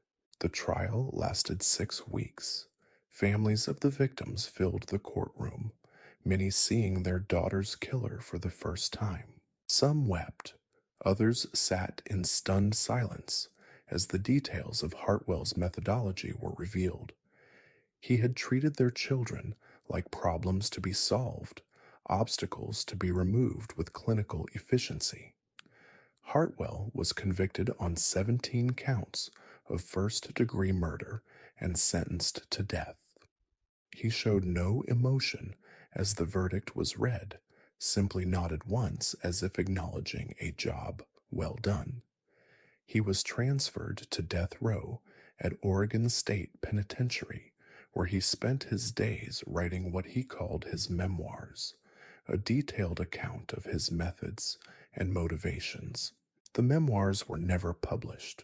Prison officials confiscated them after discovering Hartwell was using coded language to communicate with potential followers on the outside. Even behind bars, separated from society by concrete and steel, he continued to view human suffering as an intellectual exercise worthy of documentation and refinement. Hartwell died of natural causes in 2003, taking with him the locations of 3 victims whose bodies were never recovered. Their families still wait for answers that will never come, for closure that died with the man who stole their daughters away like smoke in the wind. But Hartwell wasn't unique in his ability to kill without detection. Across the country, in a small industrial town in Michigan, another predator was perfecting his own methods of making people disappear. His name was Vincent Dale Morrison, and unlike Hartwell's calculated patience, Morrison killed with the efficiency of a factory worker punching a time clock. Morrison was born in 1959 in Flint, Michigan, during the city's golden age of automotive manufacturing. His father worked the assembly line at General Motors. His mother cleaned houses for the wealthy families on the hill. They were good people, church-going folks who believed hard work and moral living would provide for their family. They had no way of knowing they were raising something that would mock everything they held sacred. As a child, Vincent was unremarkable in the most dangerous way possible. He earned average grades, played Little League baseball, helped his mother with household chores. Teachers liked him because he was polite and quiet. Neighbors trusted him to shovel their driveways in winter and mow their lawns in summer. He was the kind of boy parents pointed to when they wanted to lecture their own children about responsibility and good behavior. But beneath that ordinary exterior, Vincent was conducting experiments. He started with insects, methodically pulling apart beetles and moths to understand how they worked. When insects became boring, he moved to small animals, neighborhood cats that went missing, birds that fell silent in their cages. His parents never found the shallow graves in the backyard, never questioned why local pets seemed to vanish whenever Vincent offered to help search for them. By high school, Vincent had developed what he called his philosophy.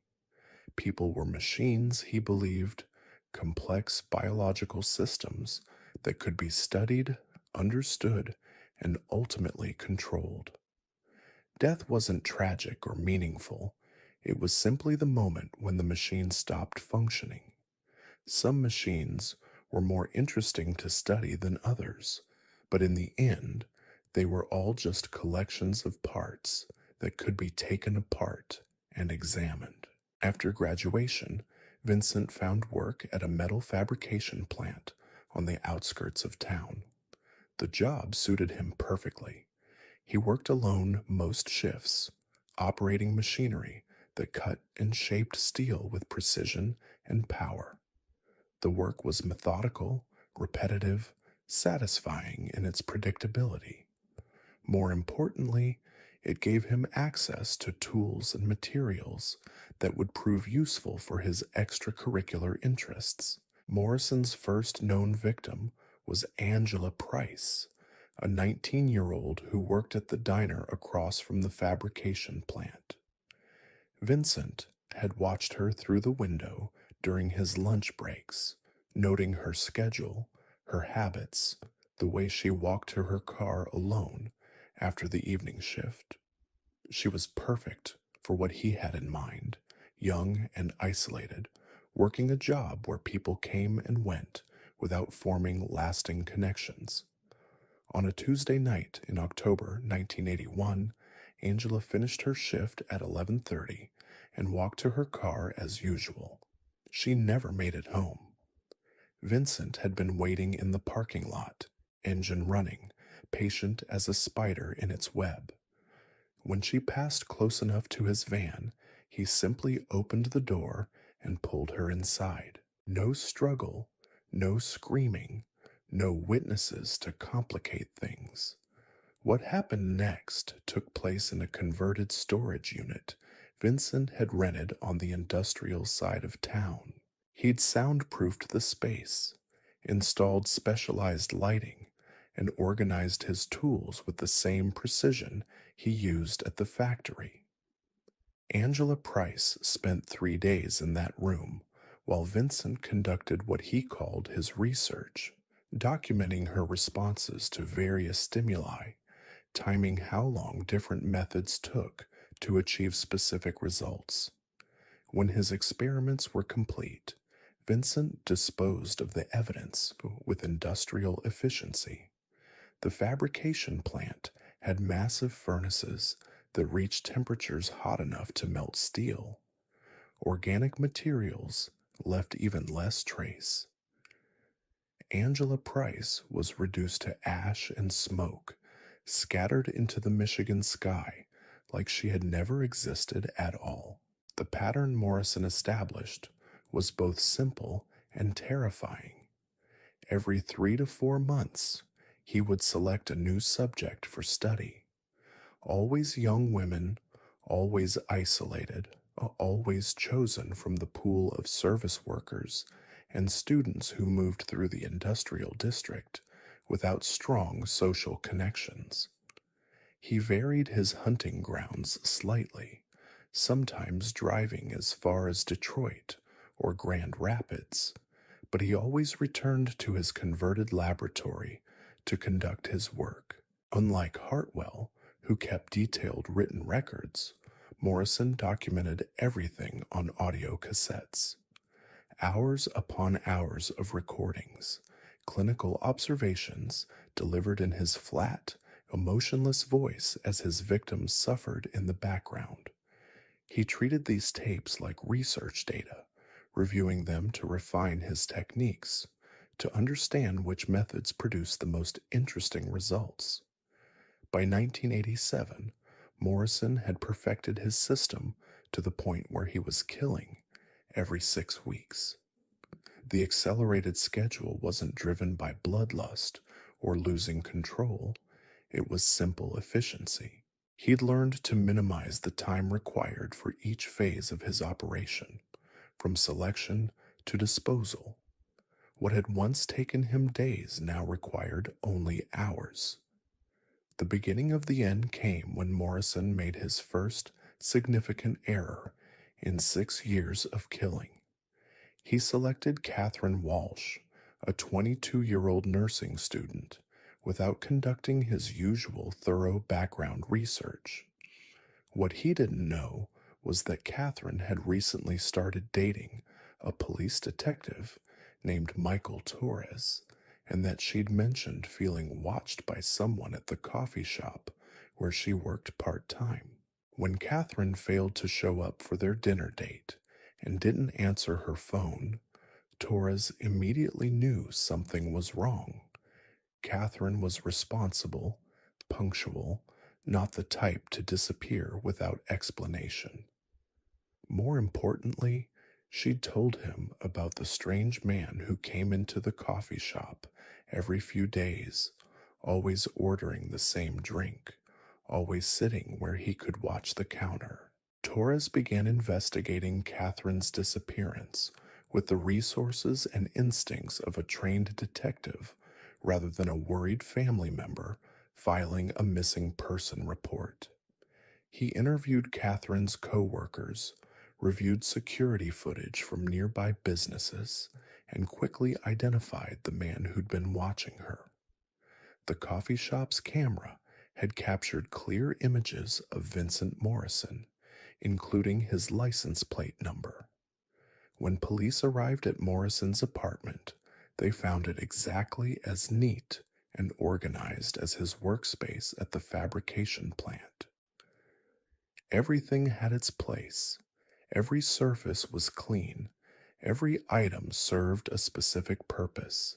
But hidden behind a false wall in the basement, they discovered Morrison's true laboratory. The converted space was a monument to methodical cruelty.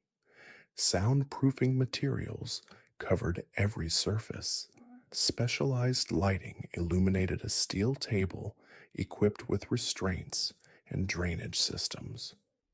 Tool cabinets lined the walls, each drawer labeled with clinical precision, and stacked on metal shelves were hundreds of audio cassettes, each one marked with dates and what appeared to be coded subject numbers.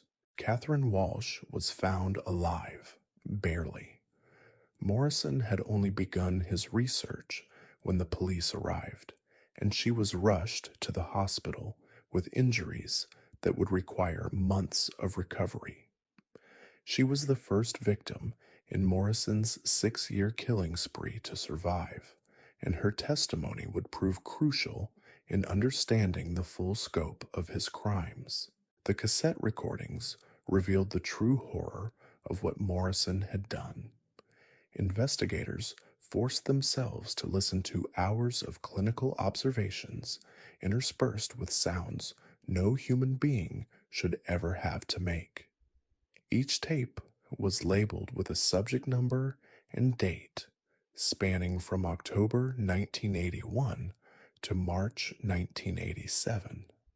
37 different voices, 37 women who had endured unimaginable suffering before Morrison's experiments finally ended their lives.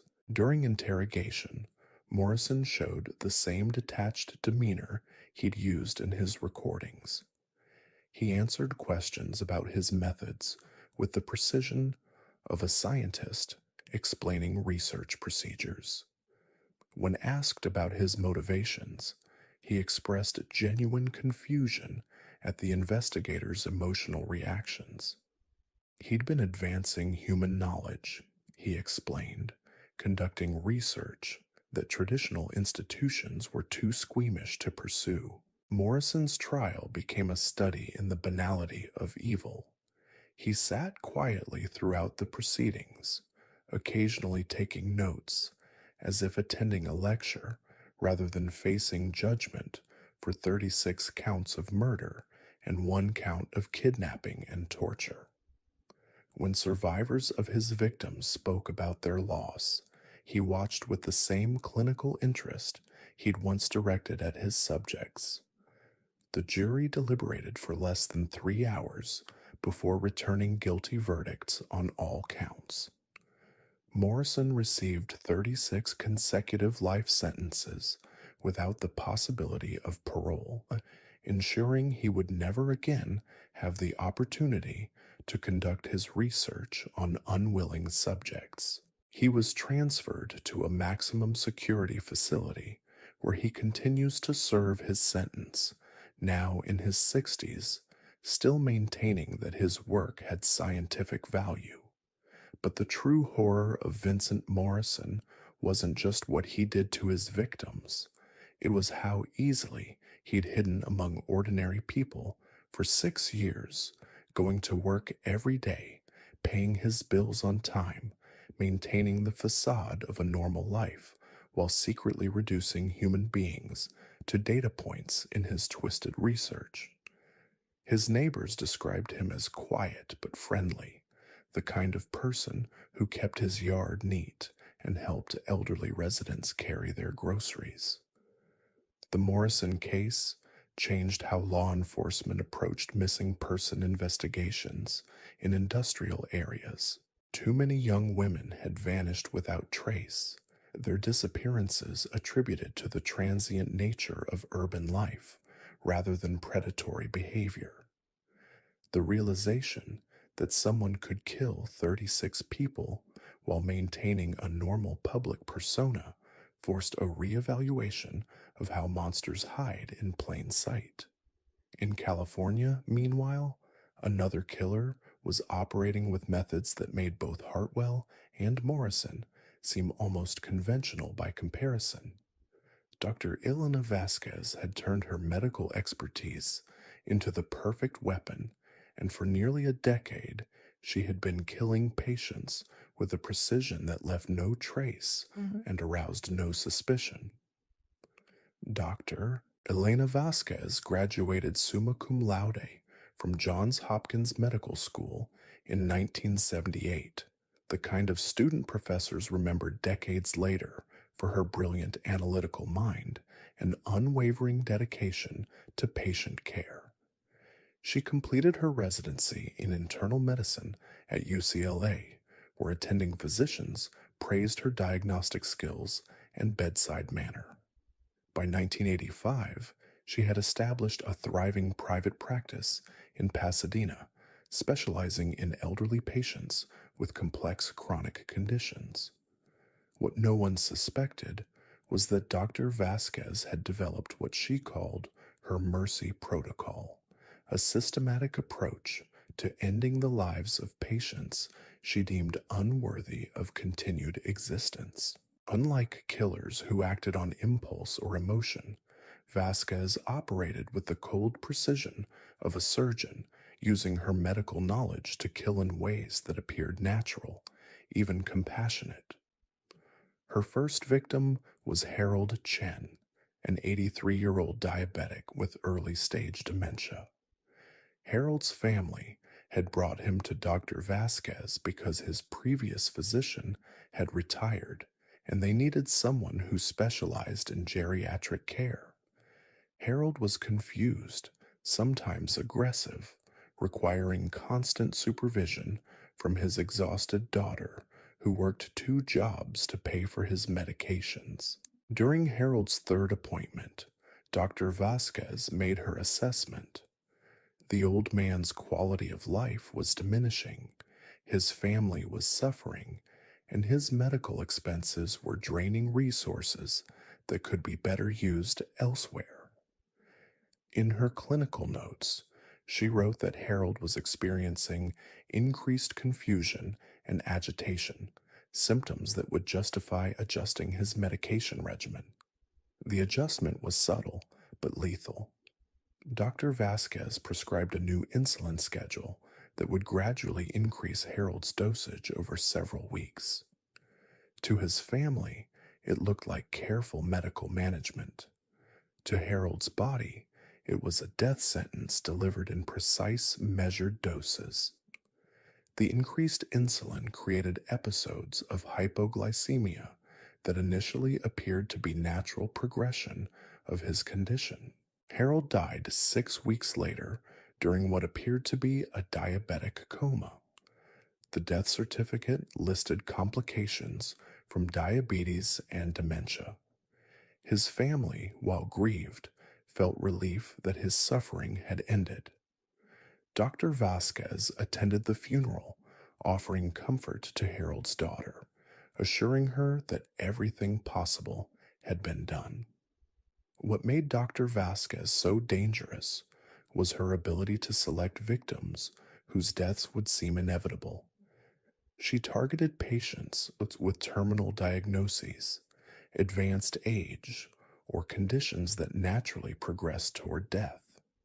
Her method was to accelerate what appeared to be natural processes, using medications and treatments that would cause organ failure, cardiac events, or respiratory distress that looked like disease progression rather than murder.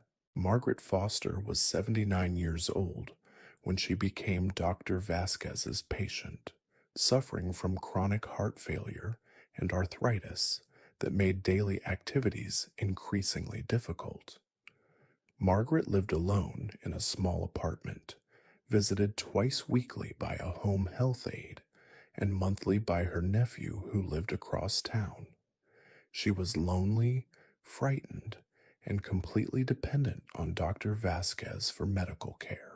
Dr. Vasquez determined that Margaret's heart condition made her an ideal candidate for the Mercy Protocol. During routine medication adjustments, she prescribed a combination of drugs that would interact in ways not immediately apparent to other medical professionals. The prescriptions seemed reasonable individually, standard treatments for heart failure and pain management, but together they created a chemical time bomb.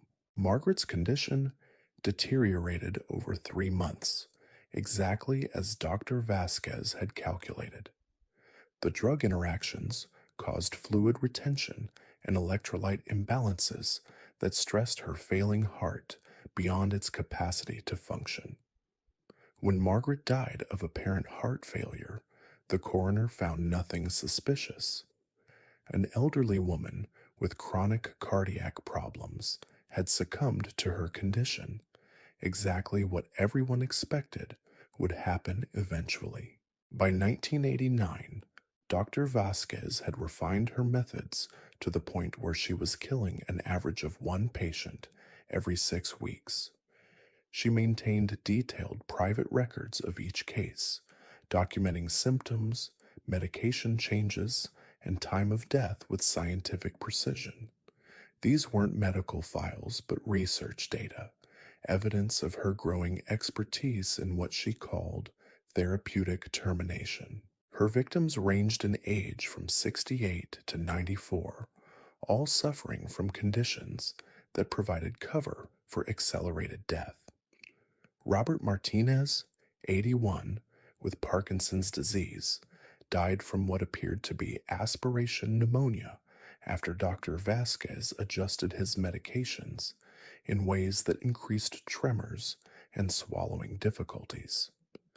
Dorothy Williams, 75, with mild cognitive impairment, suffered a fatal stroke following blood pressure medications that created dangerous fluctuations in her circulation.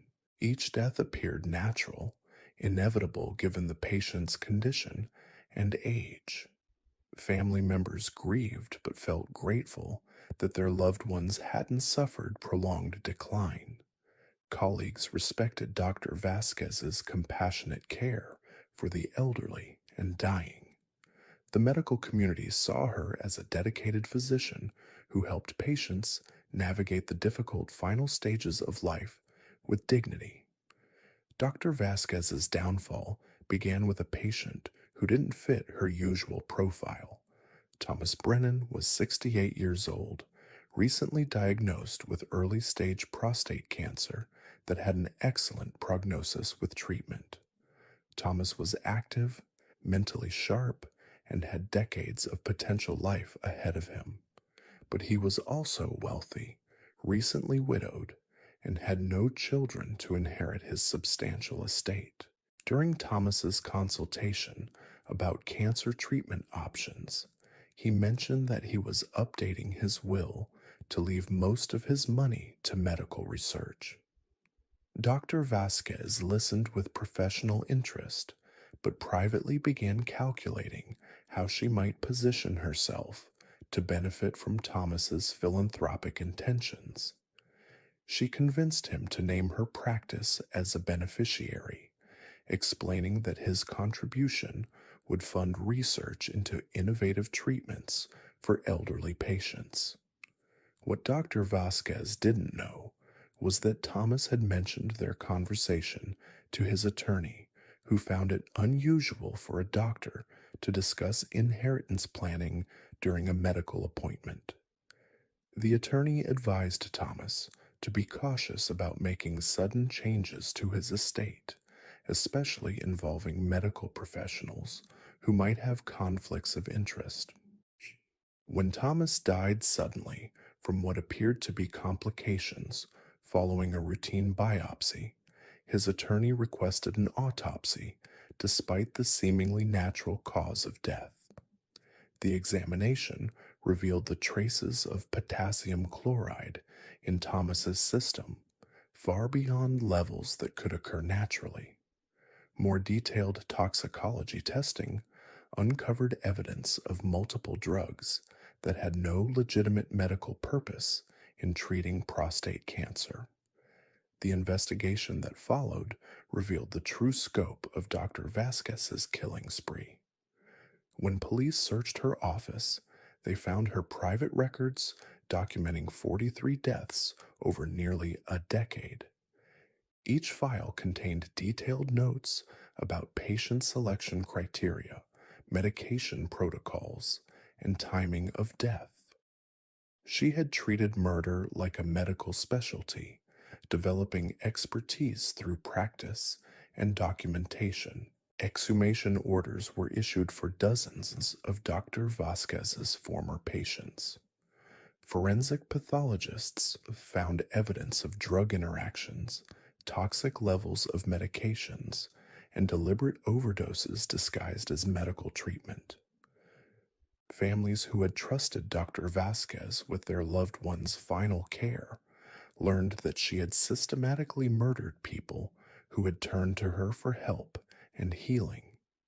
During her arrest, Dr. Vasquez showed no emotion as charges were read. She had prepared for this possibility, she explained to investigators, and had detailed contingency plans for various scenarios. Even facing life imprisonment, she maintained that her actions had been medically justified, a form of compassionate care that traditional medicine was too constrained to provide. The trial revealed the chilling extent of Dr. Vasquez's planning and preparation.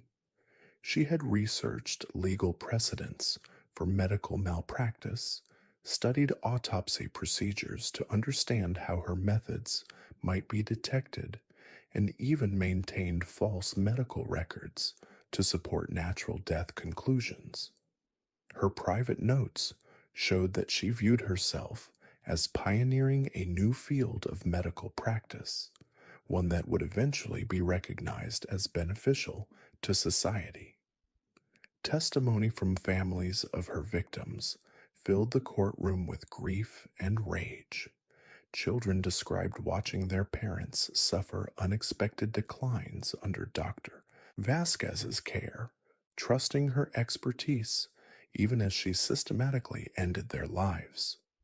The betrayal of medical ethics, the violation of trust between doctor and patient, created trauma that extended far beyond the immediate families to the broader community. Dr. Vasquez was convicted of 43 counts of first-degree murder and sentenced to death. The medical board revoked her license, and new protocols were established to monitor physicians who showed unusual patterns of patient mortality.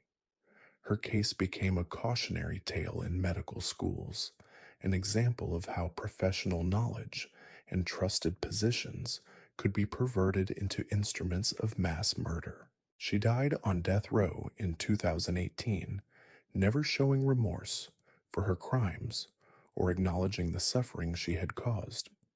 Her final words, delivered to a prison chaplain, were a clinical assessment of her own condition and prognosis. Even facing death, Dr. Elena Vasquez remained emotionally detached from the human cost of her actions. But perhaps the most disturbing aspect of the Vasquez case wasn't the number of victims or the sophistication of her methods. It was the realization that for nearly a decade, a respected physician had used her position of trust to commit murder on an industrial scale, hidden behind the natural expectation that elderly patients would eventually die. Her crimes challenged fundamental assumptions about medical care and forced society to confront how easily monsters could hide behind professional credentials and social respectability.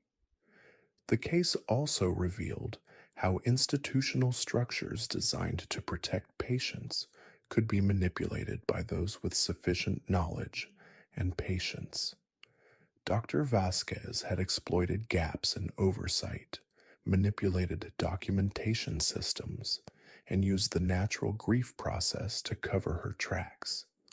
Her success demonstrated that the most dangerous predators weren't always the obvious monsters lurking in shadows, but sometimes the trusted professionals who held life and death in their hands every day. Seized in the aftermath of her conviction, medical institutions across the country implemented new monitoring systems designed to detect unusual patterns of patient mortality. Peer review processes were strengthened, medication protocols were standardized, and reporting requirements were expanded. But the fundamental question remained unanswered. How many other Dr. Vasquez's might be operating undetected, using their expertise to kill while maintaining facades of professional competence and compassionate care? The answer to that question emerged in the form of David Kenneth Walsh, a paramedic whose intimate knowledge of emergency medicine allowed him to kill with methods that left investigators baffled for years. Unlike Dr. Vasquez, who worked within the controlled environment of a medical practice, Walsh operated in the chaos of emergency response, using crisis situations to cover his crimes. Walsh was born in 1962 in Buffalo, New York, the son of a firefighter and a school nurse who instilled in him a deep respect for public service and helping others. He excelled in high school biology and chemistry, earning a scholarship to study pre-med at the State University. But halfway through his sophomore year, Walsh dropped out, claiming that traditional medicine was too slow and bureaucratic for his temperament. Instead, he enrolled in paramedic training, drawn to the immediate life and death decisions that emergency medical technicians faced every day. Walsh thrived in the high-pressure environment, earning top scores on his certification exams and quickly building a reputation as someone who could remain calm and focused during the most chaotic emergency situations. His supervisors praised his technical skills and his ability to make split-second decisions that often meant the difference between life and death. What they didn't know was that Walsh had begun making different kinds of decisions about who lived and who died. His first victim was Maria Santos, a 45-year-old factory worker who had suffered a heart attack at her job. When Walsh and his partner arrived at the scene, Maria was conscious but in obvious distress, clutching her chest and struggling to breathe. During the ambulance ride to the hospital, Walsh administered what appeared to be standard cardiac medications. But instead of drugs designed to stabilize Maria's condition, he injected her with a paralytic agent that would stop her breathing while leaving her conscious and aware. His partner, focused on driving through traffic, didn't notice that Walsh's treatment was causing rather than preventing Maria's deterioration. Maria died in the emergency room 20 minutes after arrival, apparently from massive cardiac arrest. The attending physician noted that she had arrived in critical condition despite quick response time and attributed her death to the severity of her initial heart attack. No one questioned the paramedics' treatment decisions or wondered why standard cardiac protocols had failed to stabilize a patient who had initially been responsive. Walsh discovered that emergency medical situations provided perfect cover for murder. The chaos, time pressure, and life or death circumstances meant that his actions were rarely questioned or closely examined. Patients died during transport all the time, despite the best efforts of emergency responders. His colleagues trusted his expertise, and receiving hospitals assumed that deaths during transport reflected the severity of initial conditions rather than medical negligence or malice. Over the next 5 years, Walsh refined his methods and expanded his hunting ground. He requested assignments to high crime neighborhoods and areas with significant elderly populations, locations where emergency calls were frequent and patient outcomes were often poor, regardless of intervention. This gave him cover to select victims whose deaths would seem natural or inevitable given their circumstances. His victims included Robert Chen, a 78-year-old man who had fallen downstairs and sustained what appeared to be minor injuries until Walsh administered drugs that caused internal bleeding and organ failure. Patricia Murphy, a 63-year-old diabetic experiencing hypoglycemia, received injections that triggered massive insulin shock rather than stabilizing her blood sugar. James Taylor, a 59-year-old construction worker who had suffered chest pain at a job site, died from respiratory paralysis induced by medications that Walsh claimed were standard cardiac treatments. Each death appeared to result from natural progression of medical emergencies or underlying health conditions. Hospital staff accepted Walsh's reports about patient condition during transport and focused their attention on living patients who still had chances of survival. The pattern of deaths remained invisible because each incident was treated as an isolated emergency rather than part of a systematic killing spree. Walsh's methods were particularly insidious because they exploited the trust placed in emergency medical personnel during moments of extreme vulnerability. Patients and families who called for help received a predator disguised as a rescuer, someone who used their medical knowledge to accelerate death rather than preserve life. The violation of that trust, the perversion of life-saving skills into instruments of murder, represented a fundamental betrayal of everything emergency medical services claimed to represent.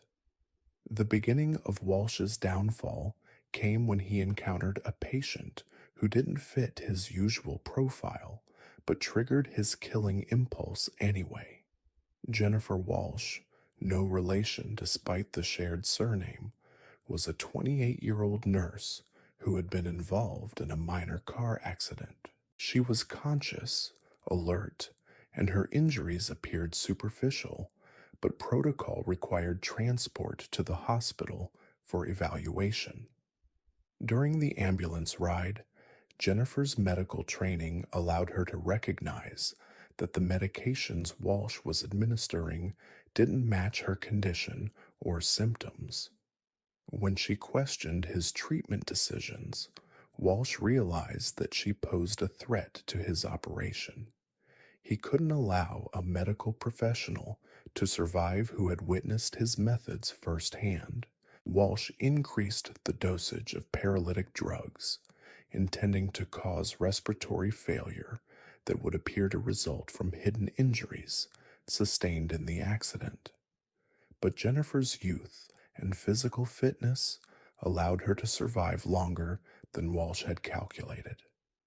More importantly, she managed to activate the emergency call button that connected the ambulance to hospital dispatch, transmitting several minutes of audio that captured Walsh's voice as he described treatment procedures that made no medical sense. When Jennifer arrived at the hospital in full cardiac arrest, the emergency room physician immediately noticed inconsistencies between the reported accident circumstances and her condition. The medications in her system didn't match the paramedics' radio reports, and the pattern of organ failure suggested deliberate poisoning rather than trauma related complications. Jennifer survived after 3 days in intensive care, and her testimony provided investigators with their first direct evidence of Walsh's methods. She described in clinical detail how he had administered drugs that were contraindicated for her condition, how he had ignored her protests and questions, and how he had seemed to deliberately cause the medical crisis that nearly killed her. The investigation revealed that Walsh had been killing patients for over 5 years, using emergency medical situations to cover systematic murder. Hospital records showed unusual patterns of deaths during transports handled by Walsh's unit, mortality rates significantly higher than statistical averages for similar emergency calls.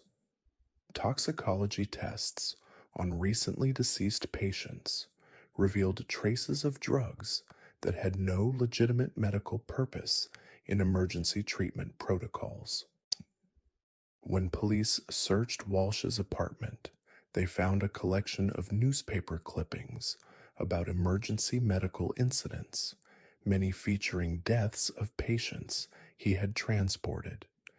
He had kept detailed records of response times, patient conditions, and hospital outcomes, treating his murder spree like a professional research project. Most disturbing were audio recordings he had made during ambulance runs, capturing the final moments of victims who trusted him to save their lives. Walsh was arrested at the end of his shift, still wearing his paramedic uniform, still carrying the medical equipment he had used to kill dozens of people. During interrogation, he showed no remorse for his crimes, instead complaining that investigators didn't understand the pressures and responsibilities of emergency medical work. He claimed that many of his victims would have died anyway, and that he had simply accelerated inevitable outcomes.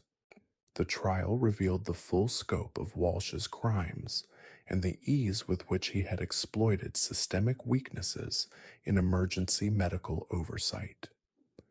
38 families learned that their loved ones had been murdered by someone they had trusted to provide life-saving care.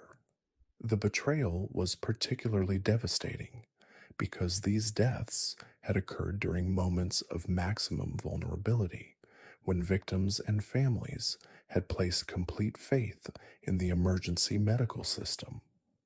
Walsh was convicted of 38 counts of first-degree murder and sentenced to life imprisonment without possibility of parole. New protocols were implemented to monitor paramedic treatment decisions, improve drug inventory controls, and enhance communication between ambulance crews and receiving hospitals. But the fundamental challenge remained: how to prevent trusted medical professionals from using their expertise and access to commit murder while maintaining the rapid response capabilities that saved countless legitimate lives. The Walsh case demonstrated that monsters could hide not only in positions of authority and respect, but in roles specifically designed to help people during their most desperate moments. His crimes violated the basic assumption that emergency responders were allies in the fight against death, revealing instead how easily that relationship could be perverted into something predatory and evil. But even Walsh's systematic abuse of medical emergency protocols paled in comparison to the scope and sophistication of crimes committed by someone who had turned an entire institution into his personal hunting ground. Father Michael O'Connell, stood at the pulpit every Sunday morning, his voice carrying across the packed cathedral as hundreds of parishioners hung on his every word. He spoke of salvation, of God's infinite mercy, of the sacred duty to care for the vulnerable and lost. What the congregation didn't know was that their beloved priest had spent the previous decade systematically hunting the very people he claimed to protect. O'Connell had arrived at St. Catherine's Parish in 1983, a young priest, fresh from seminary, with sterling recommendations and an infectious passion for social work. He immediately threw himself into the community's most challenging problems, establishing soup kitchens, homeless shelters, and counseling programs for troubled youth. Within months, he had earned a reputation as a saint walking among mortals, a man who genuinely cared about society's forgotten souls. But O'Connell's charity work served a darker purpose. The homeless shelters he operated provided him with a steady supply of victims who wouldn't be missed. Runaway teenagers seeking help found themselves trapped in a nightmare they couldn't escape. Drug addicts looking for rehabilitation discovered that Father O'Connell's treatment methods involved more than prayer and counseling. His first victim was Tommy Rodriguez, a 16-year-old who had fled an abusive home and sought sanctuary at the church. O'Connell took Tommy under his wing, providing food, clothing, and what appeared to be fatherly guidance. But late at night, in the basement rooms beneath the parish office, Tommy learned that the priest's intentions were anything but holy. O'Connell had converted the church's old wine cellar into what he called his meditation chamber, a soundproofed space where he claimed to conduct intensive prayer sessions with troubled souls. The room was equipped with restraints disguised as religious artifacts, recording equipment hidden behind false walls, and medical supplies that had nothing to do with spiritual healing. Tommy spent 3 days in that basement before O'Connell tired of his screaming and ended his life with clinical precision. The boy's body was cremated in the church's own furnace, originally installed to burn liturgical materials and old documents. Tommy Rodriguez simply vanished from the world, another runaway who had moved on to seek better opportunities elsewhere. The pattern O'Connell established was both simple and virtually undetectable. He targeted society's invisibles, people who existed on the margins without strong social connections or regular contact with authority figures. Homeless veterans struggling with addiction, teenage prostitutes fleeing broken families, elderly indigents who attended services hoping for a warm meal and human kindness. Each victim followed the same trajectory. Initial contact through O'Connell's outreach programs, gradual isolation from other support systems, then disappearance into the basement chambers where the priest conducted what he called his research into human suffering and spiritual purification. He documented everything meticulously, treating each killing like a theological experiment designed to understand the exact moment when the soul departed the body. By 1987, O'Connell had refined his operation to industrial efficiency. He was killing an average of one person every 3 weeks, selecting victims based on careful psychological profiles that identified individuals least likely to be missed or searched for.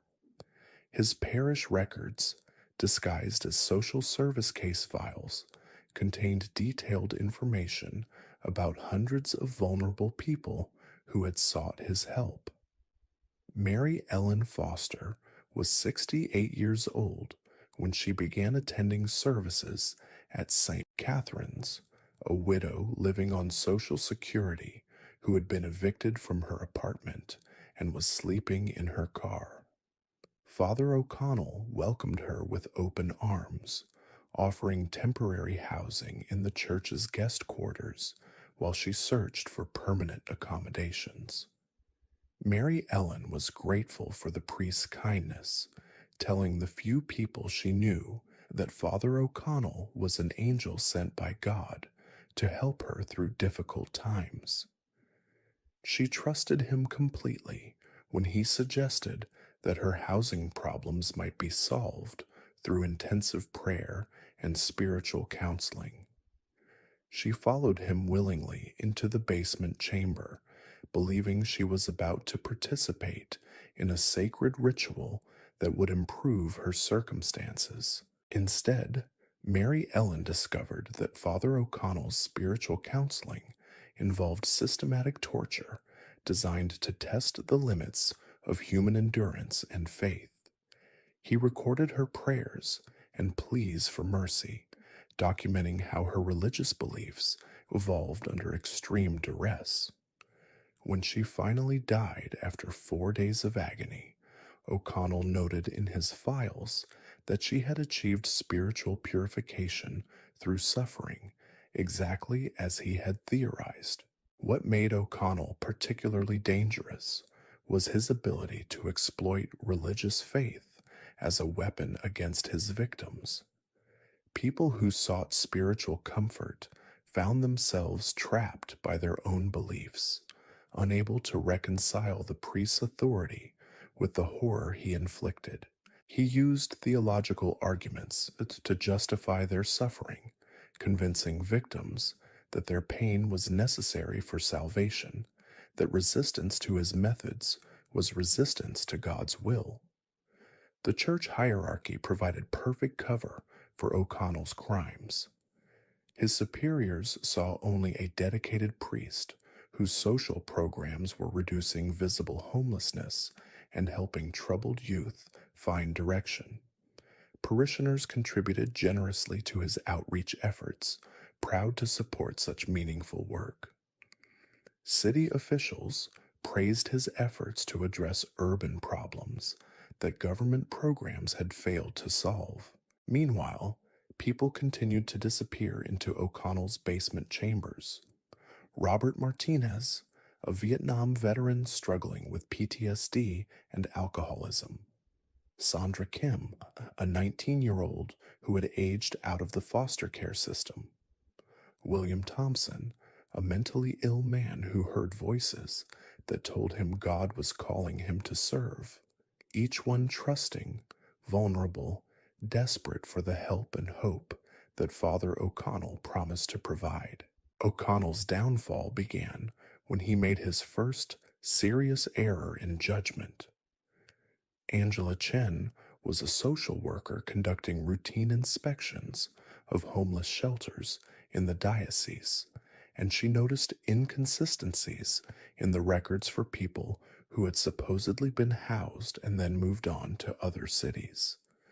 Too many success stories involved individuals who had left no forwarding addresses and maintained no contact with family members who had been searching for them.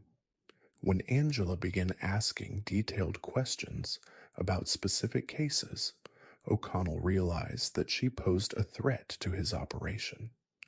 Unlike his usual victims, Angela had professional connections, supervisors who would notice if she disappeared, and the investigative skills to uncover evidence he had thought was safely hidden. O'Connell decided that Angela needed to be eliminated, but her death would require more sophisticated planning than his previous crimes. He invited her to tour the church's facilities during a weekend when other staff members wouldn't be present, claiming he wanted to show her innovative programs that other parishes might adopt. Angela arrived at St. Catherine's on a Saturday evening, expecting to review documentation and interview program participants. Instead, She found herself alone with a priest whose demeanor had shifted from pastoral warmth to predatory calculation. When O'Connell led her toward the basement chambers, Angela's professional instincts warned her that something was wrong. The struggle that followed was brief but decisive. Angela had taken self defense classes as part of her social work training, and she fought with the desperation of someone who understood exactly what was at stake. She managed to break free from O'Connell's initial attack and flee the building, but not before seeing enough of the basement chambers to understand their true purpose. Angela's report to police triggered an investigation that quickly uncovered the full scope of O'Connell's crimes. Search warrants revealed the torture chambers, recording equipment, and detailed files documenting dozens of murders. The church's crematorium contained bone fragments and dental remains that provided forensic evidence of systematic body disposal. Most damning were O'Connell's own recordings, hours of audio and video documentation that revealed the priest's twisted theology and clinical approach to murder. He had treated each killing like a spiritual experiment, documenting his victims' psychological and physical responses to various forms of torture. His files contained detailed analyses of how religious faith influenced pain tolerance and willingness to submit to authority. The investigation revealed that O'Connell had killed 47 people over nearly a decade, using his position as a priest to exploit society's most vulnerable individuals. Families who had searched for missing relatives learned that their loved ones had died in agony while seeking help from someone they trusted to provide spiritual guidance and practical assistance.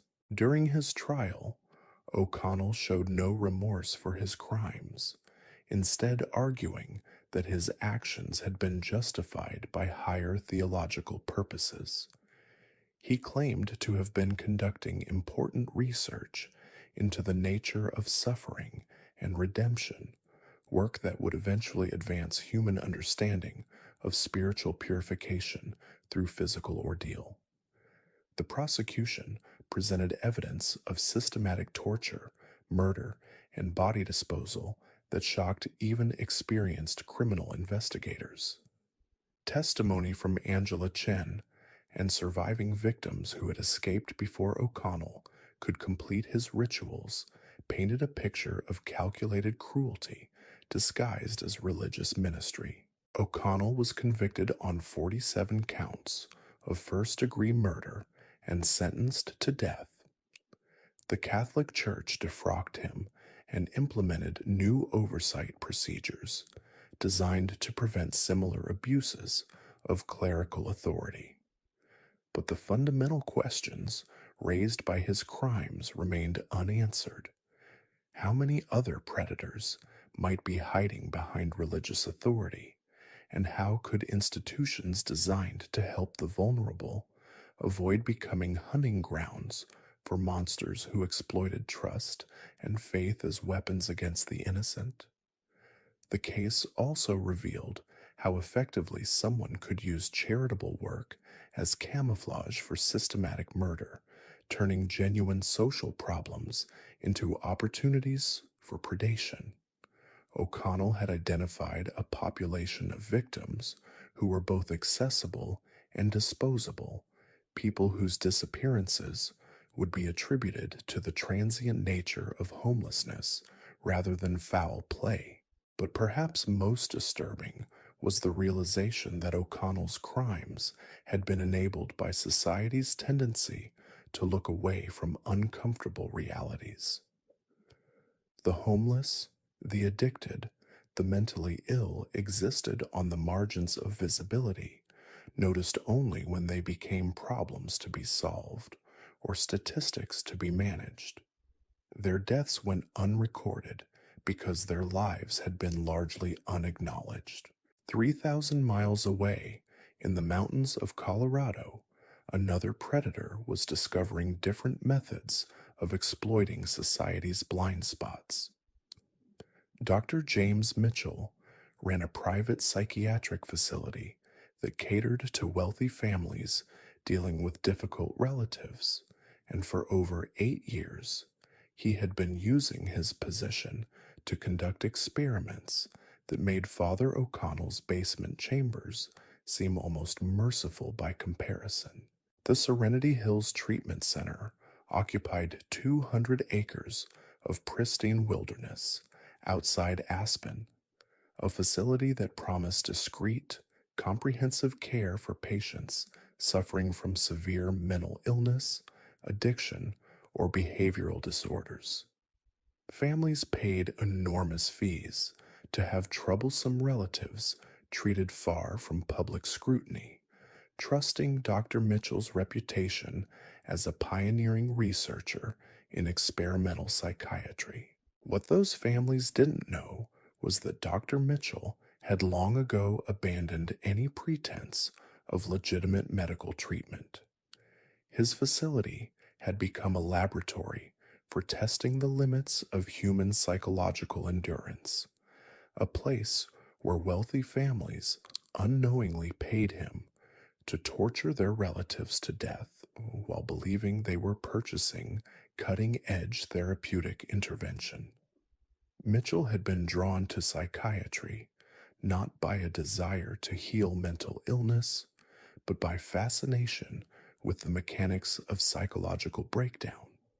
His doctoral thesis had explored the relationship between extreme stress and personality fragmentation, research that had earned him recognition in academic circles, but also revealed his clinical detachment from human suffering. After establishing his practice, Mitchell began accepting patients whose families were desperate for solutions to embarrassing or dangerous behavioral problems. Violent schizophrenics, suicidal drug addicts, elderly relatives suffering from dementia that made them aggressive or sexually inappropriate. These were people whose families wanted them helped, but also wanted them hidden away from public view. The isolation of Serenity Hills provided perfect cover for Mitchell's experiments. Patients were cut off from outside contact, supposedly to eliminate distractions during intensive treatment phases. Families received regular progress reports describing therapeutic breakthroughs and gradual improvement, never suspecting that their relatives were being systematically destroyed through techniques that Mitchell had developed through years of careful research. His first victim was Jonathan Hartley, a 35-year-old cocaine addict whose family had exhausted every conventional treatment option. Jonathan's addiction had cost him his marriage, his job, and most of his inheritance, but his parents continued hoping that the right treatment program might restore their son to the successful attorney he had once been. Mitchell accepted Jonathan's case with assurances that his experimental protocols could break even the most severe addiction patterns. What he actually did was use Jonathan as a test subject for studying how complete sensory deprivation combined with irregular drug administration could accelerate psychological collapse. Jonathan spent 6 months in a specially designed isolation chamber, receiving carefully calibrated doses of various psychiatric medications while being subjected to random periods of total darkness, blinding light, extreme temperature variations, and acoustic torture. Mitchell documented every stage of Jonathan's deterioration, recording his hallucinations, measuring his stress responses, and noting how different combinations of drugs and environmental stressors affected his cognitive function.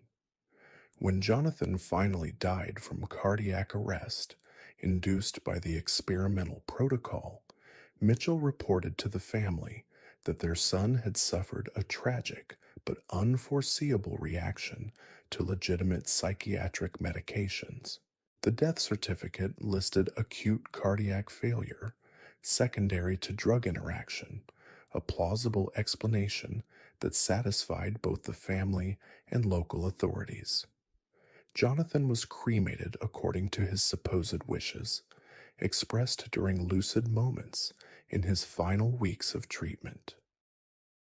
His parents received a detailed report describing their son's brave struggle against addiction and his gratitude for their support during his final battle. Over the following years, Mitchell refined his techniques and expanded his research agenda. He developed protocols for studying how different personality types responded to various forms of psychological torture, how family dynamics influenced patients' resistance to experimental interventions, and how wealth and social status affected the grieving process when treatment failed. His victims included Margaret Foster, a 79-year-old suffering from Alzheimer's disease, whose family could no longer manage her increasingly violent outbursts. Mitchell used Margaret to study how dementia patients responded to deliberate confusion techniques designed to accelerate cognitive decline. Patricia Williams, a 43-year-old with bipolar disorder, became a test subject for experimental drug combinations that Mitchell hypothesized might trigger complete personality dissolution. Each patient's family received carefully crafted reports describing cutting-edge treatments, breakthrough moments, and ultimate tragic outcomes that couldn't have been prevented, despite Mitchell's best efforts. The families grieved, but also felt grateful that their relatives had received such dedicated care during their final struggles with mental illness. Mitchell's operation might have continued indefinitely if not for a bureaucratic error that led to unexpected scrutiny of his facility. A clerical mistake resulted in Medicare attempting to audit treatment records for patients whose families had paid privately, and the discrepancies between Mitchell's billing documentation and his research files revealed the true nature of his work. Federal investigators found that Mitchell had been conducting systematic human experimentation without consent, oversight, or legitimate scientific purpose. His detailed records revealed that 63 patients had died under his care over 8 years, all from causes directly related to his experimental protocols rather than their original psychiatric conditions. The investigation uncovered Mitchell's true research agenda. He had been using wealthy patients as test subjects for developing interrogation and torture techniques that he planned to sell to intelligence agencies and military contractors. His work had nothing to do with psychiatric treatment and everything to do with perfecting methods of psychological destruction that could be applied to enemy prisoners or political dissidents. During his trial, families of Mitchell's victims learned that their relatives had endured months or years of systematic torture while the families paid enormous fees, believing they were purchasing compassionate care. The betrayal was particularly devastating because these families had already been struggling with the guilt and shame of institutionalizing relatives whose mental illness had made them difficult to manage. Mitchell was convicted of 63 counts of first-degree murder and sentenced to life imprisonment without parole. His facility was closed, and new federal regulations were implemented to monitor private psychiatric institutions. But the case raised disturbing questions about how easily families could be manipulated into becoming unwitting accomplices to the murder of their own relatives. The Mitchell case also revealed how effectively someone could exploit society's discomfort with mental illness and addiction, using shame and stigma as weapons against families who wanted their problems solved discreetly and permanently. His victims had been people whose conditions made them inconvenient or embarrassing to their families, individuals whose deaths might even have brought secret relief along with genuine grief. But the most chilling aspect of Mitchell's crimes was his systematic documentation of human suffering for its own sake, his clinical approach to psychological destruction that treated mental anguish as raw material for research rather than a condition requiring compassionate treatment. He had perverted the healing profession into an instrument of torture, using medical authority to conduct experiments that served no legitimate purpose beyond satisfying his curiosity about human psychological limits.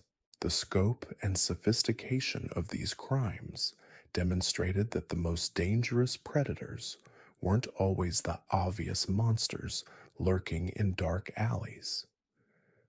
Sometimes they were the trusted professionals who held positions of authority and respect, people who could exploit institutional structures and social blind spots to commit murder on an industrial scale while maintaining facades of competence and compassion.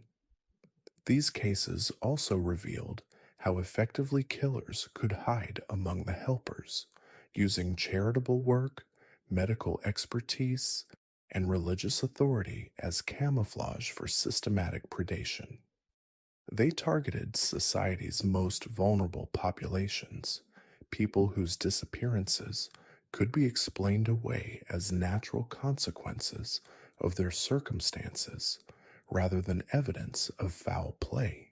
But perhaps most disturbing was the realization that these crimes had been enabled by society's willingness to look away from uncomfortable realities, to delegate responsibility for difficult problems to professionals who promised discreet solutions. The victims had been people whose lives were already considered problematic or disposable, individuals whose deaths might be viewed as tragic but not entirely unexpected given their circumstances. In a small farming community in Nebraska, yet another predator was about to demonstrate that monsters could hide even in places where everyone supposedly knew everyone else, where traditional values and close-knit relationships were supposed to provide protection against the kinds of evil that plagued big cities. Samuel Peterson taught third grade at Millbrook Elementary for 18 years, and in that time, he had become the kind of teacher parents requested specifically for their children. He organized the annual school carnival, coached the youth baseball team, and spent his own money buying supplies for students whose families couldn't afford them. His classroom walls were covered with thank you cards from grateful parents and artwork from hundreds of children who had passed through his care. What nobody in the town of Cedar Falls, Nebraska knew was that Samuel Peterson had been methodically killing those children for over a decade. Peterson was born in 1951 to a farming family that had worked the same land for 3 generations. His childhood appeared idyllic from the outside. Summer days spent helping with harvest, winter evenings reading by the fireplace, Sunday mornings in the Methodist church where his grandfather had served as deacon. But beneath that wholesome exterior, something had been growing in Samuel that had nothing to do with the values his community held sacred. As a teenager, Samuel discovered he could make small animals disappear from neighboring farms without anyone suspecting him. Chickens, cats, the occasional calf that wandered too far from its mother. He developed techniques for disposing of bodies that left no trace, methods he would later refine and apply to much larger prey. His family attributed missing livestock to coyotes or natural predation, never imagining that their quiet, studious son was conducting experiments in their own backyard. After college, Samuel returned to Cedar Falls and took the teaching position that would define his adult life. He genuinely loved working with children, but not in the way his colleagues imagined. To Samuel, 8-year-olds represented perfect test subjects, trusting and obedient, easy to isolate and control. Their natural respect for adult authority made them ideal for his purposes. His first victim was Emily Watson, a shy girl from a troubled home who often stayed after school to help clean erasers and organize supplies. Emily's parents worked double shifts at the meat packing plant and rarely questioned why their daughter came home later than other children. When Emily failed to return home one October evening, her parents assumed she was playing at a friend's house. By the time they realized she was missing, Samuel had already disposed of her body using methods he'd perfected on farm animals years earlier. The search for Emily lasted 3 weeks and involved quickly break down organic matter. He had learned from his experiments, volunteer search parties, and comforting Emily's day the search was finally abandoned. Samuel was among those mid decades, a marshy area where the soil would half the town.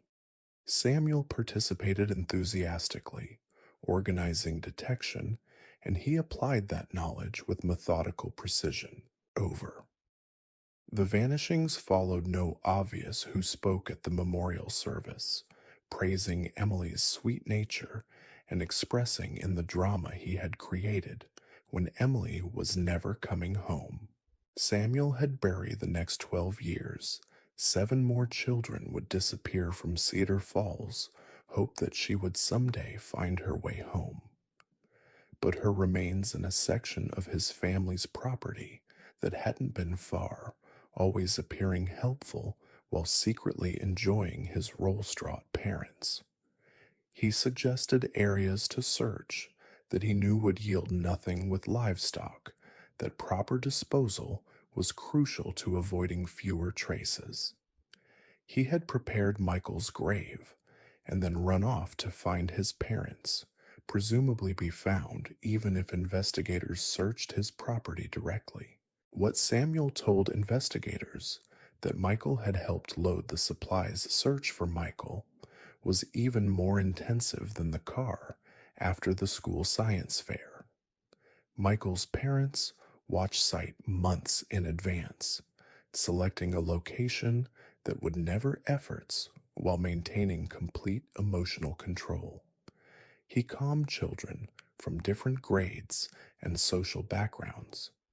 Some disappeared walking home from school, others during their son walk across the parking lot with Hixery to help Mr. Peterson carry supplies to his own display. They never saw Michael again. Predator who understood exactly how to exploit the chaos privately with federal agents to discuss his observations about the missing community events where large crowds provided cover for a experience, refining his methods to leave even made Samuel particularly dangerous was his ability to participate actively in the search for grieving families, organized fundraising. Michael Chen was 9 years old when he volunteered his favorite teacher, then turned their attention to packing up theirs in child abduction cases. But Samuel had learned from his previous pattern, occurring at irregular intervals and affecting one for Emily, involving state police and FBI agents who specialize getting distracted by other activities at the fair. The efforts for investigation costs and even met children. His cooperation and community involvement placed him above suspicion, exactly as he had calculated. Rebecca Martinez was 8 years old when she stayed after school to practice for the Christmas pageant. Her mother worked as a secretary at the bank and often relied on Samuel to supervise Rebecca during that extra hour before she could pick her up. Rebecca trusted Mr. Peterson completely, following him willingly when he suggested they practice her lines in the empty gymnasium where the acoustics were better. Rebecca's disappearance shattered whatever sense of security remained in Cedar Falls. 3 missing children in 4 years suggested that something systematic was happening, not random tragedies, but deliberate predation. Parents began driving their children to school instead of letting them walk. After school activities were canceled, the town's traditional Halloween celebration was moved indoors and heavily supervised. Samuel watched the community's growing paranoia with satisfaction. He had successfully transformed a place known for safety and neighborliness into a landscape of fear and suspicion. Parents eyed each other warily, wondering if their neighbors might be hiding dark secrets.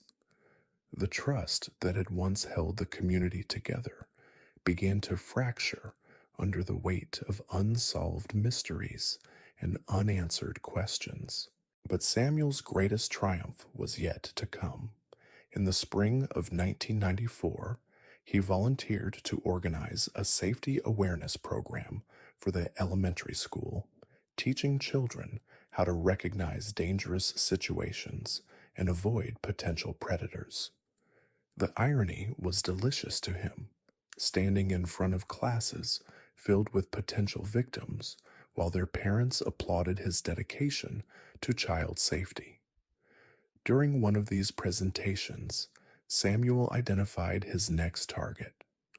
Jennifer Walsh was a precocious 10-year-old who asked intelligent questions about stranger danger and seemed to understand the concepts better than her classmates. Samuel realized that Jennifer's intelligence made her potentially dangerous to his operation, but also presented an irresistible challenge.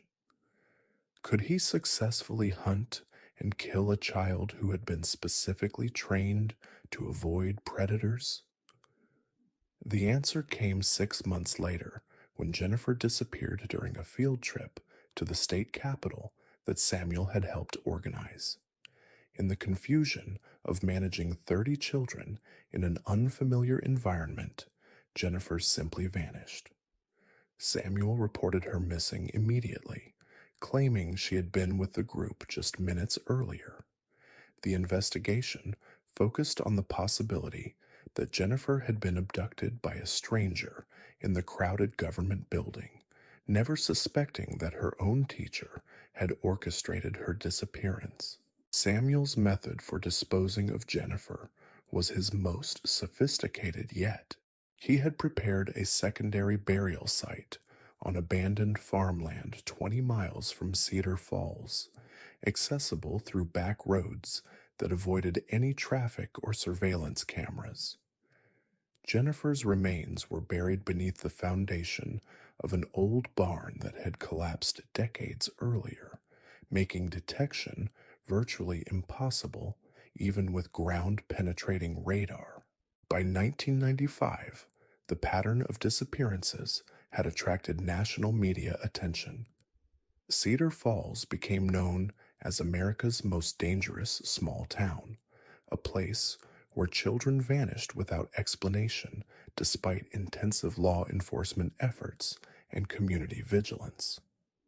The publicity brought unwanted scrutiny, but also provided Samuel with a perverse form of celebrity, as he was frequently interviewed as an expert on child safety and community protection. Samuel's downfall began with his decision to accelerate his timeline. The media attention and increased police presence should have made him more cautious, but instead it seemed to energize him. In the span of 8 months, 3 more children disappeared, a frequency that finally provided investigators with enough data points to identify patterns they had previously missed. The break came when forensic psychologists analyzing the cases noticed that all the missing children had been students in Samuel Peterson's classes at some point during their elementary school careers. More detailed investigation revealed that Samuel had been present at or involved in organizing events where several of the children had last been seen. The circumstantial evidence wasn't enough for an arrest warrant, but it was sufficient to justify surveillance. For 3 months, investigators watched Samuel's activities while continuing to build their case. They discovered his family's abandoned farm property and obtained warrants to search areas that hadn't been disturbed in decades. Ground penetrating radar revealed anomalies consistent with human burial sites in locations that Samuel would have had access to throughout his adult life. When investigators began excavating the first site, they found remains that had been buried with methodical precision. Bodies had been wrapped in plastic, treated with lime to accelerate decomposition, and placed in graves that had been prepared well in advance. The level of planning and preparation revealed that these weren't crimes of opportunity, but systematic predation carried out over many years. Samuel was arrested at school during his lunch break, handcuffed in the same classroom where he had taught hundreds of children over nearly 2 decades. The news spread through Cedar Falls within hours, creating shockwaves that would take years to fully process. Parents who had trusted their children to Samuel's care learned that they had unknowingly delivered their offspring into the hands of a methodical killer. The investigation ultimately uncovered the remains of 11 children, ranging in age from 7 to 12. Each burial site revealed the same meticulous planning, the same careful preparation that Samuel had applied to every aspect of his teaching career. He had treated murder like a lesson plan, each killing building on knowledge gained from previous experience. During interrogation, Samuel showed no remorse for his crimes, but also refused to provide details about his methods or motivations. He seemed to view his arrest as a professional setback rather than a moral reckoning, annoyed that his carefully constructed operation had finally been detected.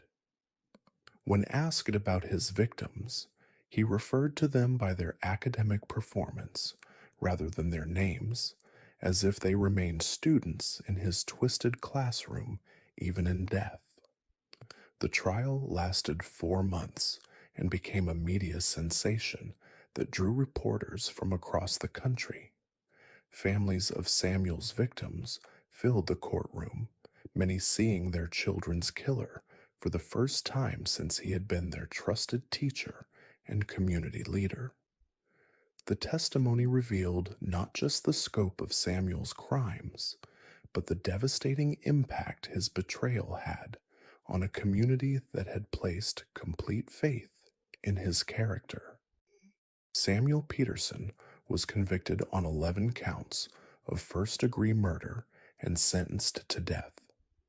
The verdict was met with relief, but also profound sadness, as the community grappled with the realization that evil had lived among them for decades, hidden behind a facade of dedication and service.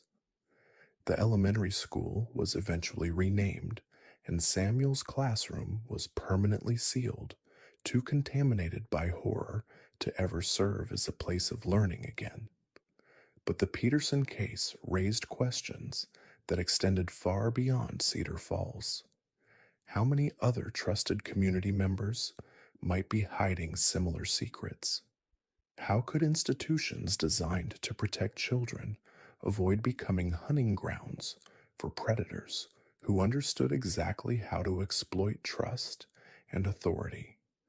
And most disturbing of all, how many missing children might have fallen victim to killers who were never suspected because they occupied positions of respect and responsibility?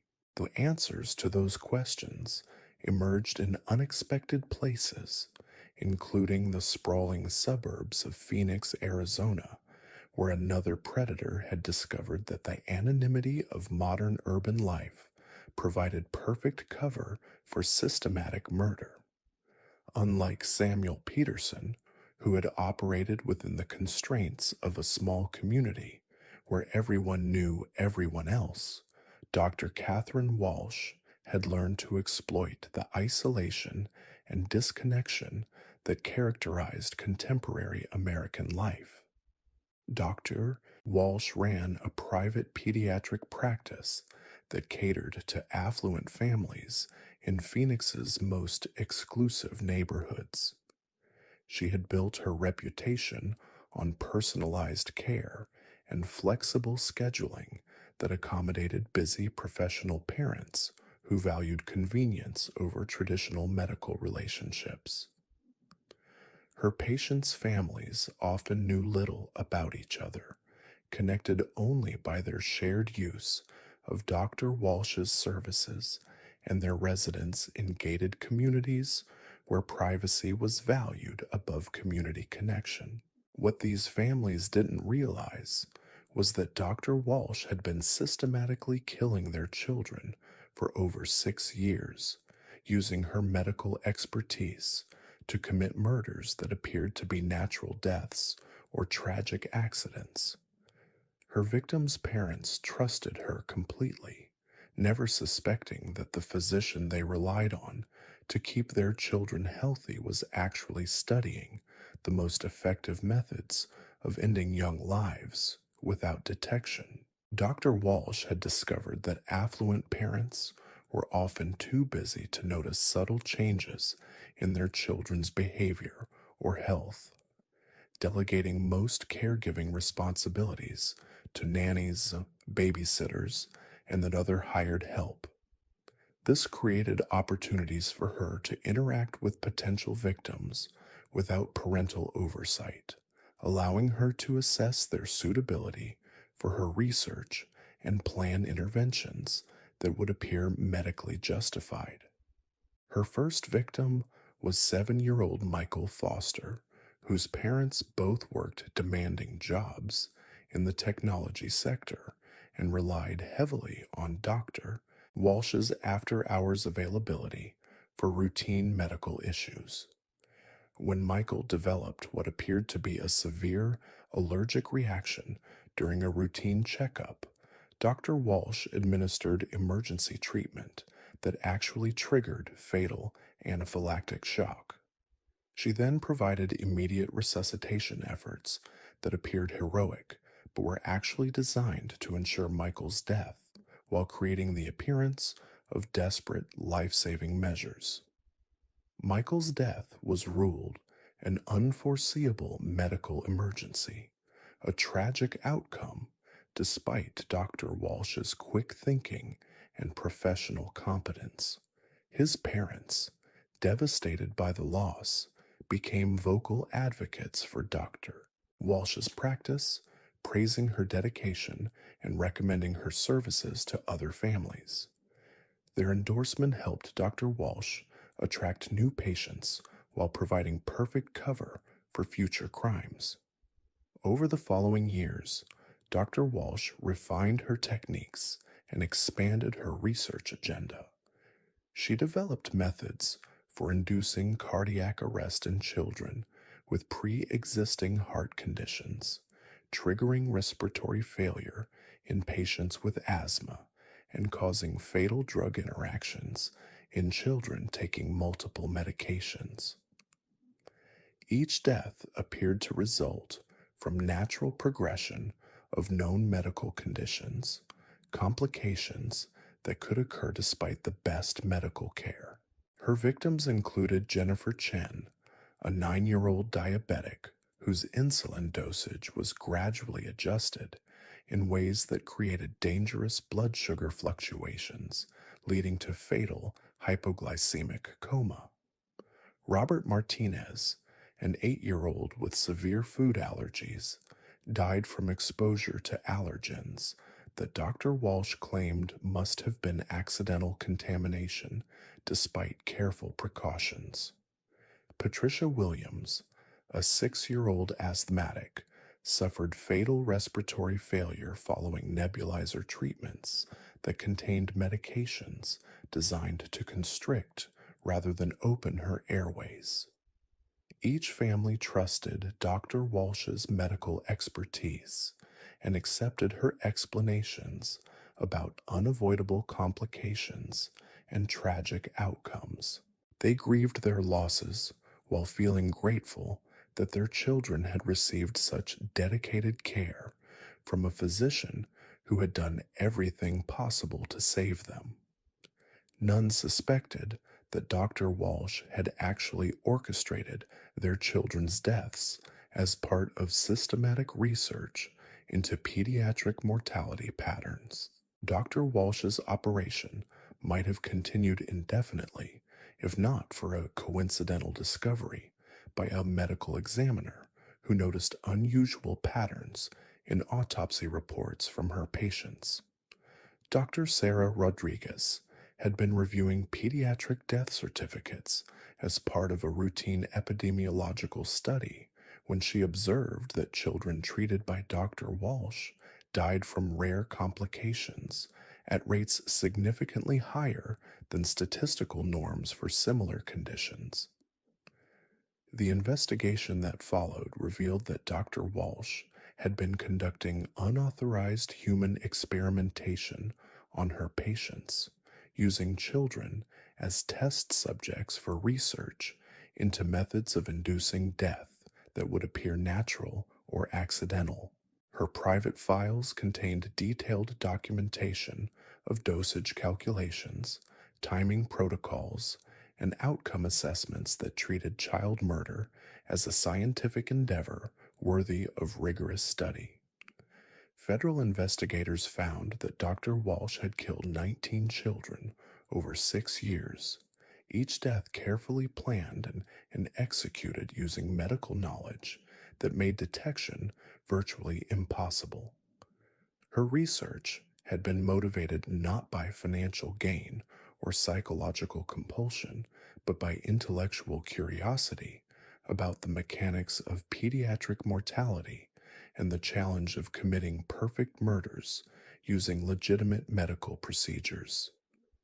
During her trial, families learned that their children had been killed by someone they had trusted completely with their most precious possessions. The betrayal was particularly devastating because these parents had made deliberate choices to seek the best possible medical care for their children, unknowingly selecting a predator who used their love and concern as weapons against their own offspring. Dr. Walsh was convicted of 19 counts of first-degree murder and sentenced to death. New oversight procedures were implemented to monitor unusual mortality patterns in pediatric practices, and medical licensing boards strengthened requirements for reporting suspicious deaths. But the fundamental question remained unanswered. How many other medical professionals might be using their expertise and trusted positions to commit crimes that would never be detected without extraordinary investigative effort? The Walsh case demonstrated that the most dangerous predators weren't always the obvious monsters that parents warned their children about. Sometimes they were the trusted professionals who had dedicated their lives to helping children, people whose credentials and social standing placed them above suspicion, even when statistical evidence suggested that something was terribly wrong. In a retirement community outside Tampa, Florida, another medical professional was discovering that elderly patients provided even better opportunities for undetected murder than children. Nurse Patricia Coleman had spent 15 years working in various geriatric care facilities, building a reputation as a compassionate caregiver who specialized in end of life comfort care. What her colleagues and patients' families didn't know was that Patricia had been systematically accelerating those endings for her own twisted satisfaction. Patricia had been drawn to geriatric nursing not by a desire to help the elderly, but by recognition that old people died frequently and unexpectedly, making it easy to hide murder among natural deaths. She particularly enjoyed working night shifts when supervision was minimal and family members were rarely present to witness her activities. The isolation and vulnerability of elderly patients made them perfect victims for someone who understood exactly how to exploit their medical conditions and social circumstances. Her first victim was Robert Walsh, an 84-year-old man recovering from hip surgery who had been admitted for short-term rehabilitation. Robert was confused and disoriented, side effects of anesthesia that made him an ideal target for Patricia's initial experiment in accelerated death. During her overnight shift, she administered a combination of medications that would interact fatally while appearing to be routine pain management and sleep aids. Robert died peacefully in his sleep, apparently from cardiac complications related to his recent surgery. His family was saddened but not surprised, understanding that surgical procedures carried risks for patients his age. Patricia provided compassionate support during their grief, sharing memories of Robert's final days and assuring them that he hadn't suffered. Her professional demeanor and genuine seeming empathy convinced the family that their father had received excellent care during his final weeks. Encouraged by her success, Patricia began selecting victims more systematically, targeting patients whose deaths would seem natural and expected given their age and medical conditions. She developed techniques for inducing heart failure, respiratory collapse, and stroke-like symptoms that could be attributed to underlying health problems rather than deliberate intervention. Her victims included Margaret Foster, a 79-year-old woman with mild dementia, who died from what appeared to be complications from her cognitive decline. Dorothy Martinez, an 86-year-old diabetic, suffered fatal hypoglycemia that seemed to result from medication errors despite careful monitoring. William Thompson, a 91-year-old man with chronic heart problems, experienced cardiac arrest that appeared consistent with natural progression of his condition. Each death was carefully orchestrated to occur during Patricia's shifts when she could provide immediate but ultimately futile resuscitation efforts that demonstrated her professional competence while ensuring that victims didn't survive to describe their experiences. She became known among colleagues as someone who was always present during medical emergencies, a dedicated nurse who never gave up fighting for her patients even when outcomes were hopeless. Patricia's killing spree accelerated as she gained confidence in her methods and began to enjoy the power she wielded over life and death. She started targeting patients whose deaths would provide her with emotional satisfaction beyond the simple thrill of successful murder. Difficult patients who complained about their care, demanding family members who questioned her decisions, wealthy individuals whose entitled attitudes annoyed her. The beginning of Patricia's downfall came when she made the mistake of targeting a patient whose family included a physician. Dr. Michael Chen had placed his mother in the facility for rehabilitation following a stroke, and he maintained close contact with her care team to monitor her progress. When his mother died suddenly from apparent medication interactions, Dr. Chen requested detailed records of her treatment and noticed discrepancies in dosage timing that suggested possible negligence or deliberate harm. The investigation that followed revealed patterns in patient mortality that coincided with Patricia's work schedule across multiple facilities where she had been employed over the years.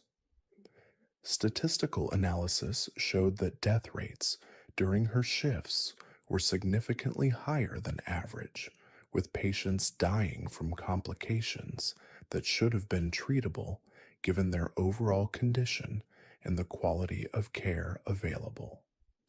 Exhumation orders were issued for dozens of Patricia's former patients, and forensic toxicology revealed evidence of drug interactions and overdoses that couldn't have occurred accidentally. Patricia had been systematically poisoning elderly patients for over a decade, using her medical knowledge to kill in ways that appeared natural and inevitable. During her arrest and interrogation, Patricia showed no remorse for her crimes, instead expressing frustration that her career had been interrupted by what she considered statistical coincidence rather than genuine detective work. She seemed to view her murders as a form of mercy killing, claiming that her victims had been suffering and that she had simply accelerated inevitable outcomes. The trial revealed that Patricia had killed at least 43 elderly patients across 5 different facilities, making her one of the most prolific serial killers in American history. Families learned that their loved ones had been murdered during what they believed were the final stages of natural decline, betrayed by someone they had trusted to provide compassionate end-of-life care. Patricia Coleman was convicted of 43 counts of first-degree murder and sentenced to life imprisonment without possibility of parole. New monitoring systems were implemented in geriatric care facilities to track unusual mortality patterns and medication administration, but the fundamental challenge remained: how to prevent trusted caregivers from using their access and expertise to commit crimes that could easily be disguised as natural deaths. The Coleman case highlighted how effectively predators could exploit society's discomfort with aging and death, using the natural expectation that elderly people would die to cover systematic murder. Her victims had been people whose deaths might even have brought secret relief to families struggling with the emotional and financial burdens of long-term care, making it less likely that suspicious circumstances would be questioned or investigated. But perhaps most disturbing was the realization that Patricia's crimes had been enabled by institutional structures that prioritized efficiency over oversight, creating environments where a single individual could kill dozens of people over many years without triggering adequate scrutiny or investigation. Her case demonstrated that the most dangerous predators often operated within systems designed to help society's most vulnerable populations, using trust and authority as weapons against people who had no choice but to depend on their care. These cases revealed common patterns in how serial killers could exploit professional positions and institutional structures to commit crimes on an unprecedented scale while maintaining facades of competence and compassion. Whether they worked in schools, hospitals, churches, or care facilities, these predators understood how to identify and target society's most vulnerable populations while using their trusted positions to avoid suspicion and detection. The common thread connecting these killers wasn't their methods or motivations, but their understanding of how systems work and how people think. They recognized that certain populations were effectively invisible to broader society, that institutional authority could be weaponized against the vulnerable, and that statistical noise could hide even the most systematic predation. In the industrial corridors of Detroit, Michigan, where abandoned factories cast long shadows over forgotten neighborhoods, another predator was perfecting the art of industrial scale murder. His name was Raymond Clark Martinez, and for 12 years he operated a scrapyard that served as both a legitimate business and the perfect disposal system for human remains. Martinez had inherited the scrapyard from his uncle in 1989, along with the industrial furnaces, metal crushers, and chemical vats that formed the backbone of the recycling operation.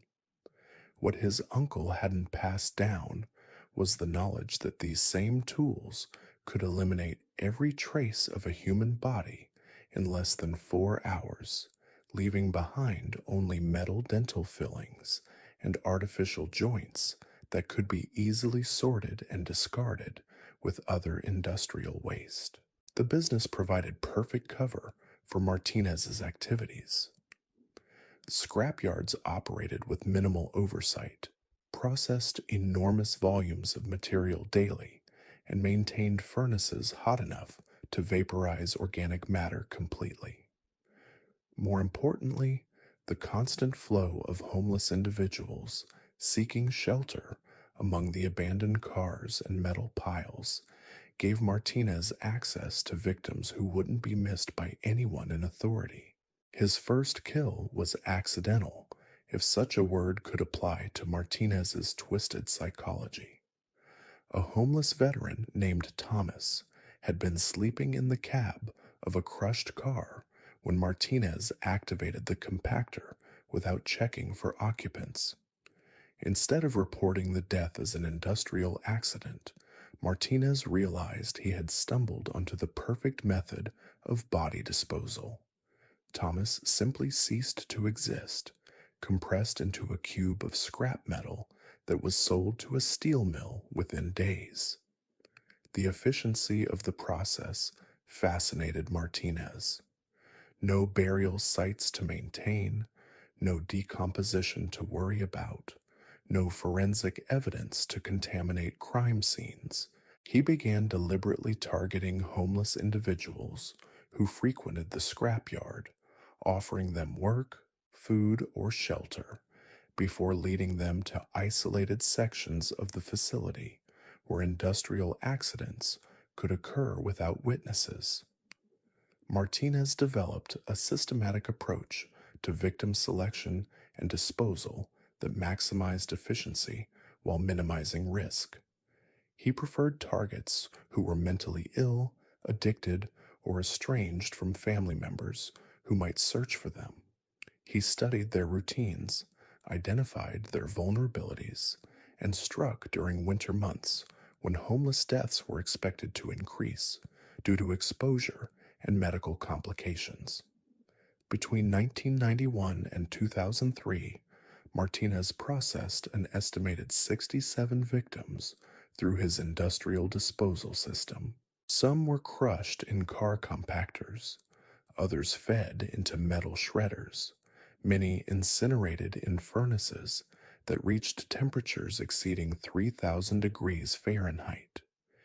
Each method left different traces, forcing Martinez to develop expertise in metallurgy, chemistry, and industrial engineering that made him one of the most technically sophisticated killers in criminal history.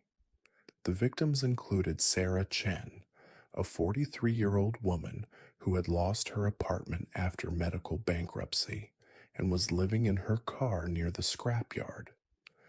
Martinez offered her work sorting metal components, then led her into a section of the facility where she fell into a vat of industrial acid that dissolved her remains within hours. Maria Rodriguez, a 38-year-old struggling with addiction, was seeking shelter during a winter storm when Martinez invited her into a heated building that was actually a gas chamber he had constructed from welding equipment.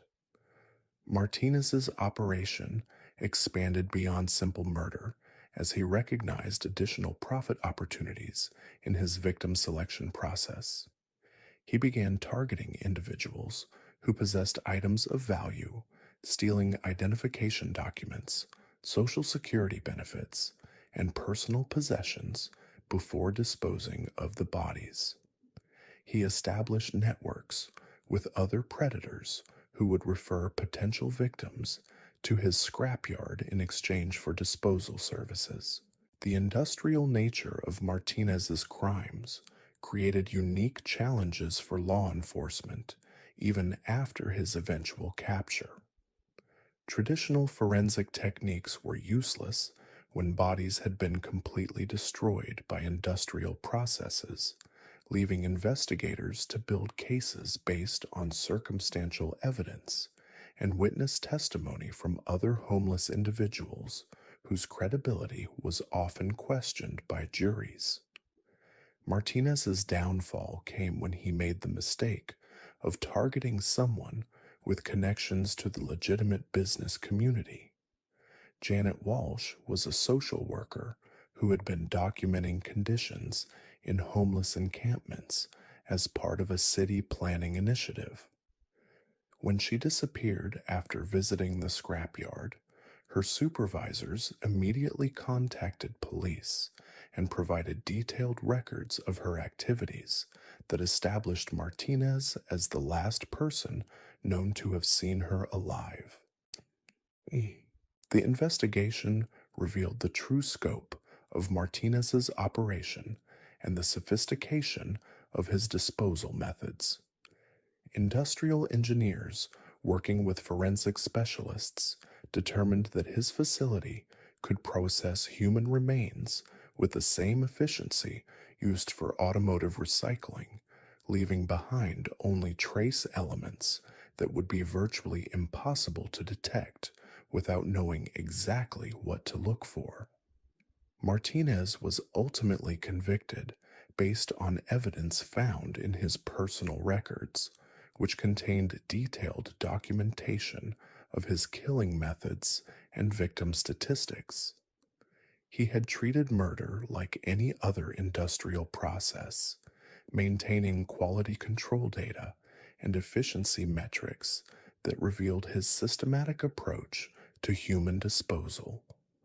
The trial lasted 8 months and resulted in 67 consecutive life sentences, ensuring that Martinez would never again have access to the industrial tools he had used to erase human lives. But the Martinez case raised troubling questions about how many other industrial facilities might be serving similar purposes, operated by individuals who understood that certain types of businesses could provide perfect cover for systematic murder. The combination of minimal oversight, high temperature processes, and chemical disposal systems created opportunities for body disposal that surpassed anything available to previous generations of killers.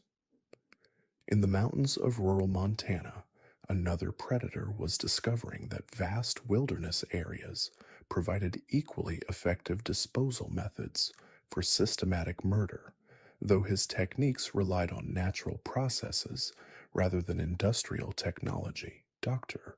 William Hayes operated a wilderness therapy program that promised to help troubled teenagers overcome behavioral problems through outdoor challenges and survival training. Hayes had established his program in 1994, marketing it to wealthy families whose children had exhausted conventional treatment options for drug addiction, behavioral disorders, or academic failure. Parents paid enormous fees to have their teenagers removed from destructive environments and placed in wilderness settings where they would supposedly learn responsibility, self reliance, and respect for natural consequences. What these families didn't realize was that Hayes had designed his program as a systematic killing operation disguised as therapeutic intervention.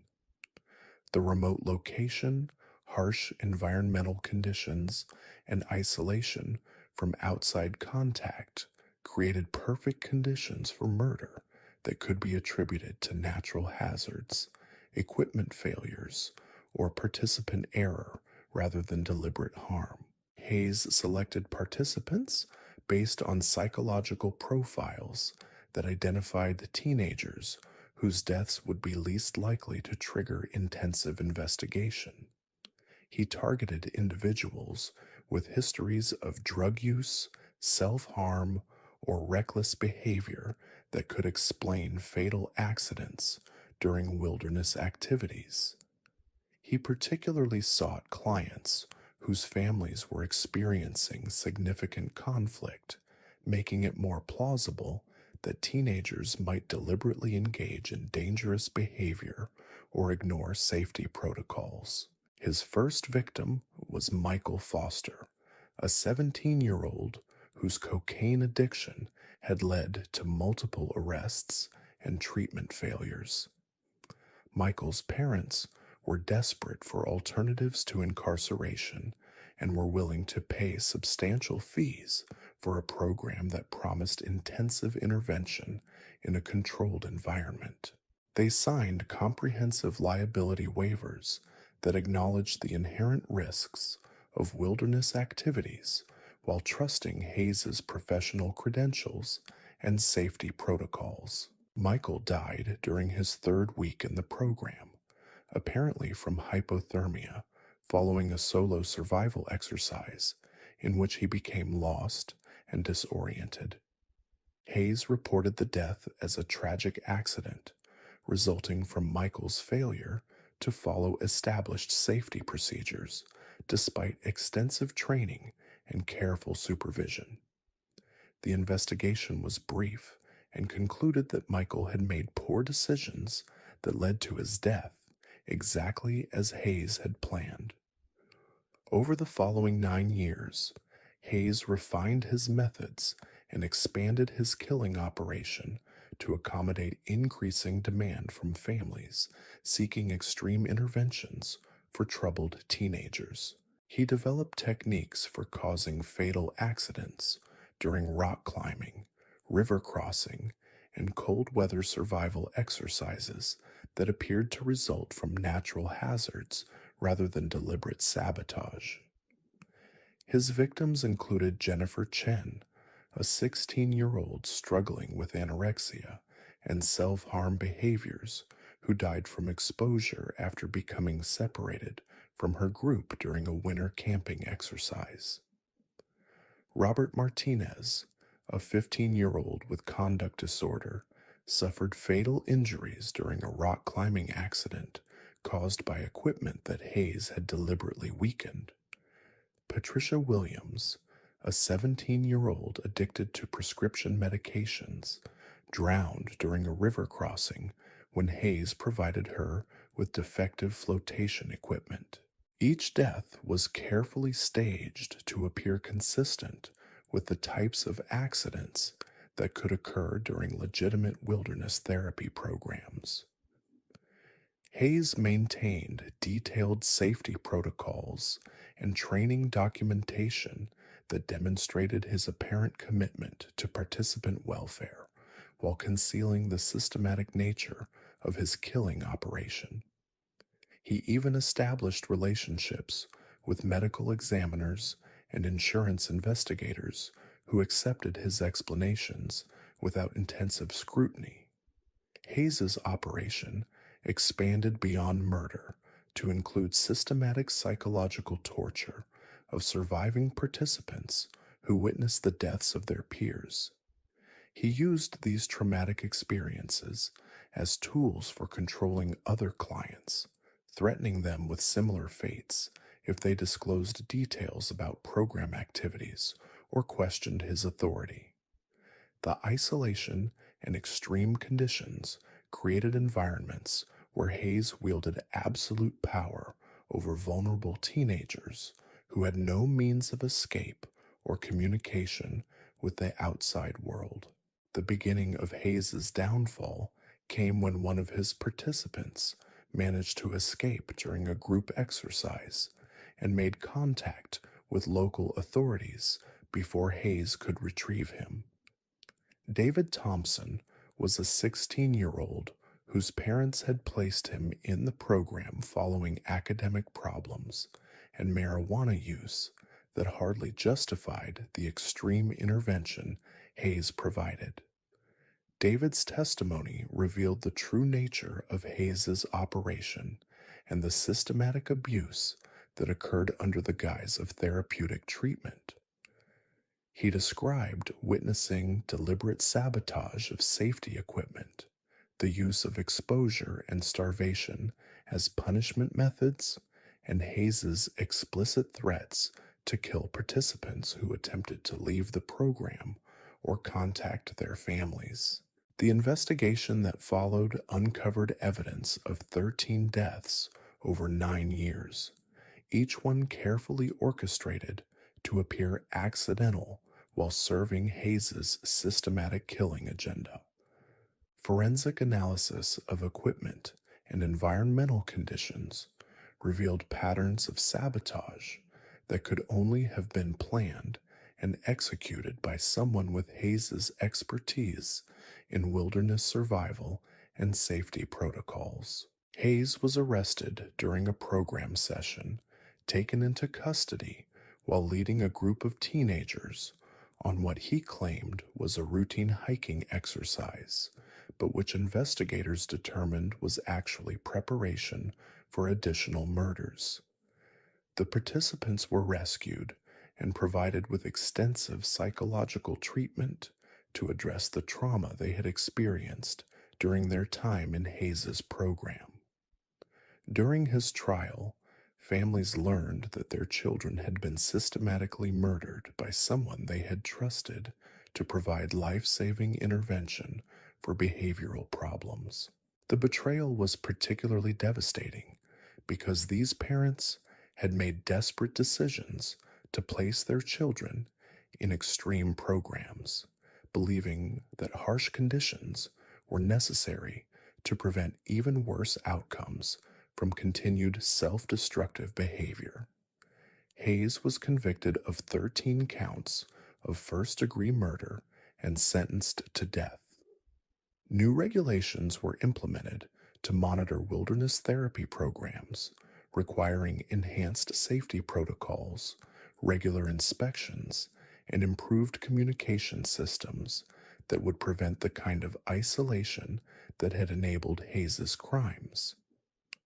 But the Hayes case demonstrated how effectively predators could exploit parental desperation and society's willingness to embrace extreme solutions for difficult problems. His victims had been teenagers whose families were already struggling with shame, guilt, and fear about their children's behavior, making them vulnerable to manipulation by someone who promised definitive solutions through methods that conventional programs couldn't or wouldn't provide. The case also revealed how wilderness settings could be weaponized by individuals who understood how to exploit natural hazards and environmental conditions to commit murder while maintaining plausible deniability about their intentions.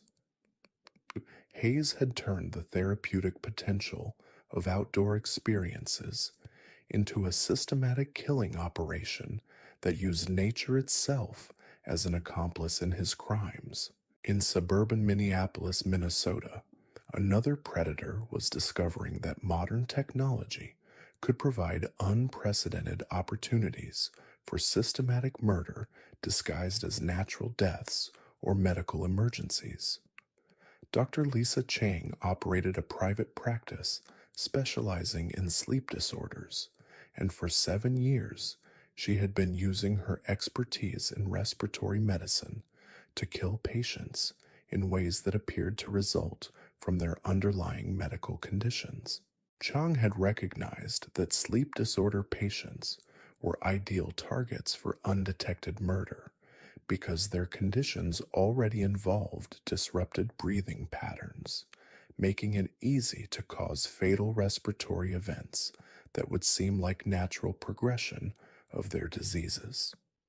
Her patients trusted her completely with their most vulnerable moments, literally placing their lives in her hands during overnight monitoring sessions when consciousness was suspended and protective reflexes were suppressed. Her first victim was Robert Walsh, a 54-year-old man with severe sleep apnea who had come to Chang's clinic for evaluation and treatment. During his overnight sleep study, Chang administered drugs that suppressed his respiratory drive beyond the levels caused by his natural condition, creating fatal oxygen deprivation that appeared consistent with severe sleep apnea episodes. Robert's death was attributed to complications from his sleep disorder, a tragic but not unexpected outcome for someone with his severity of condition. His family was grateful for Chang's efforts to help him and recommended her services to other people struggling with similar problems. Their endorsement helped Chang attract new patients while providing perfect cover for additional murders. Chang developed increasingly sophisticated methods for killing patients during sleep studies, using combinations of drugs, environmental controls, and equipment manipulation that created fatal respiratory events indistinguishable from natural sleep disorder complications. She documented everything meticulously, maintaining detailed records that supported her explanations of patient deaths while concealing the deliberate nature of her interventions. Her victims included Margaret Foster, a 67-year-old woman with central sleep apnea who died from respiratory failure during what appeared to be routine monitoring. Michael Martinez, a 49-year-old man with narcolepsy, suffered fatal cardiac arrest following drug interactions that Chang claimed were unforeseeable complications of legitimate treatment protocols. Chang's killing operation expanded as she recognized that sleep medicine provided access to patients from diverse backgrounds and age groups, allowing her to study different responses to respiratory manipulation. She began selecting victims based on research interests rather than simple opportunity, treating each murder as a data point in her unofficial study of human respiratory physiology under extreme conditions. The systematic nature of Chang's crimes remained hidden because sleep disorder deaths were expected within her patient population, and her professional reputation protected her from serious scrutiny, even when statistical patterns might have suggested unusual mortality rates. Medical colleagues respected her expertise and attributed patient deaths to the challenging nature of severe sleep disorders rather than questioning her treatment methods.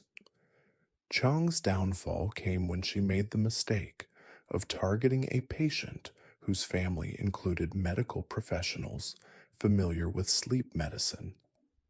Dr. Jennifer Chen had referred her father to Chang's clinic for sleep apnea treatment, and when he died during his first overnight study, she requested detailed records of his monitoring and treatment that revealed inconsistencies in Chang's documentation.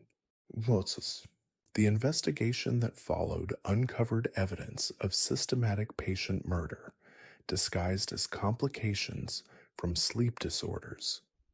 Forensic analysis of Chang's monitoring equipment revealed evidence of tampering, and toxicology testing of recently deceased patients showed drug combinations that had no legitimate medical purpose in sleep disorder treatment. Chiang was found to have killed 26 patients over 7 years, using her expertise in respiratory medicine to commit murders that appeared natural even to other medical professionals. Her private files contained detailed documentation of different killing methods and their effectiveness, revealing that she had treated patient murder as a form of medical research worthy of systematic study and refinement. During her trial, families learned that their loved ones had been killed during what they believed were routine medical procedures designed to improve sleep quality and overall health. The betrayal was particularly devastating because these patients had sought help for conditions that affected their quality of life but weren't immediately life threatening, only to be murdered by someone they trusted to provide healing. Chang was convicted of 26 counts of first-degree murder and sentenced to life imprisonment without possibility of parole. New monitoring protocols were implemented in sleep medicine clinics, requiring enhanced oversight of overnight studies and improved documentation of patient care decisions. But the Chang case demonstrated how medical specialization could create opportunities for systematic murder that were virtually undetectable to anyone without specific expertise in the relevant field. Her crimes had exploited not only patient vulnerability, but also the trust that medical colleagues placed in specialized knowledge and professional credentials. The case also revealed how effectively someone could use legitimate medical research as camouflage for systematic murder, treating patients as experimental subjects while maintaining the appearance of providing standard medical care. Chung had perverted the scientific method into an instrument of systematic killing, using her victims' deaths to advance her understanding of respiratory manipulation techniques. These cases collectively revealed that the most dangerous serial killers weren't always the disorganized, impulsive predators that dominated popular media portrayals.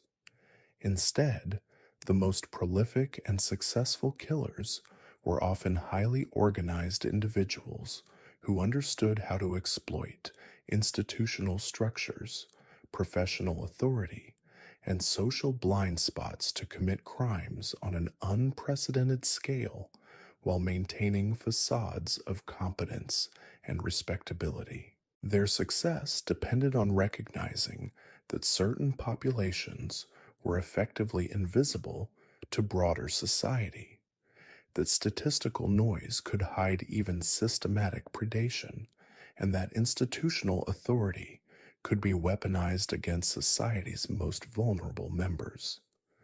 They operated within systems designed to help people, using trust and dependency as weapons against those who had no choice but to rely on their services. The common thread connecting all these killers wasn't their specific methods or individual psychologies, but their understanding of how modern society organized itself around specialized institutions and professional expertise. They recognized that people would tolerate unusual mortality rates, accept professional explanations for tragic outcomes, and avoid asking difficult questions about trusted authorities, even when statistical evidence suggested that something might be wrong. Most disturbing of all, these cases demonstrated that the infrastructure of modern civilization, the very systems designed to protect and care for society's most vulnerable members, could be turned into instruments of systematic predation by individuals who combined professional knowledge with complete moral detachment from human suffering. They had learned to kill not despite their trusted positions, but because of them, using society's own protective mechanisms as weapons against the people those mechanisms were supposed to serve. In the quiet coastal town of Mendocino, California, where morning fog rolls in from the Pacific and tourists come to admire Victorian architecture, a different kind of predator was perfecting his craft. His name was Dr. Jonathan Mercer, and for 8 years he had been operating the most sophisticated organ harvesting operation in the history of American crime, all while maintaining his reputation as the town's most beloved physician. Dr. Mercer had arrived in Mendocino in 1996, fresh from completing his residency in emergency medicine at UCSF. The small hospital desperately needed a doctor willing to work in a rural setting, and Mercer seemed like a godsend. He was brilliant, dedicated, and showed genuine compassion for patients who couldn't afford the kind of medical care available in larger cities.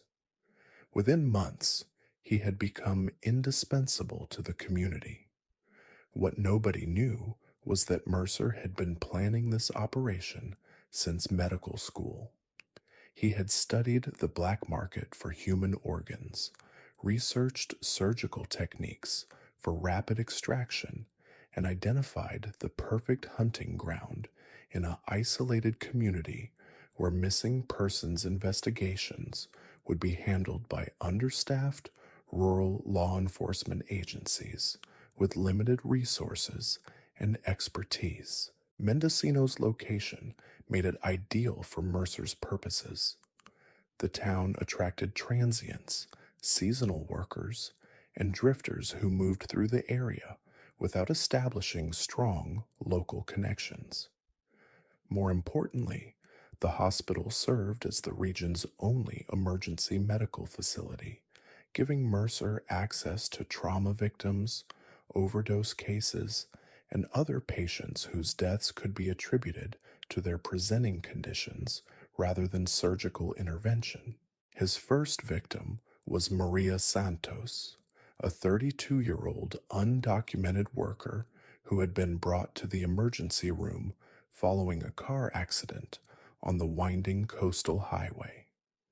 Maria's injuries were serious, but not life-threatening, and under normal circumstances, she would have made a full recovery. Instead, Mercer saw an opportunity to test the surgical protocols he had been developing for years. During what appeared to be emergency surgery to repair internal injuries, Mercer systematically harvested Maria's organs while she was under anesthesia. Heart, liver, kidneys, corneas, and bone tissue were removed with surgical precision and preserved using equipment he had secretly installed in a hidden operating suite beneath the hospital's basement. Maria died on the table, apparently from complications related to her accident injuries. The organs were transported that same night to buyers Mercer had cultivated through encrypted communications networks that connected desperate patients with sellers willing to ignore legal and ethical constraints. A heart went to a businessman in Los Angeles whose insurance wouldn't cover experimental procedures. Kidneys were shipped to a private clinic in Mexico that served wealthy Americans seeking transplants without waiting lists. The liver was flown to a facility in Canada where a politician's daughter was dying from hepatitis. Each organ sale generated between $50,000 and $200,000 in untraceable cryptocurrency payments, money that Mercer used to expand his operation and develop more sophisticated preservation and transportation systems. Within 2 years, he had established a network of corrupt medical professionals, organ brokers, and transportation specialists that could move human organs across international borders with the efficiency of a legitimate medical supply chain. Mercer's victim selection process became increasingly systematic as his operation grew. He targeted individuals whose deaths would seem natural given their circumstances, people whose disappearances might be attributed to their transient lifestyles rather than foul play, seasonal farm workers who might have returned to Mexico, homeless individuals who often died from exposure or medical complications, tourists who could have fallen from cliffs or drowned in the dangerous coastal waters. The victims included Robert Chen, a 45-year-old construction worker who had sought treatment for chest pain and was found to have valuable cardiac tissue despite his apparent heart attack. Jennifer Walsh, a 28-year-old backpacker who had been hiking alone when she suffered what appeared to be a fatal allergic reaction, provided corneas and bone grafts that commanded premium prices due to her youth and health. Michael Rodriguez, a 36-year-old fisherman who had been brought in with hypothermia, possessed a rare blood type that made his organs particularly valuable to specific buyers. Each extraction was performed with surgical skill that left minimal evidence of tampering. Mercer had developed techniques for removing organs while preserving the appearance of natural death, using incision patterns that would be missed by rural coroners who lacked forensic pathology training. Bodies were returned to families or disposed of through the hospital's existing protocols, with death certificates listing causes that seemed consistent with known medical histories. The sophistication of Mercer's operation extended beyond the surgical procedures to include comprehensive intelligence gathering on potential victims and buyers. He maintained detailed files on transient populations, tracking seasonal workers and homeless individuals who used the hospital's services. He also cultivated relationships with medical professionals in major cities who could identify wealthy patients desperate enough to purchase organs through illegal channels. By 2001, Mercer was processing an average of 2 victims per month, generating over $3 million annually in organ sales, while maintaining his reputation as a dedicated rural physician who worked tirelessly to save lives in challenging circumstances. His success had attracted the attention of international organ trafficking organizations that began routing buyers to his network and providing him with specialized equipment and preservation chemicals. The beginning of Mercer's downfall came when he made the mistake of targeting someone whose disappearance would trigger intensive investigation rather than routine missing person procedures. Dr. Sarah Kim was a forensic pathologist from San Francisco who had been visiting Mendocino for a medical conference when she suffered what appeared to be a severe allergic reaction to shellfish at a local restaurant. Dr. Kim was rushed to Mercer's hospital, where he immediately recognized her as an ideal victim. She was young, healthy, and possessed organs that would command premium prices due to her medical background and presumed healthy lifestyle. More importantly, her apparent medical emergency provided perfect cover for the extraction procedures that would end her life. What Mercer didn't know was that Dr. Kim had been investigating organ trafficking cases for the California Attorney General's office, and her colleagues were expecting her to report back on her conference attendance. When she failed to return to San Francisco and couldn't be reached by phone, her supervisor immediately contacted local authorities and provided detailed information about her work and travel plans. The investigation revealed inconsistencies in Dr. Kim's medical treatment that wouldn't have been noticed by family members without medical training. Her supervisor, Dr. Michael Torres, reviewed the hospital records and found that the surgical procedures performed on Dr. Kim were far more extensive than necessary for treating allergic reactions, and that several organs had been noted as damaged beyond repair despite her relatively minor symptoms. Federal investigators were called in when Dr. Torres presented evidence suggesting that Dr. Kim had been the victim of systematic organ harvesting, disguised as emergency medical treatment. The FBI's investigation quickly uncovered the hidden surgical suite beneath the hospital and the sophisticated preservation equipment that Mercer had been using for his extraction procedures. The forensic accounting that followed revealed the true scope of Mercer's operation and the international network he had built around systematic organ harvesting. Bank records showed cryptocurrency transactions totaling over $15 million over 8 years, payments that corresponded to documented disappearances and deaths in the Mendocino area.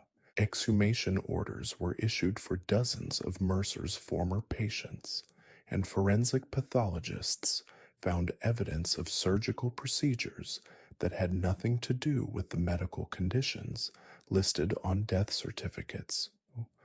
Bodies showed signs of systematic organ removal performed with surgical precision, revealing that Mercer had been harvesting human organs on an industrial scale while maintaining the appearance of providing legitimate medical care.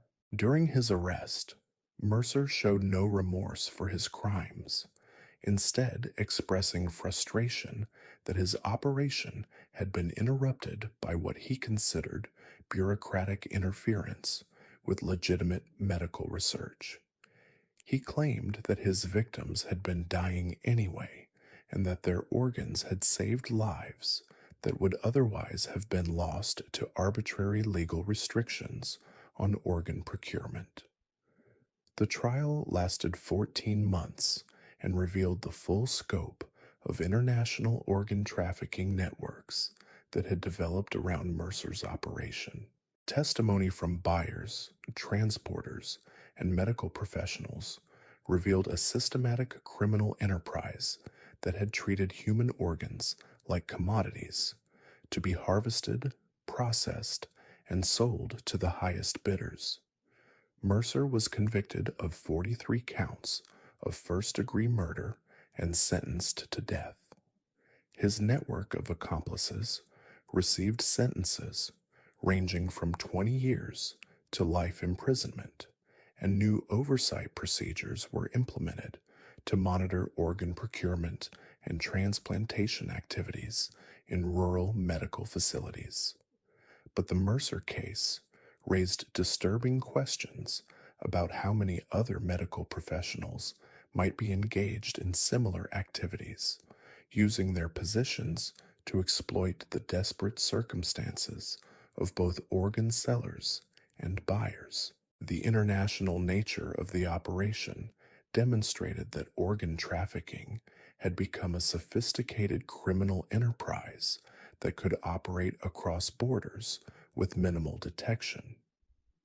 In the agricultural heartland of Nebraska, another predator was discovering that modern industrial farming provided perfect opportunities for systematic murder and body disposal. Frank Morrison operated a large-scale pig farm outside the town of Grand Island, and for 11 years he had been feeding human remains to his livestock while maintaining his reputation as a successful businessman and pillar of the local agricultural community. Morrison had inherited the farm from his father in 1992, along with over 2,000 acres of cropland and livestock facilities that generated millions of dollars in annual revenue.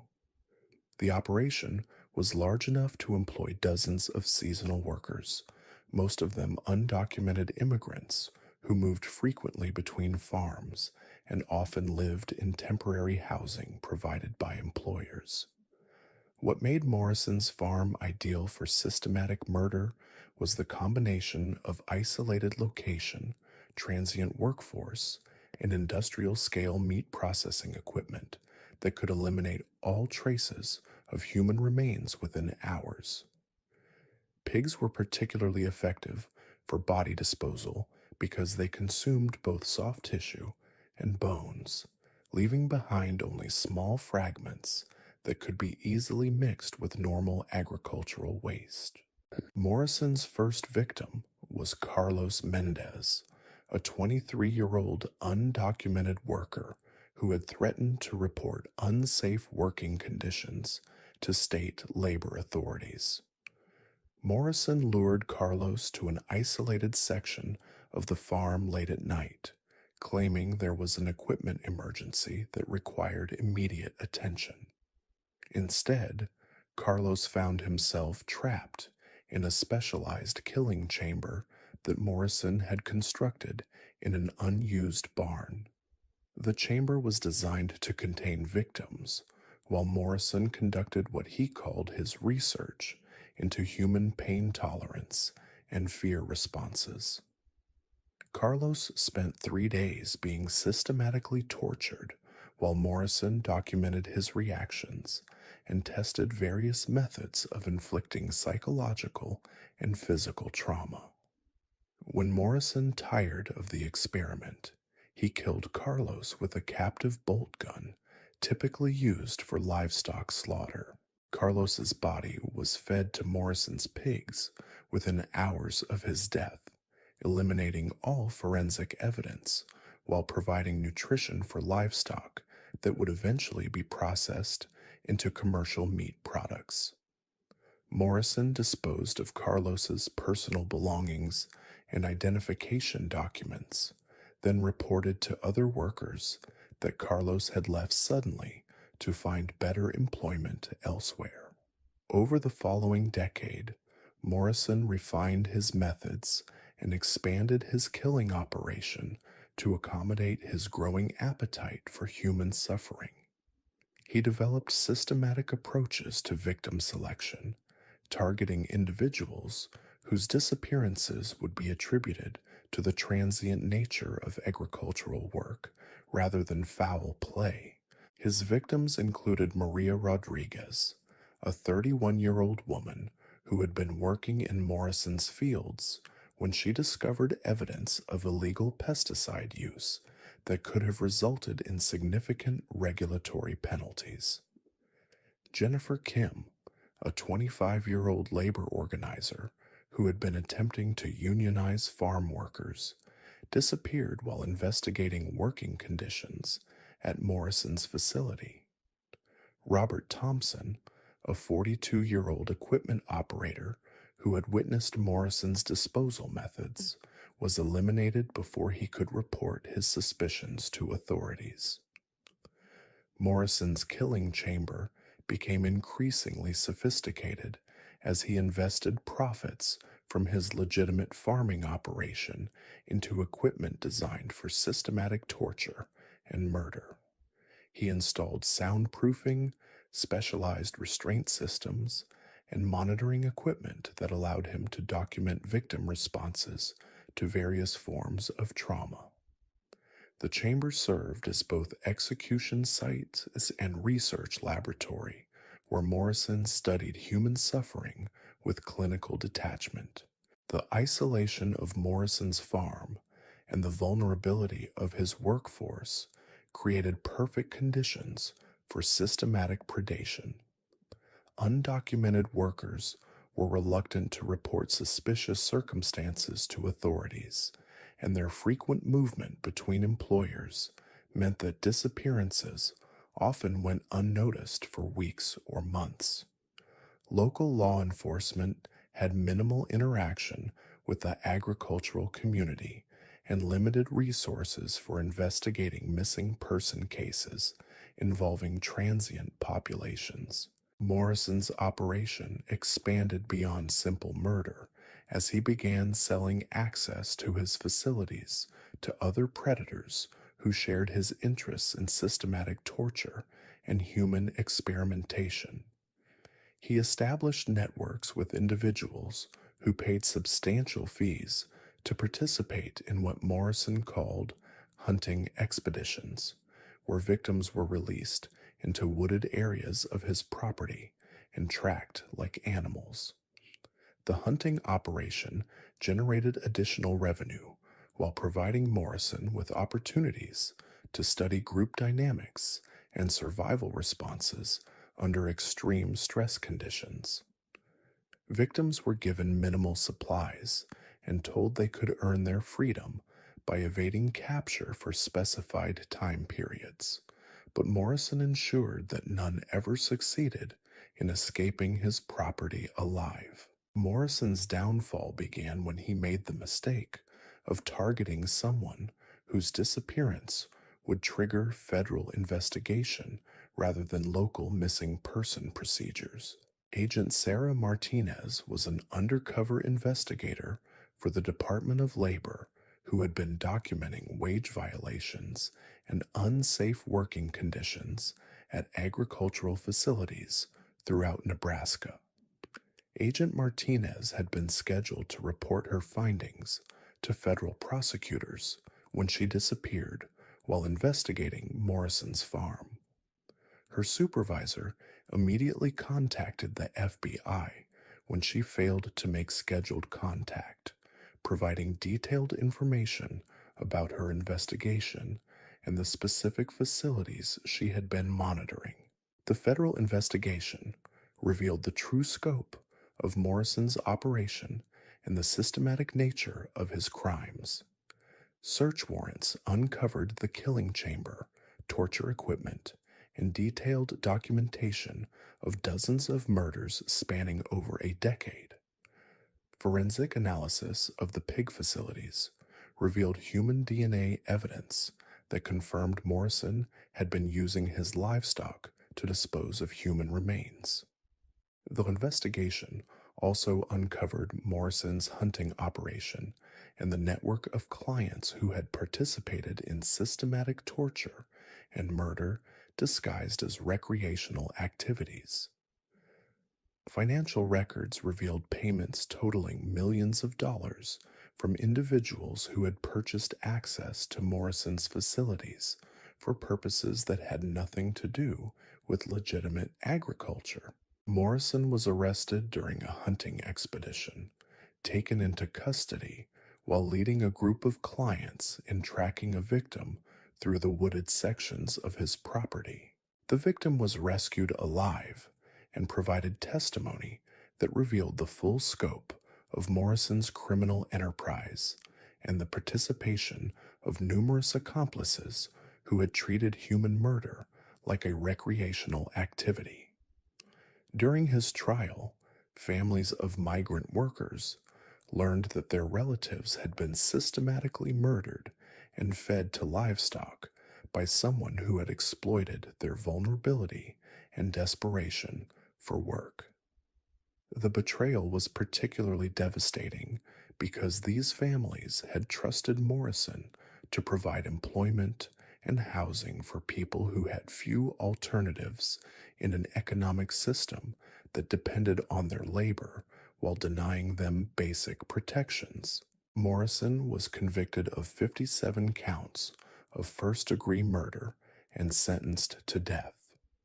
His network of clients received sentences ranging from life imprisonment to death, and new oversight procedures were implemented to monitor agricultural operations that employed large numbers of transient workers. But the Morrison case demonstrated how effectively agricultural operations could be used to conceal systematic murder, providing both isolated locations for crimes and efficient methods for body disposal that eliminated forensic evidence.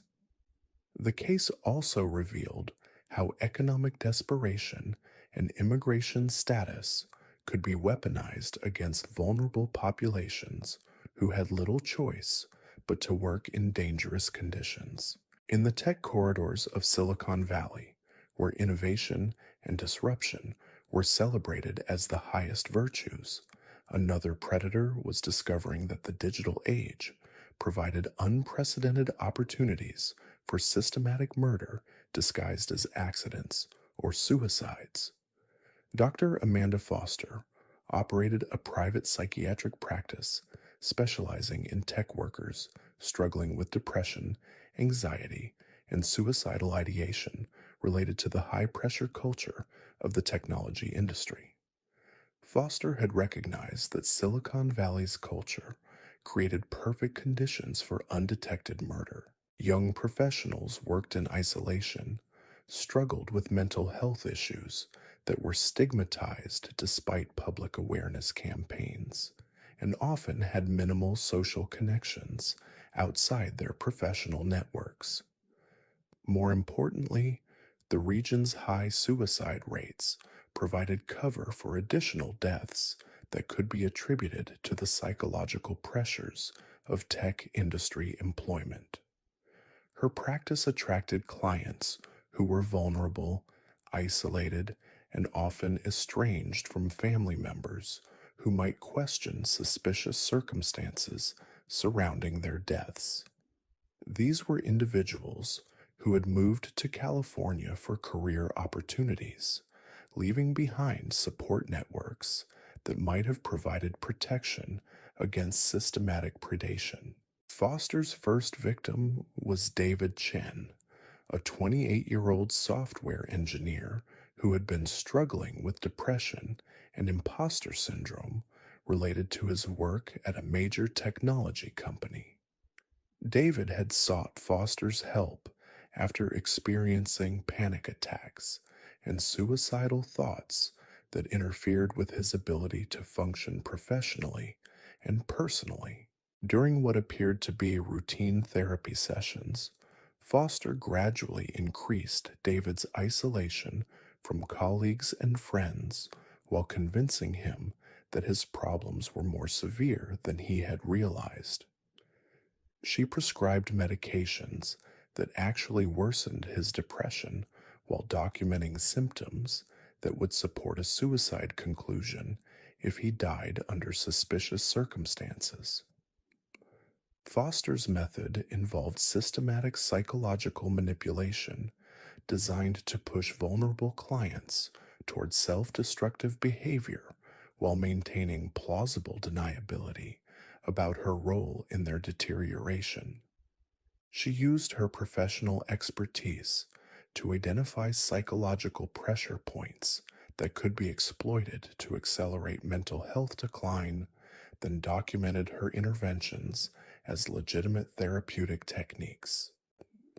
David's death appeared to be suicide by overdose, a tragic outcome that seemed consistent with his documented mental health struggles and the high-pressure environment of his workplace. Foster provided detailed records of his treatment that supported the suicide conclusion while concealing the systematic manipulation that had actually caused his deterioration and death. Over the following 6 years, Foster refined her techniques and expanded her practice to accommodate increasing numbers of vulnerable tech workers who were struggling with mental health issues related to their professional environments. She developed systematic approaches to victim selection, targeting individuals whose deaths would seem natural given their documented psychological problems. These stories reveal a terrifying truth about the monsters that walk among us. They weren't the obvious predators lurking in dark alleys or abandoned buildings. They were the trusted professionals, the pillars of their communities, the people we turned to for help in our most vulnerable moments. They understood that the most effective camouflage wasn't darkness, but respectability, that the best hunting grounds weren't isolated places, but the very institutions designed to protect us.